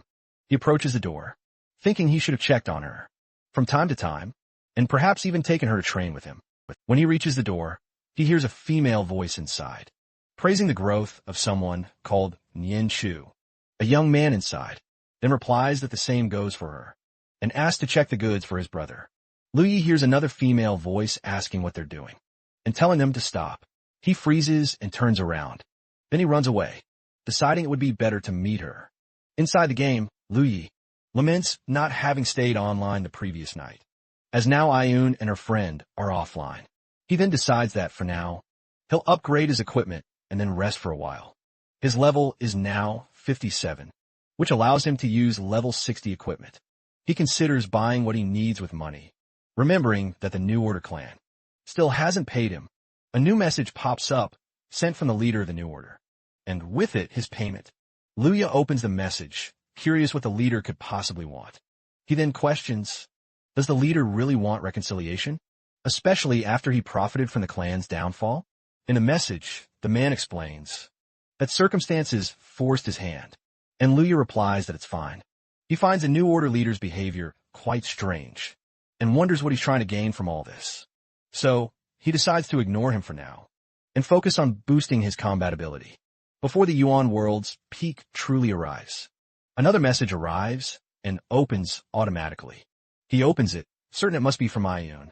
Ayun's message informs him that she and Yin Chu have already achieved their kiss, and are currently training in the mirrored secret zone. Lu Yi then decides he'll go take a look at the mirrored secret zone himself. He approaches the entrance to the area. A player comments, the New Order has actually withdrawn from the mirrored secret zone, and honestly, I prefer them over Backyard Garden. They use real-life info to threaten people. In the distance, a player screams, immobilized by 2 other men. A man next to Lu Yi explains that the player must have offended a member of Backyard Garden, and he's been trapped there for 5 whole days.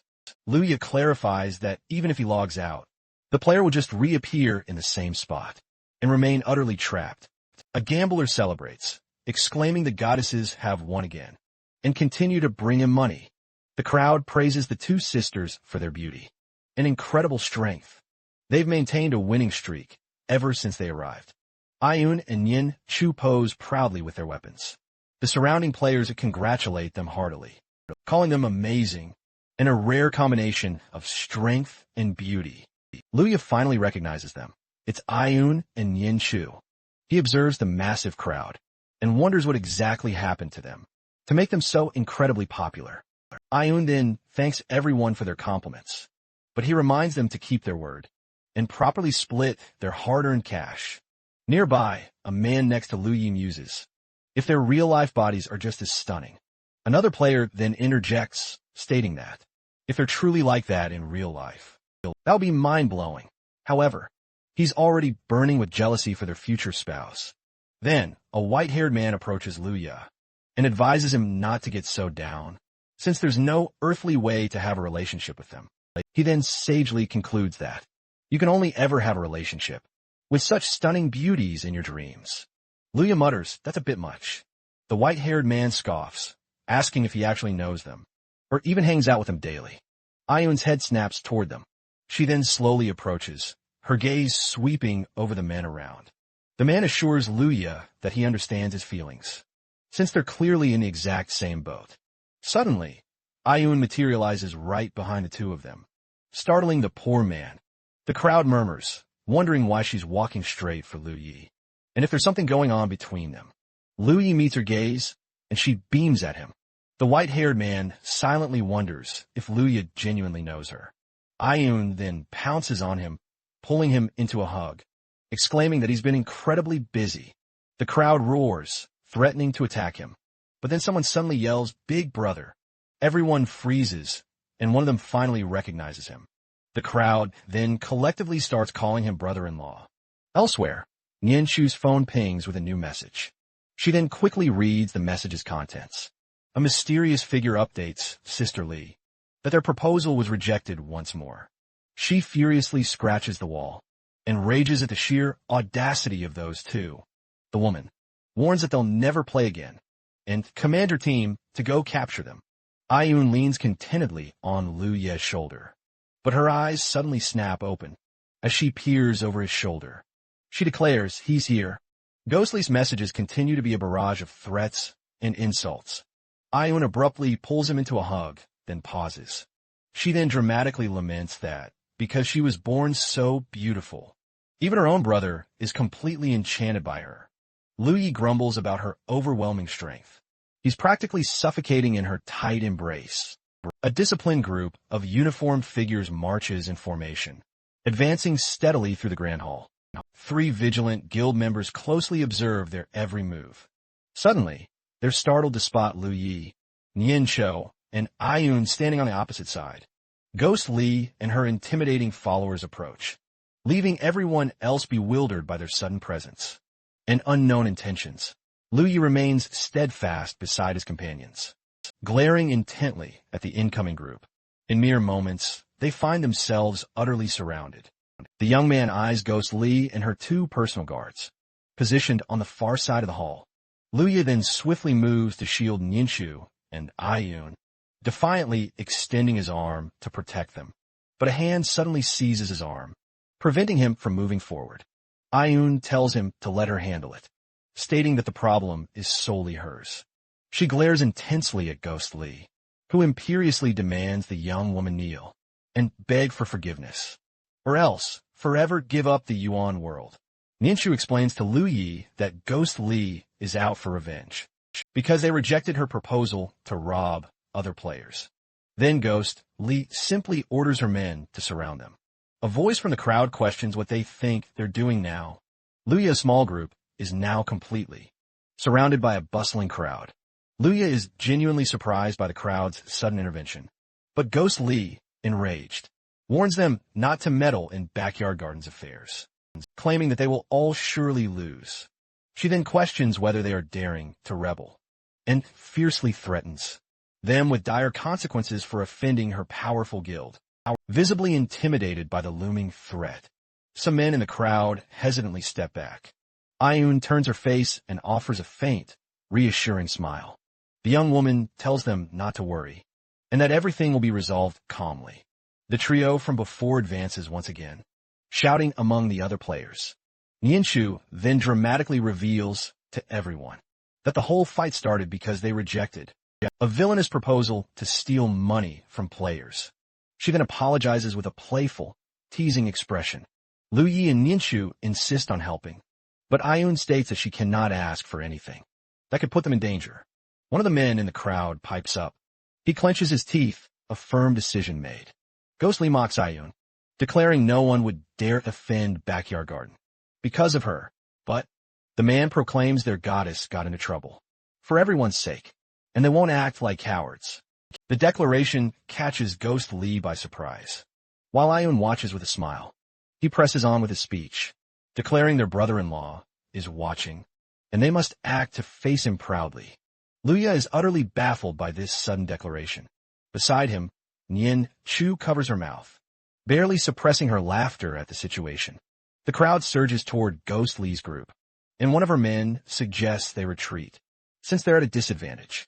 But she snarls another threat, warning them that offending her is the same as offending Backyard Garden. One of the players defiantly retorts that everyone utterly despises the guild, and they'll be trapped right here in the mirrored secret zone. Lilia fumes at the chaos, screaming that the crowd is a bunch of bastards. Her own men struggle to restrain her.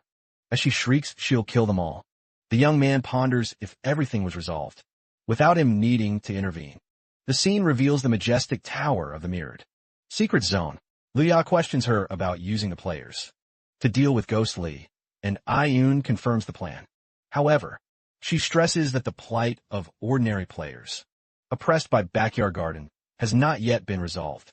Ayun explains that these players offer them crucial help, and now they wish to repay them. The young woman, Ayun, regrets that everyone's hesitation to unite allows Backyard Garden to maintain its intimidation. She then reveals she sees Ghost Lee's arrival as the perfect chance to incite a revolt, with positive results.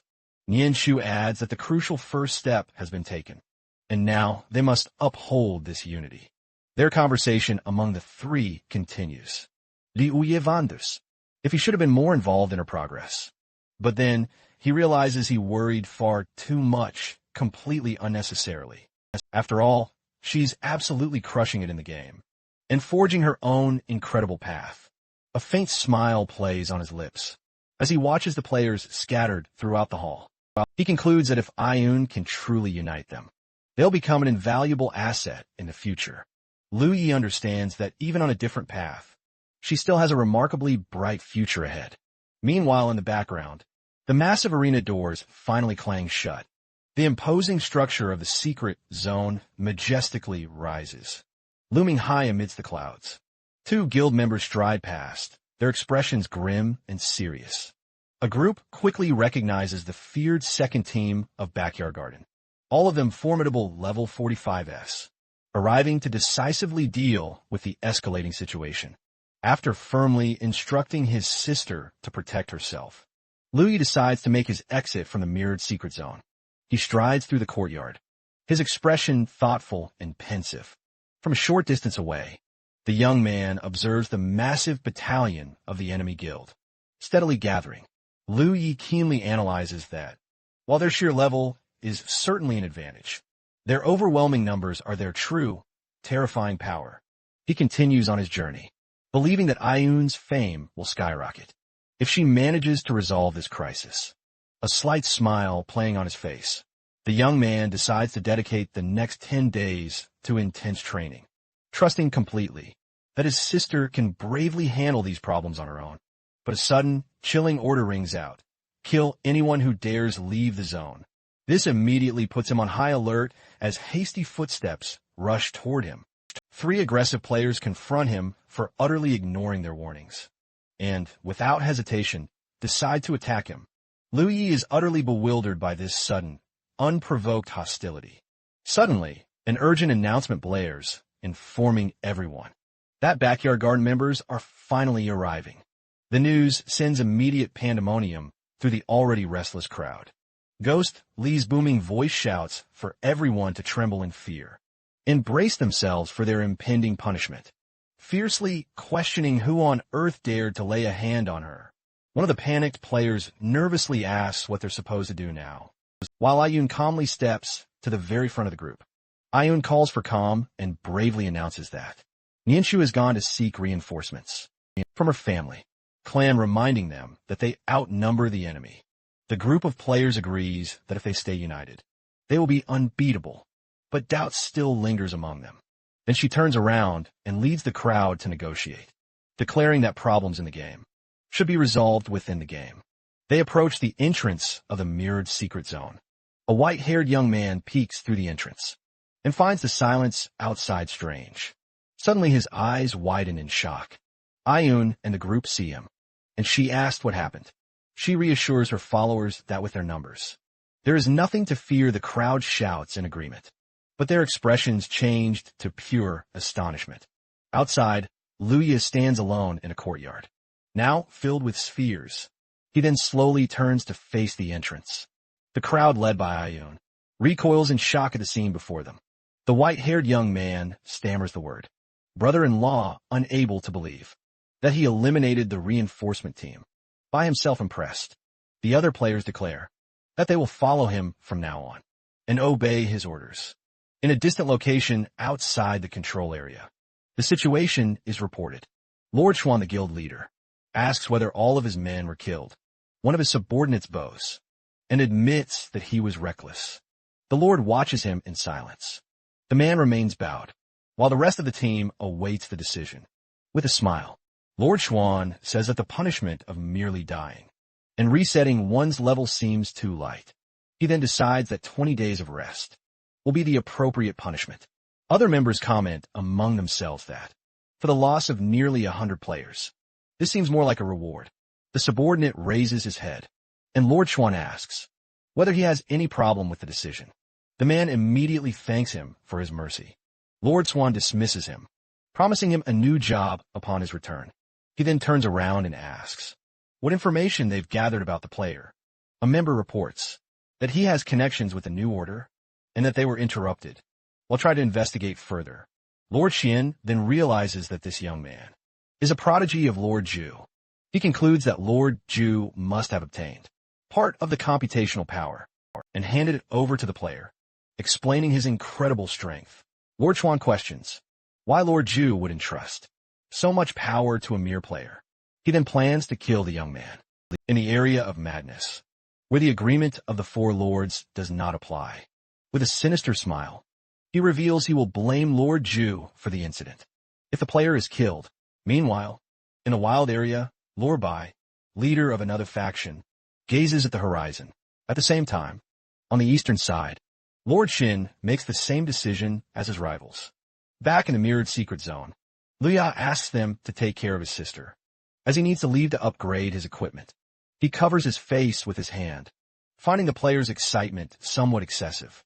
Faced with their shouts of victory, he comments that he merely defeated them, yet they treat him as if he were immortal. The young man smiles as he realizes that the incident earned him more than 100 level 45 orbs. He then calculates how much dungeon essence he will obtain by dismantling all the items. With a jump, Luya celebrates the unexpected gain that eases his worries about lacking essence. He displays a satisfied smile at the result of his actions. As he passes through a door, the young man suddenly stops and looks to the side. A man was waiting for him to ask whether he wanted to know the reason behind the grate. His interest lay in the membrane's computational power. Luya stares intently at him. She listens carefully to the proposal. Luya then spots the blonde-haired man, who is waiting for him in the corridor. The two then head into the Mu Shu cafeteria to talk. The man explains his objective in the wild area was the membrane's raw computational power, and the reason for his urgency is that this power acts as a certificate to enter the area of madness. Lu Yi recalls that in the past, a huge clan operation in the area of madness resulted in everyone's demise. The man then drops a bombshell, revealing that the authority to control the Yuan world is hidden there. Shocked by the revelation, the young man asks if he's serious about controlling the Yuan world. Finding the situation intriguing, Luya asks why he would share such an important piece of information. The blonde man then questions if Lu Yi truly believed the story about the authority of a Yuan world. But since Lu Yi took the information seriously, he concludes that the young man knows something and decides to get straight to the point. He confirms that the area of madness truly contains the authority and invites him to join his team in the fight for it. The man states he needs Lu Yu's strength and asks if he is willing to help. With disdain, the young man retorts, "Will you try to kill me again to obtain the authority?" Lu Yu then asks if he really thinks he's that stupid. The blonde man assures him that what happened before will not happen again, because now they will explore the wild area together. He explains that the team will have few members and isn't looking for a fight, since computational power is required to enter the area. He then proposes that they share the authority, but he emphasizes that the final decision depends on Lu and Yi obtaining the power in the wild area. He states that if he wanted to fight, he would have simply tried to invite him to pool their computational power. Standing up, the man tells Lu Yi that he doesn't need to give an immediate answer and can take his time to think it over. He then announces his plan to head to the wild area. First, to obtain the necessary computational power. Lu Yi, however, remains seated, watching him stride away down the corridor. He muses on the failed expedition from his past life, wondering if someone else obtained the authority and managed to make the Yuan world real. This possibility leaves him with a gravely serious expression. The young man then decides his main goal is now to preserve his strength and patiently await the Yuan world becoming reality. He stands up, remembering that in his previous visits, he was always rudely interrupted. But this time, no one will stop him. Suddenly, a new notification pops up, surprising him. He stops dead in the corridor. As more alerts continue to flood in, he relaxes for a moment upon entering an equipment room. He realizes the messages are from other players.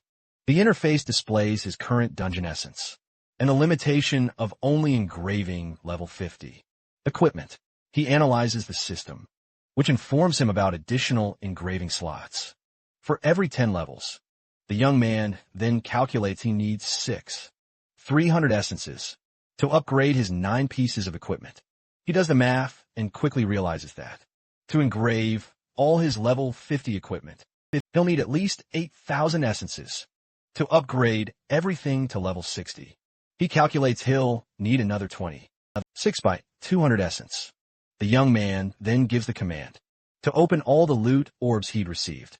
His inventory fills with customized equipment that only adds strength, agility, and endurance. He orders all the items to be dismantled, receiving 29,542 dungeon essence in return. Satisfied, he confirms that the amount of essence more than covers all his upgrade costs. He silently thanks Backyard Garden for the gifts received. He then decides to upgrade all his equipment to level 60. First, the interface now flaunts his newly enhanced battle shirt, boots, and gauntlets, his earrings, and the badge of wisdom. Also snags some sweet new attribute buffs.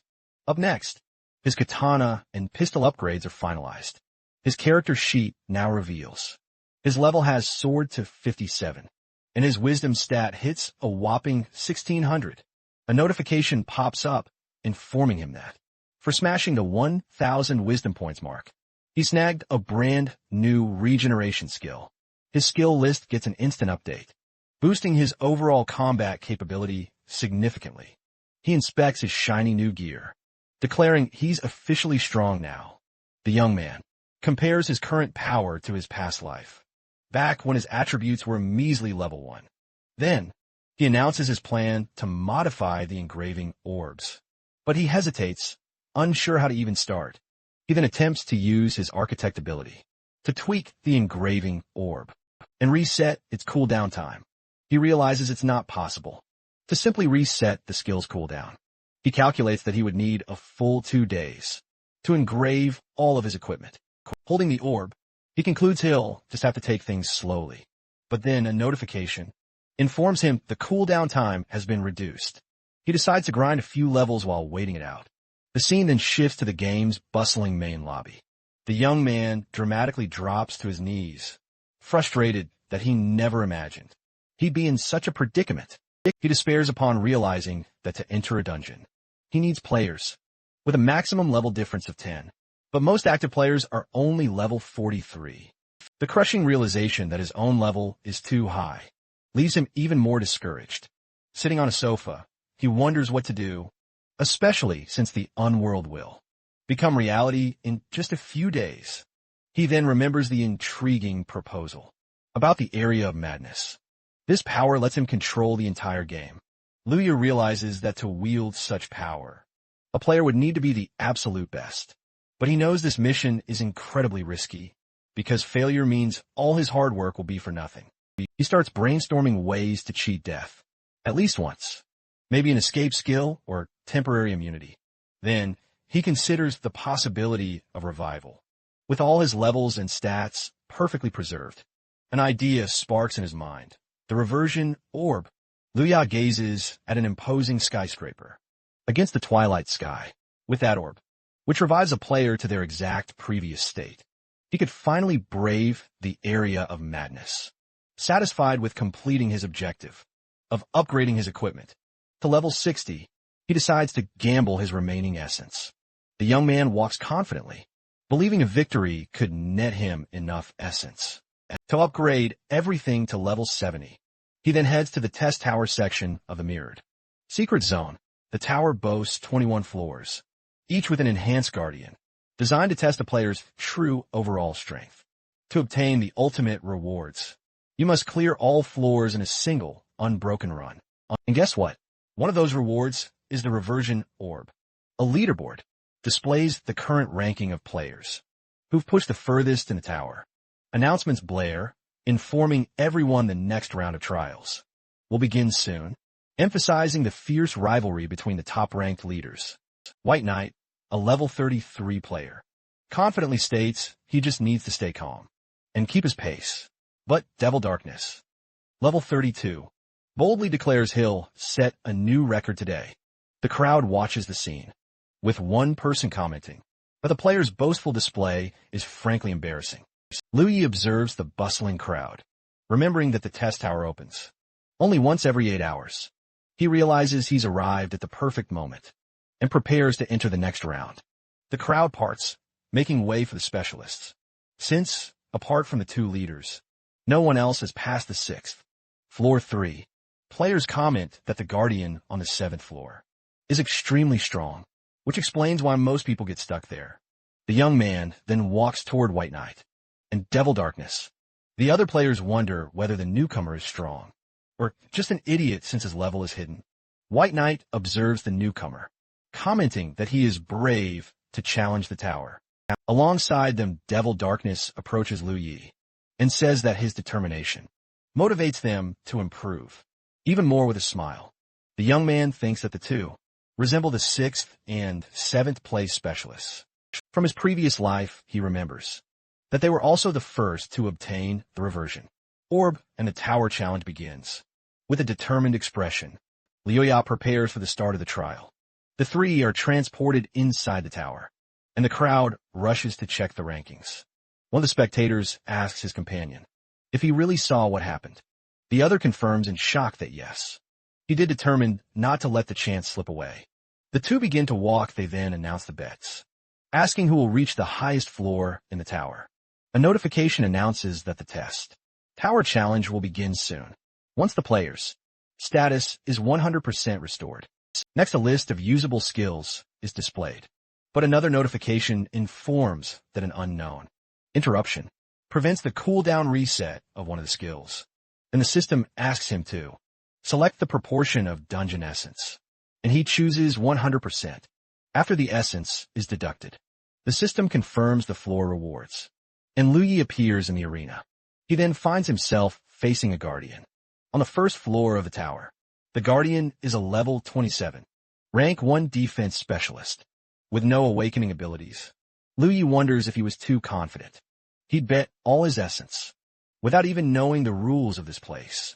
But he quickly recovers with a smile, stating it's not the first time.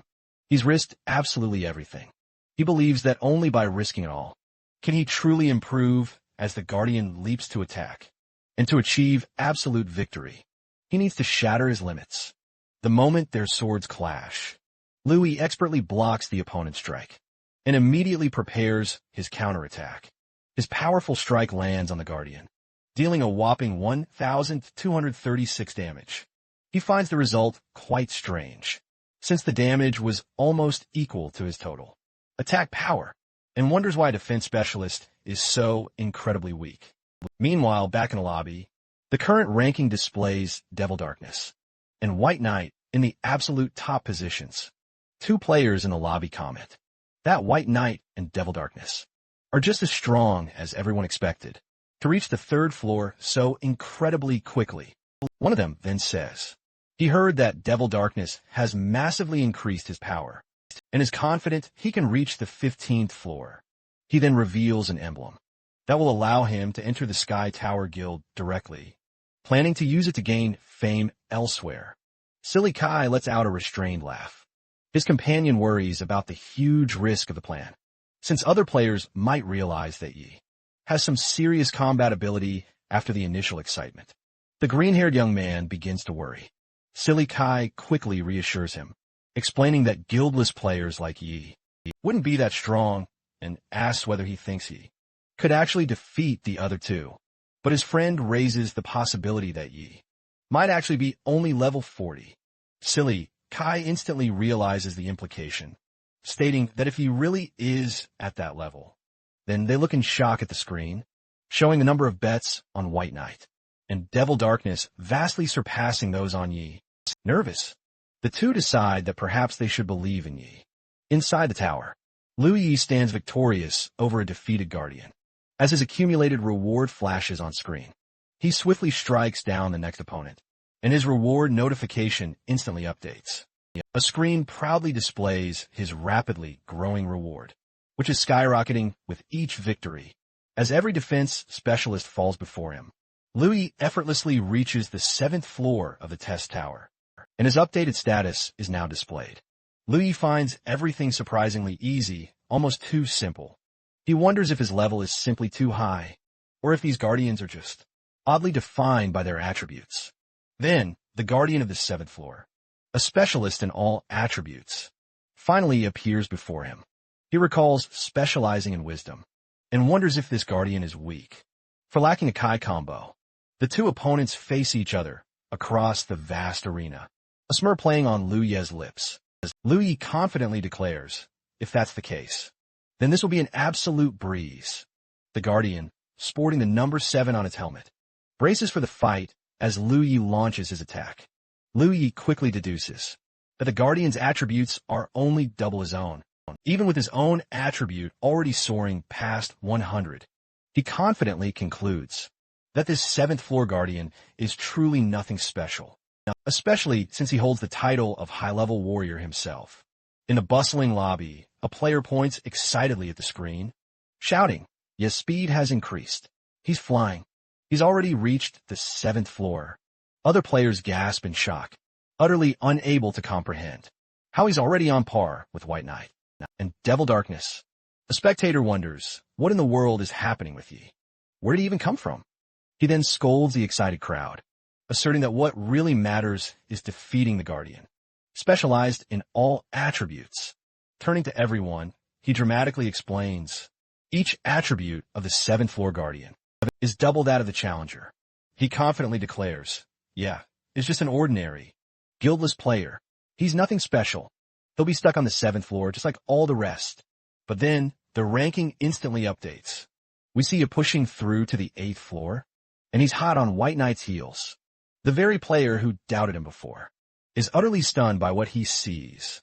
Liu Yi finally breaches the 8th floor of the tower, where he's met by a rank 2 guardian, an agility specialist. This guardian lunges with a strike, but he expertly evades the attack.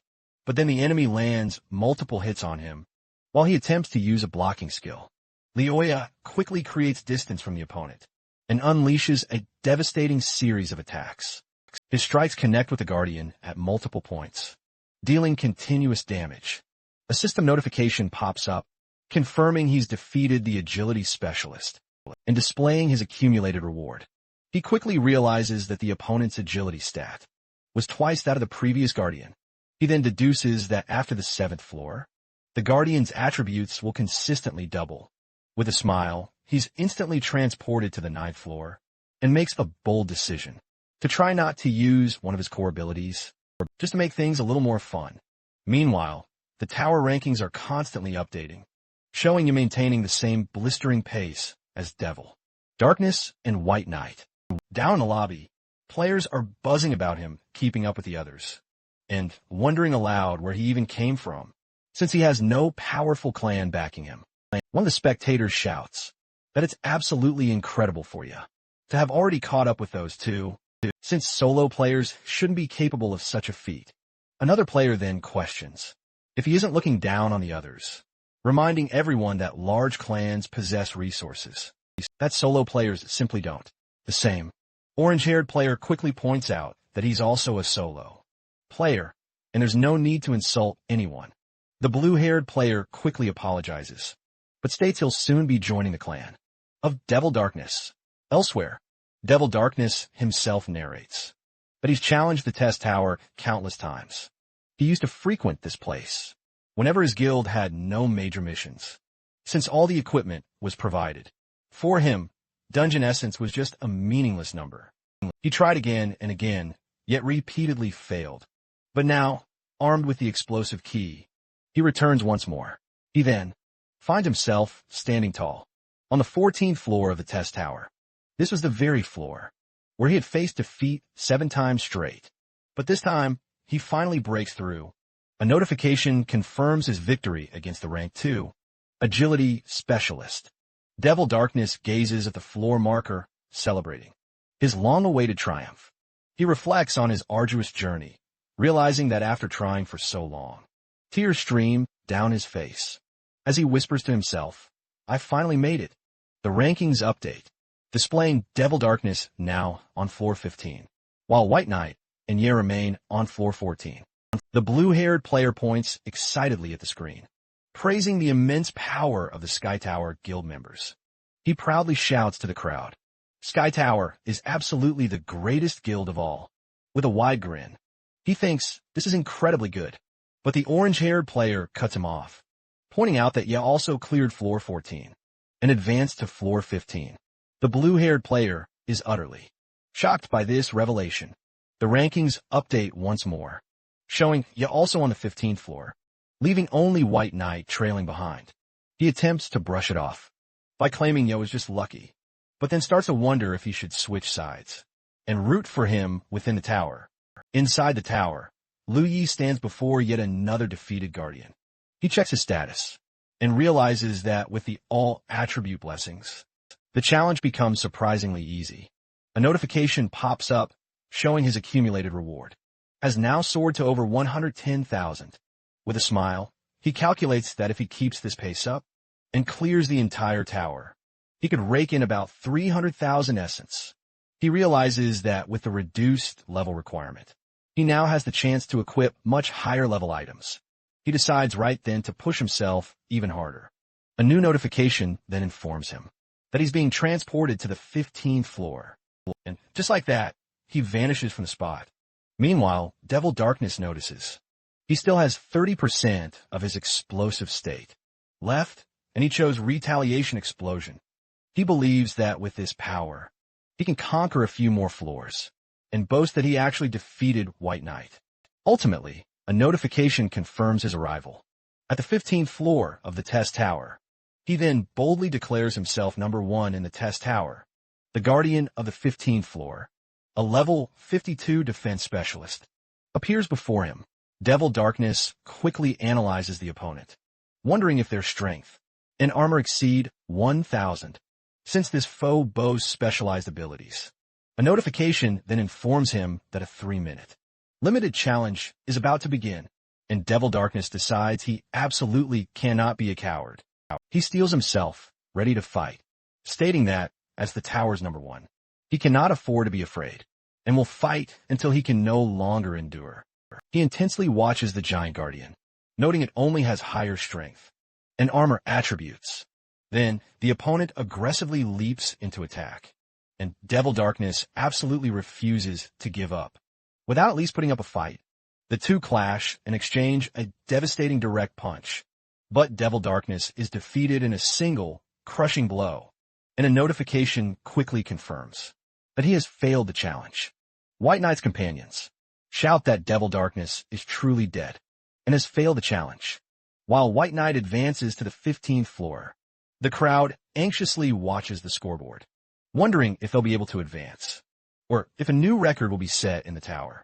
Meanwhile, the orange-haired player mocks another, questioning if that's the true power of Sky Tower.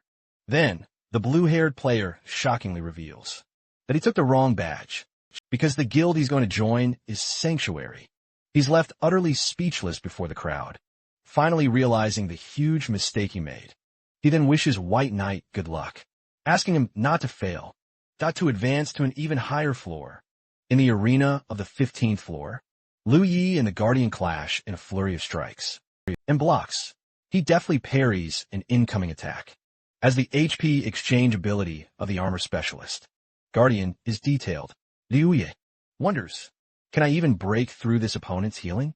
After almost 2 minutes of non-stop attacking, he still hasn't managed to stop it.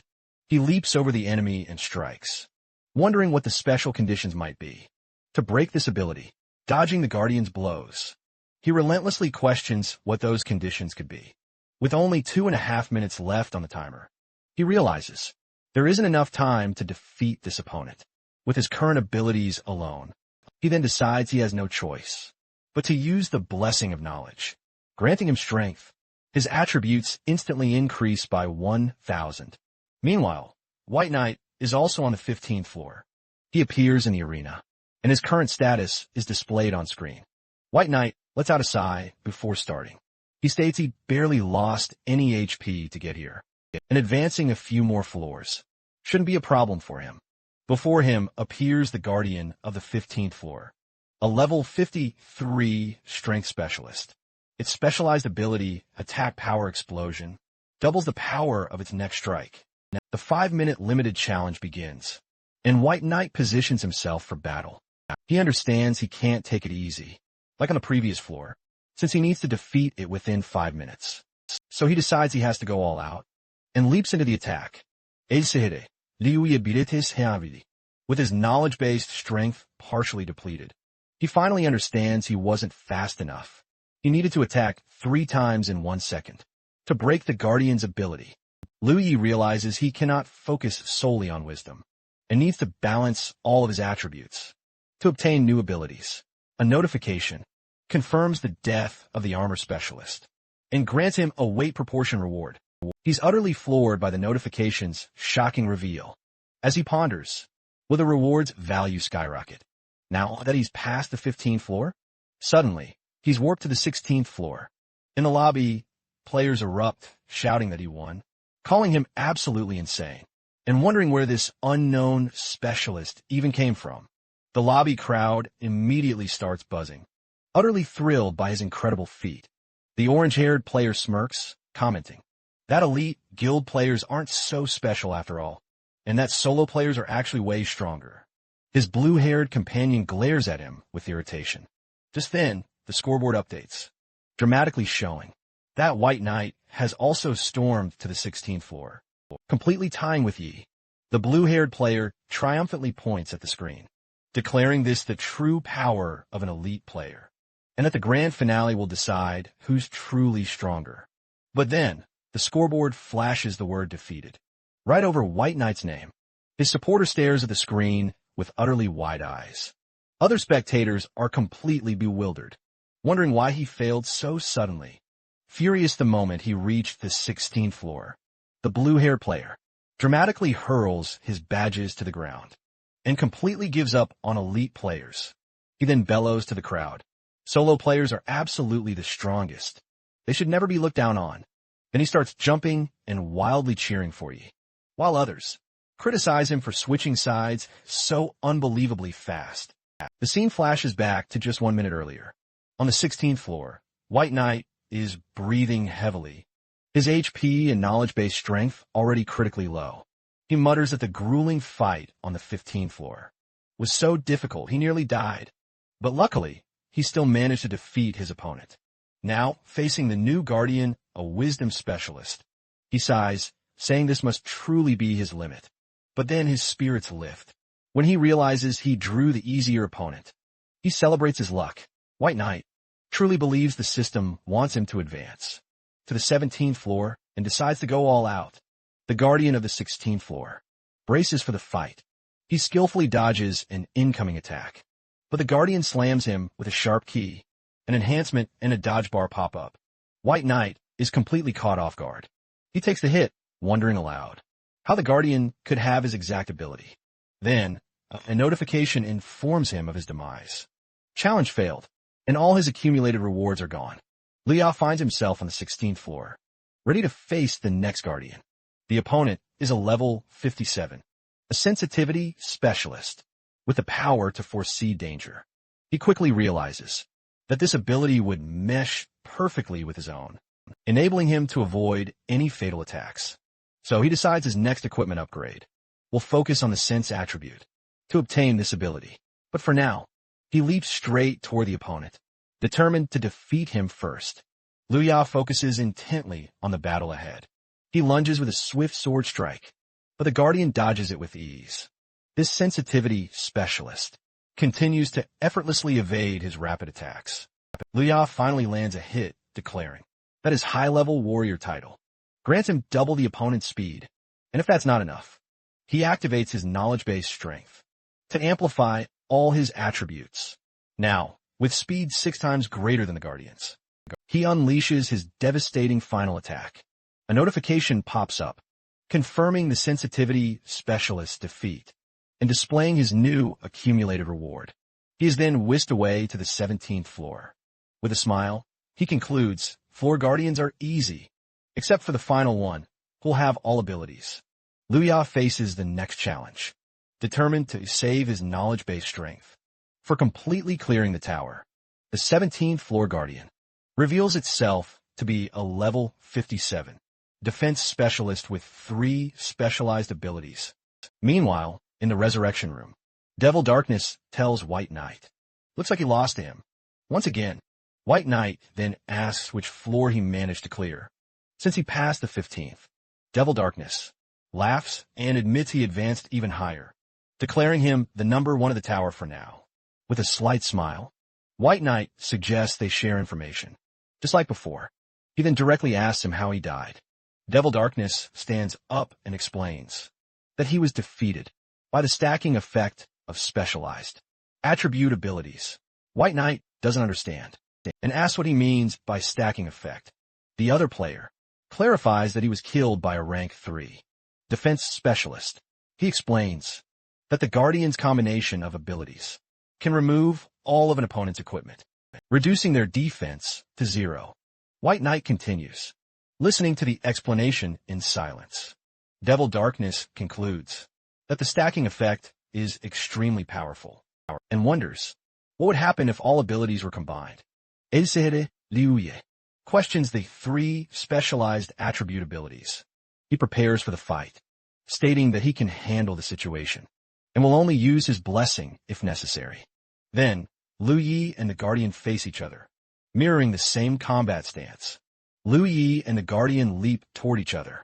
For an aerial clash, their blades collide midair in an imminent impact. Then the barrier and attack power. Explosion habilité activate. And a notification confirms that all of his equipment has been removed. He suddenly finds himself wearing only casual clothes. In the middle of the arena, completely surprised, Lu Yi wonders what just happened. He manages to block the Guardian's next strike, which advances with a restraint. The force of the impact cracks the ground beneath his feet as he struggles to hold the attack. But the opponent quickly activates a barrier and their HP exchange abilities. A notification pops up informing him that his HP will be reduced by a staggering 99. This is because his HP is lower than the Guardian's. His eyes widen in shock at this terrifying revelation. Luya then shouts the word blessing, and a notification immediately confirms a massive increase in his attributes and the complete removal of all negative effects. He then unleashes a normal Kai boost, amplifying his power even further. With a single devastating blow, he sends a Guardian flying back. He deals massive damage. The opponent miraculously survives, with just a sliver of life remaining, as their barrier maximizes defense for 10 precious seconds. Seeing that the enemy is still standing, Lu Yi decides to relentlessly attack. After a furious sequence of strikes, a notification confirms the defeat of the defense specialist and displays his hard-earned final reward. Lu Yi considers himself careless as he's transported to the 18th floor of the test tower. He even had to use his restraint skill to turn the tide against a specialized Guardian. Lu Yi then decides to press forward, determined to clear the test tower. He even considers summoning the Wyvern Snake if things take a turn for the worse. An information window pops up, showing details of his weapon and the Wyvern Snake's soul. He then notices curiously that part of the description in the status window is grayed out. A notification informs him that the Wyvern Snake refuses to obey. He wonders what else it could possibly desire. The Guardian of the 18th floor is introduced as a rank 3 wisdom specialist. Lu Yi and the Guardian face each other from a distance. In the vast arena, he decides not to worry about the Wyvern Snake for now, planning to save his final ability for the Guardian of the 21st floor. In the resurrection room, Devil Darkness tells Lu Yi that he died to a rank 3 wisdom specialist. He then expresses his surprise, explaining that the wisdom specialist also used Kai. Devil Darkness can't believe it. A wisdom specialist also possesses Kai. Another player explains that rank 3 guardians have specialized abilities. Meanwhile, Devil Darkness calculates the enemy must possess 8 times their knowledge and base strength. He then concludes that the tower was designed to never be fully cleared, since the guardian not only has special abilities, but also Kai back in the arena. Liu Ye positions himself to face the specialist guardian. The guardian reveals he needs his barrier skill to stack his other abilities. Then, Liu Ye advances, determined to uncover the answers.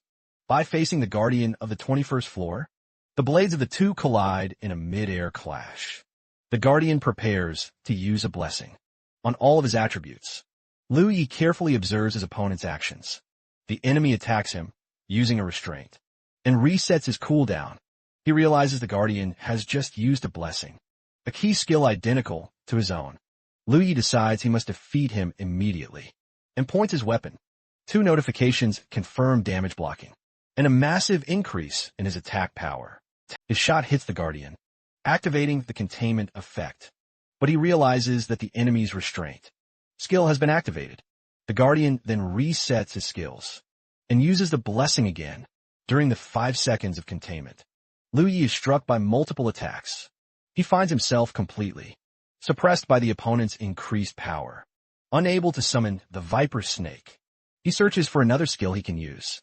Liu Ye blocks the guardian's multiple attacks. He then realizes he has no remaining skills. To reverse the situation, a system window appears, asking if he wishes to destroy the pendulum. He then threatens the Wyvern Snake, stating that he will destroy the item if it does not help him. The containment countdown continues. Since it does not help him, he realizes he has no other choice. But just as he's about to destroy the item, the Wyvern Snake agrees to help him, but only under one condition. The restraint ends, and Liu Ye accepts the deal. He stands and shoves the guardian backward. His opponent falls, but quickly gets back on their feet. A massive serpent materializes behind Liu Ye, looming menacingly over the guardian. A system notification details the massive boost to his attributes and the activation of multiple weakening territories. The Wyvern Snake explains that's power, and abilities are now being transferred directly to him. Liu Ye advances, attacking the guardian once again. He then uses the same containment skill against his opponent. Liu Ye realizes his opponent is significantly weaker due to the territory's weakening effect. He then tells the guardian that using restraint will only delay his death by 10 seconds. With unwavering conviction, Liu Ye declares his victory is absolutely inevitable. The duration of the guardian's containment decreases. With each passing second, he triumphs, defeating the rank 3 wisdom specialist, and a reward notification is promptly displayed. White Knight suggests they leave, since they've achieved their goal of passing the 14th floor. Devil Darkness readily agrees with the suggestion. As they walk, Devil Darkness comments that the players outside will be absolutely surprised. But White Knight says this is to be expected, since they just shattered the record. He then adds that they deserve to be admired and praised. Devil Darkness agrees and invites him to greet their adoring fans. The two then walk confidently toward the exit, but when they arrive, they suddenly stop. A large crowd is gathered in the plaza, but no one even glances their way. Devil Darkness wonders why everyone is ignoring them. White Knight then looks at the ranking board. He sees that first place now belongs to a player named Ye, who is already on the 19th floor. In utter shock, he draws Devil Darkness's attention to the board, asking if he's seeing things correctly. Devil Darkness asks him to wait and checks to confirm the information. He then shouts, confirming the rookie really made it to the 19th floor. Meanwhile, Liu Ye strolls down a random street in Mushu City. 2 players chat about a rookie named Yi, who hit the 19th floor on his very first try. In another group, a player updates the others, announcing that Yi has already cleared the 19th floor and is now tackling the 20th. Silly Kai then jumps into the conversation and reveals that Yi is the older brother of the goddess of the mirrored secret zone. The ranking board confirms that Yi has indeed reached the 20th floor, and the crowd wonders how he got so strong. So incredibly fast, Devil Darkness observes that this means he defeated the rank 3 defense specialist and the guardian with Kai. White Knight then questions how it's even possible for someone to overcome such insane difficulty. Another player approaches, stating that solo players also have their own specialists. He smiles, seizing the opportunity to show off in front of White Knight and Devil Darkness. Then, the player turns to the crowd and starts laughing exaggeratedly. But a sudden announcement informs everyone that he has already advanced to the 21st floor, shocking them all. Players in the crowd wonder where this rookie could have possibly come from. Silly Kai then shouts to everyone that he is the brother-in-law of the players from a mirrored secret zone. Others are confused by the statement and demand an explanation. While looking at a photo, he displays the image on a screen, and the surrounding players are captivated. One player then corrects it, shouting that Yi is everyone's brother-in-law, and the crowd begins to echo the same word. The crowd shouts in unison, wishing good luck to their brother-in-law. The guardian of the 21st floor is a rank 3 specialist, mastering all his attributes and wielding multiple abilities.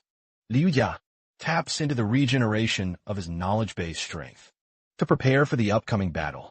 Next, he thoroughly assesses his current status. Before the final confrontation, a notification then informs him that his rewards have been increased, adding a bonus of +1 to all his attributes. He realizes that the final reward does not contain only the reversion orb and dungeon essence on the final floor. He understands that the weight proportion of his attributes will be +2, drastically boosting his combat rank. He then steels himself to defeat the Guardian and claim the rewards. Liu Yi charges at the Guardian because even with lower attributes, he has a superior weight ratio. He deftly blocks a powerful attack from his opponent. Even with his strongest abilities on cooldown, the young man relentlessly continues the fight. His goal, survive long enough to use his blessing once more and seize control of the battle. He analyzes the details of his abilities. To confirm his plan, Liu Yi advance Protojlimin, that he can defeat him as their blades clash against the Guardian. But even with all the enhancements, he can't find a single opening in the enemy's defense. The exchange of blows continues as the remaining time on his blessing drops to 40 seconds. With only 20 seconds left, he leaps into a desperate aerial attack. The battle intensifies. During the final 10 seconds of his ability, the Guardian advances. At the exact moment Liu Ye's enhancement expires, he manages to defend against the attack. At the last instant, immediately, he activates the blessing on all his attributes. Once again, a system notification confirms the massive increase in power across his attributes. When he steps on the ground, his strength is so great that it cracks the entire surface around him. Liu Ye declares victory, stating he now only needs 1 minute to eliminate him. Then the Guardian also activates his own blessing, catching the young man off guard. The Guardian confirms all of its attributes have also been amplified. Liu gapes at him, wide-eyed, wondering how the Guardian also has his cooldown reduction ability. Stepping back, he fully grasps his disadvantage. He panics as he remembers that the opponent copied all his abilities, including those he hasn't even used yet. The Guardian prepares for combat, blade in hand. Liu wonders aloud how he can possibly win now. Then grits his teeth, his determination reignited. The Guardian leaps into the air, launching his attack at the young man. But Liu believes he still has a chance, if he can just drag the fight out for 5 minutes. His plan, keep dodging to maintain distance between them. The opponent descends with an unavoidable attack, but Liu Yi is confident he can endure the blow. He then advances to counterattack the Guardian with a powerful vertical slash. Liu Ye's attack shatters one of the Guardian's shields. He then wonders what just happened. The Guardian uses his last ability to create a barrier and increase his agility. With the impact, another one of Liu Yi's shields breaks. After losing 2 defenses, he calculates he can block 4 more attacks, but doesn't know what to do afterward. He retreats to put distance between himself and the opponent, while his remaining shields protect him. Even with his advantages, he can't see a way to win, feeling like he's merely delaying the inevitable. He then comes to the bleak conclusion that there seems to be no way out. But the memory of the great reward for clearing the tower reignites his will to fight. Victory would allow him to become the strongest player in the entire Yuan world. Suddenly, a system notification appears, and he reads the word architect. An idea suddenly arises, and he realizes he might just be able to win if he uses this ability to change the very rules of the fight. He stares at the Guardian, advancing toward him. With no other option left, he prepares to put his new plan into action. Luya dashes forward, asking the architect ability to let him defeat the Guardian of the 21st floor. Irritated, he questions what exactly the ability can alter or modify. He then remembers the instruction from the first time he used architect, change the rules. From this, he deduces that rules refers to the laws established within the game world, not the rules of the battle itself. His gaze becomes focused and determined. With this new realization, he faces the Guardian, understanding that the fundamental rules of the game, such as skill cooldowns, are the laws he can alter. Luya now prepares himself, knowing exactly which rule he needs to change. In order to win, he orders Architect to modify all of his skills, so they have no cooldown. The system confirms success, with the notification that cooldown times have been disabled. He smiles, while holding a miniature image of the Guardian. He then repeatedly activates the blessing on his attributes, taking advantage of the 10-second duration of the effect. The notifications show his power, increasing exponentially with each passing second. An immense wave of power erupts from Lu Yi and fills the entire area. The system notifies him that he has reached the limit of 200,000 in his attributes, but he considers that more than enough. He raises his sword to attack, ordering the Guardian to die. He then delivers a powerful strike against the Guardian. After 1 minute, a system notification details all the rewards he received for clearing the tower. Outside, the crowd celebrates the news that he has finally cleared the test tower. A hurried man pulls his companion toward the tower's exit portal. A notification confirms Luya's transport out of the tower, and he celebrates. Having truly succeeded, he clenches his fist, relieved that the cooldown for his architect ability ended at the exact right moment. As he's transported, he finally understands why the area of madness required so much computational power.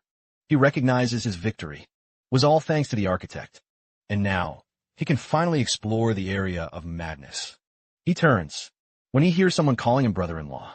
He finds himself surrounded by a crowd of cheering players, wondering why so many people are there.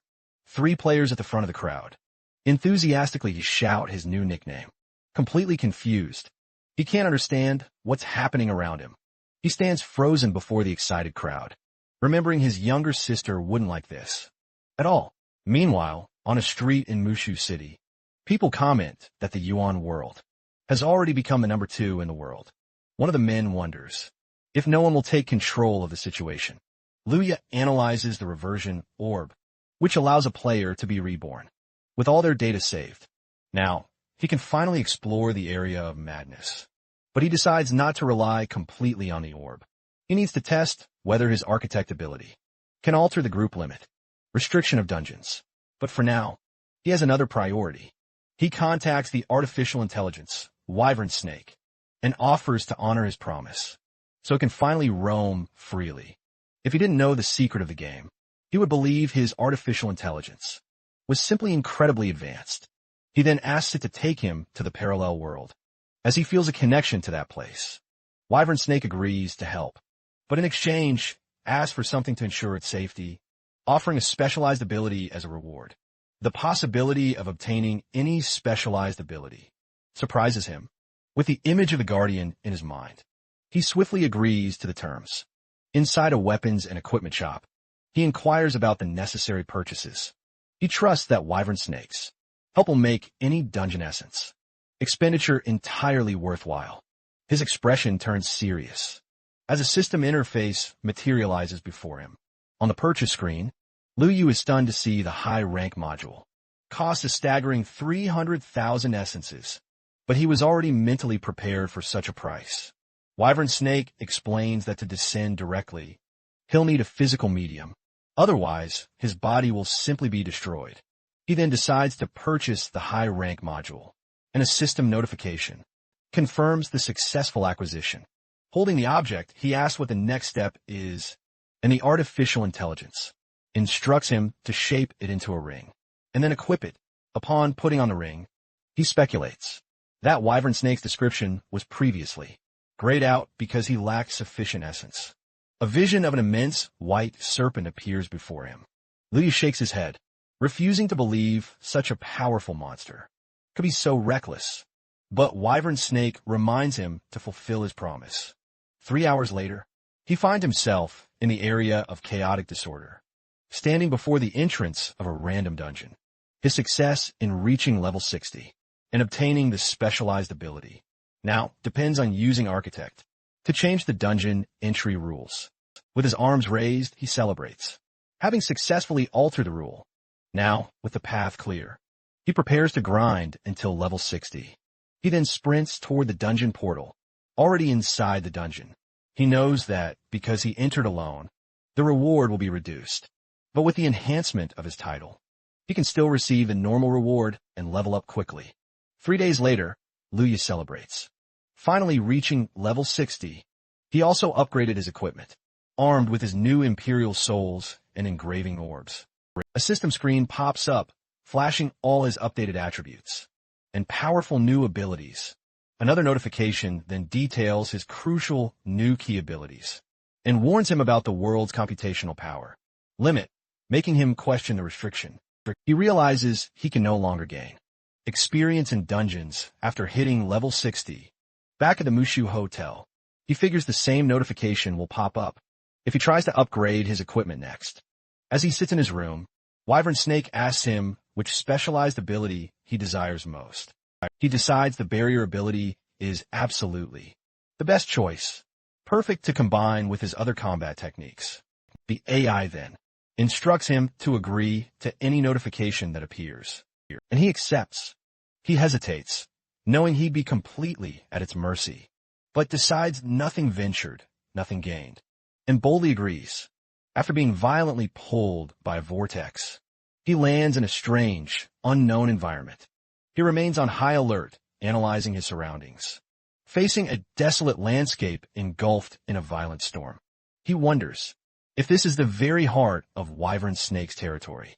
Suddenly, something whizzes past him at incredible speed. Then, a massive creature crashes into the ground, kicking up a massive cloud of dust and debris. Luya stands up amidst the wreckage, voicing his frustration with the entire situation.